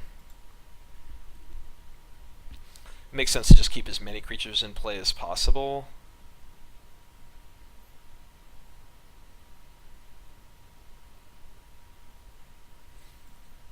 Baloth.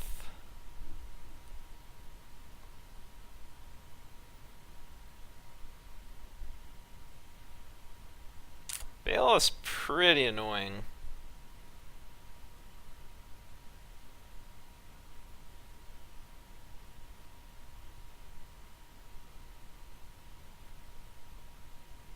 So right now I'm sort of making progress. I guess like okay, next turn he can like remove 1. He can put all 3 of these on the 5/5.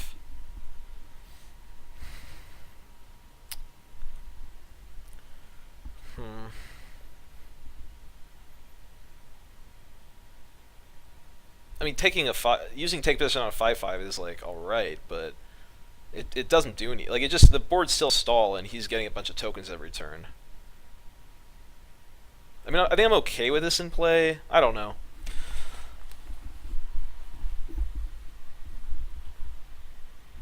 I also don't want to have to leave up like mana every turn. I can't even necessarily Logic Knot anything, so I don't have that much mana. Ooh. I think I gotta just main phase this.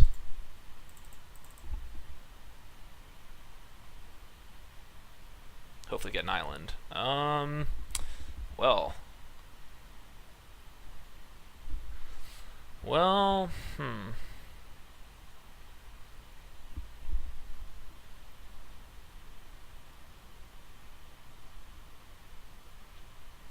Probably lose the grasp. I can handle a Mantis. I can handle Bound. So I'm going to lose the grasp in a land. It's like this turn, holding up Logic Knot seems pretty important. I can do it for 8. And then I've got Moloku. No, I don't want to lose Logic Knot.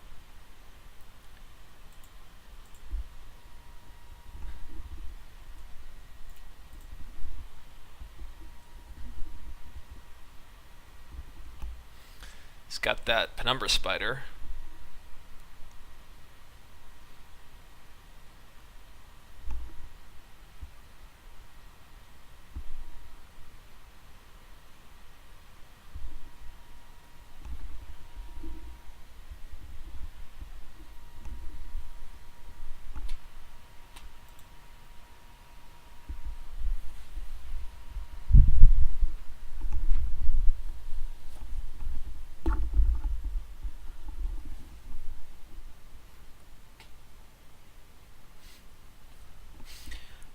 put Apocryphite plus Pestermite on it. I don't think I want to lose my 5/5.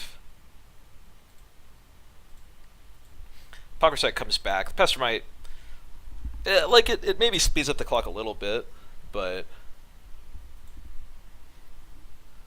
I think it's worth just killing the 5/5, which is going to be a problem.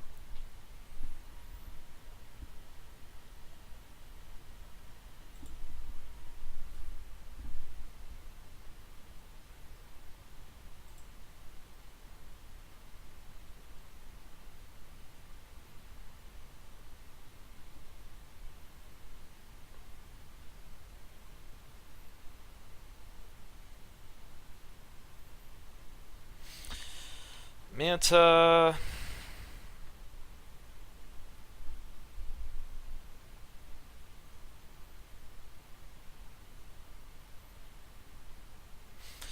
I can steal it. I think I just counter it. 5/5 flyer. I mean, it's a big wall. It seems pretty annoying. So 1, 2, 3, 4, 5. Just make sure I can counter it.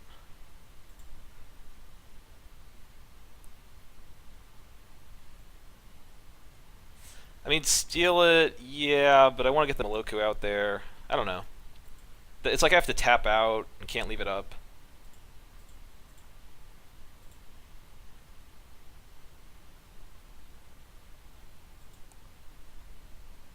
Might have been right to take it. But take possession is really powerful. We'll see. So... Moloku here. Oh, I can Aether Snipe the token. That's so good.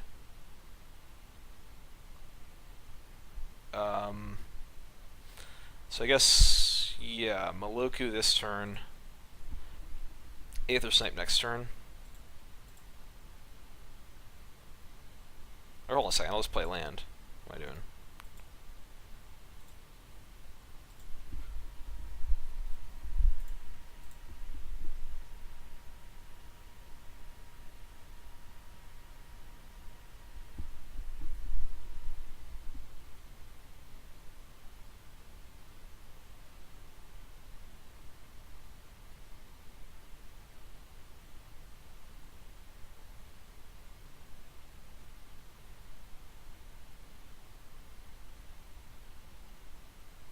It's Vertaloth.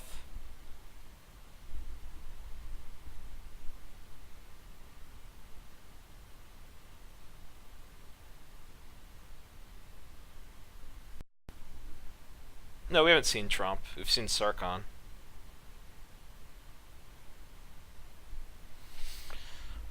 Okay. So even if I take possession of that, it still pumps up Saprolings.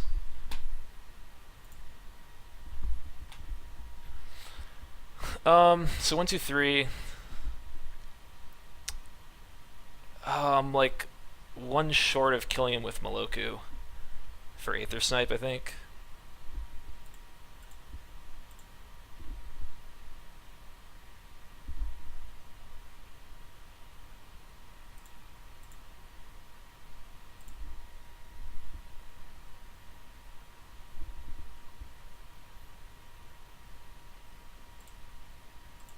As long as I'm not dying.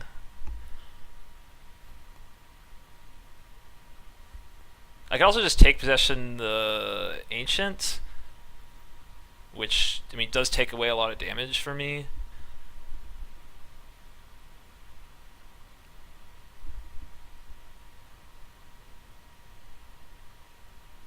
Hold on a sec. Well, because he doesn't quite die to Aether Snipe. So maybe I should just like take possession first. Or, yeah, let's see, I could take possession of the Spider token. No.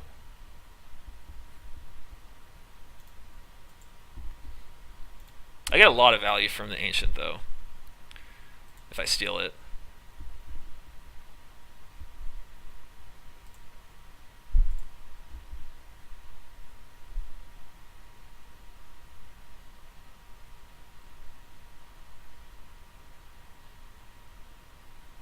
Uh, 4, 7. Oh, I'm still like one short if I use Aether Step. Oh, I forgot. Yeah. I forgot. I could evoke and go. Yeah, okay. But I can. I can't do that. Or can I do that now? 1, 2, 3. If I can make 4. Yeah. I mean, I would have made. I would have played it a little differently if I was going to go for that. But that that does seem right, I think.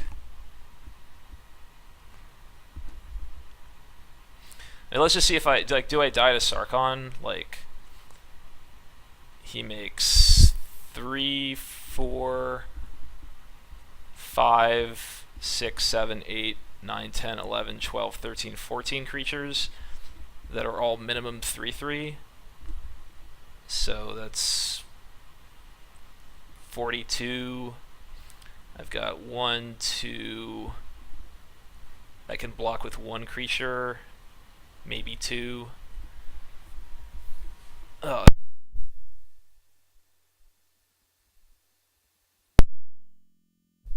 Dang it, I'm sorry. Can people hear me now? I unplugged, so no idea. Let me, maybe I can quickly turn this on, see if that does it.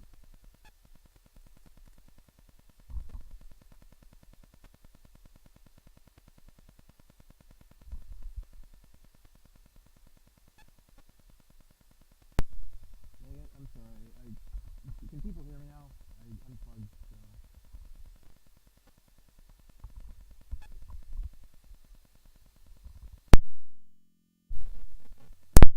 Alright. No, it just keeps unplugging. It's if I have the music on, you guys won't notice it, but fuck off, man. Get fucking banned. Again. Like, seriously, leave my fucking chat. Thank you.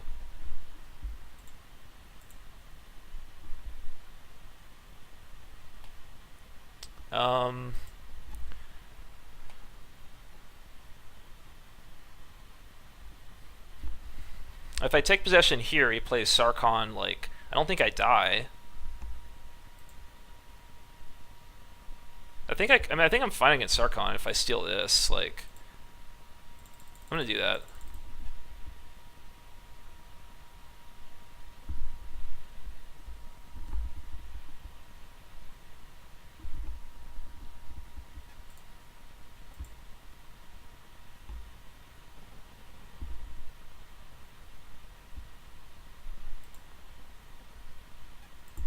It also makes 2/2s because of the Verloth. Like, it slows down his sapling production by a ton. And I mean, I don't die if he has Sarkon now. Like, I think I die to Sarkon the other way. It would be really close, though.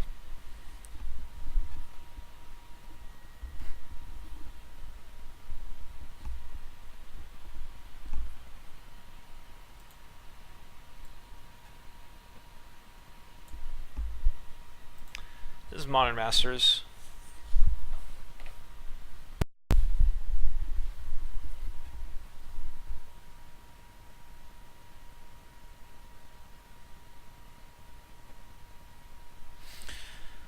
I mean, it's worth it. That one decision's pretty important.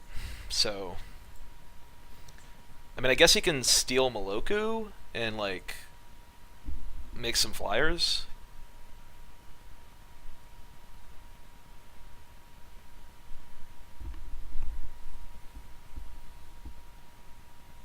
Yeah.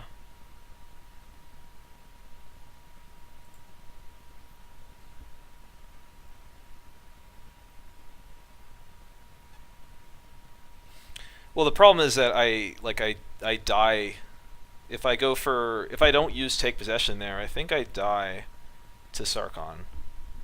Or sorry, if I go for the evoke plan, like I could try to slow things down, but I don't think there's a purpose there.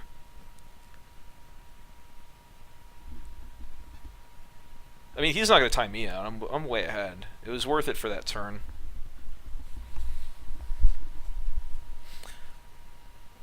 I guess the problem though is that I think he gets to protect Sarkon here. Attacking with Vertoloth. I mean, pretty sure I'm okay with him if he just wants to take Moloku again. I think that's fine. I snipe the spider.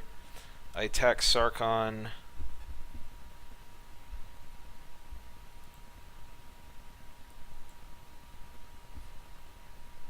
It's weird that he's attacking with Vertaloth.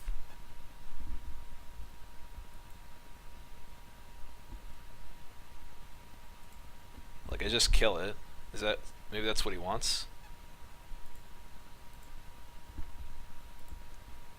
He trades it for a Saproling token. It's pretty weird. So yeah, I mean, he gets one more flyer. I can attack at Sarkon.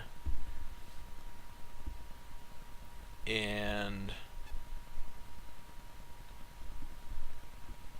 I mean, he can, like... steal Moloku again, like, make a bunch of tokens. But then Sarkon dies. Or he can, like, pump or something. I mean, this is correct. I could kill Moloku, but then he has Sarkon still, so I want to keep Moloku.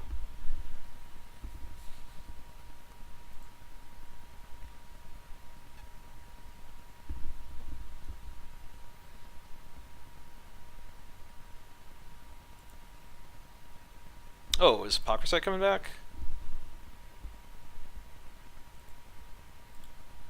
Soon, right? Oh, cat came back. Cool. Let's see, I could evoke Aether Snipe. And then make a bunch of flyers, maybe? No, that's not right. I mean, Apocryphite can attack. This kills a token.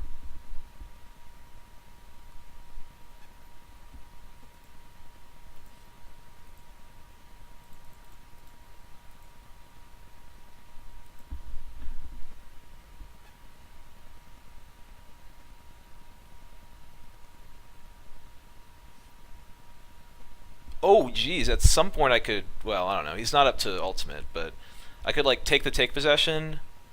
I could bounce the take possession and, like, then steal his Sarkon and, like, do something to it, but I'm just going to kill the Penumbra Spider. And then let's attack Sarkon. Sarkon...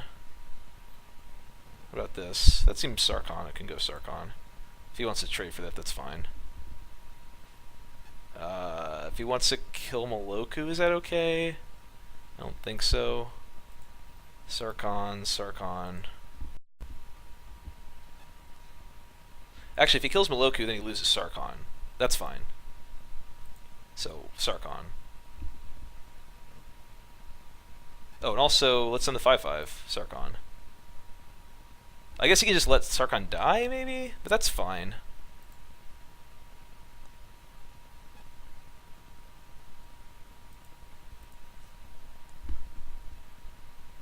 Like, I should win that game if he lets Sarkon die.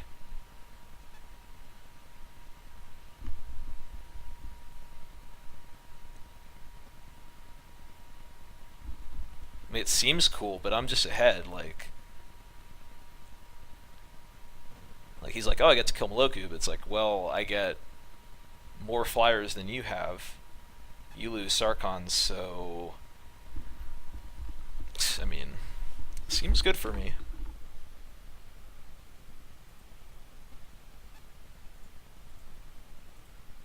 Compared to him just getting, like, a ton of flyers, I think.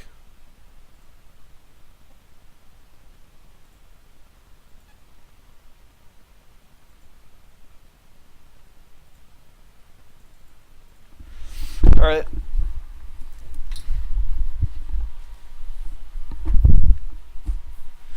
No donations for shots, but I do accept donations. Alright. I mean, now I will play faster because it's so hard for him to finish me off at this point. For, 2 games. Let's play this F6 and make a big attack.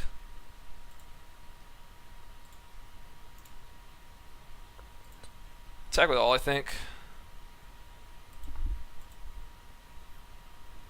It's It's probably better off against Trump anyway to just force in as much damage, kill as many creatures as possible.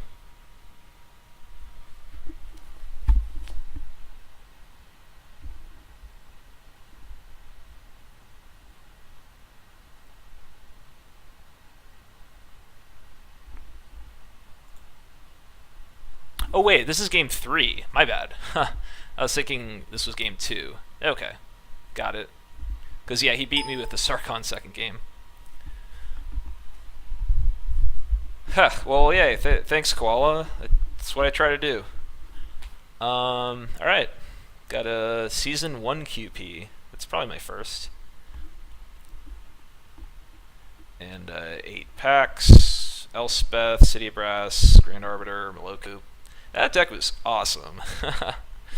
Really sick deck. Yeah, good game, Sherpico. I'm glad we got that.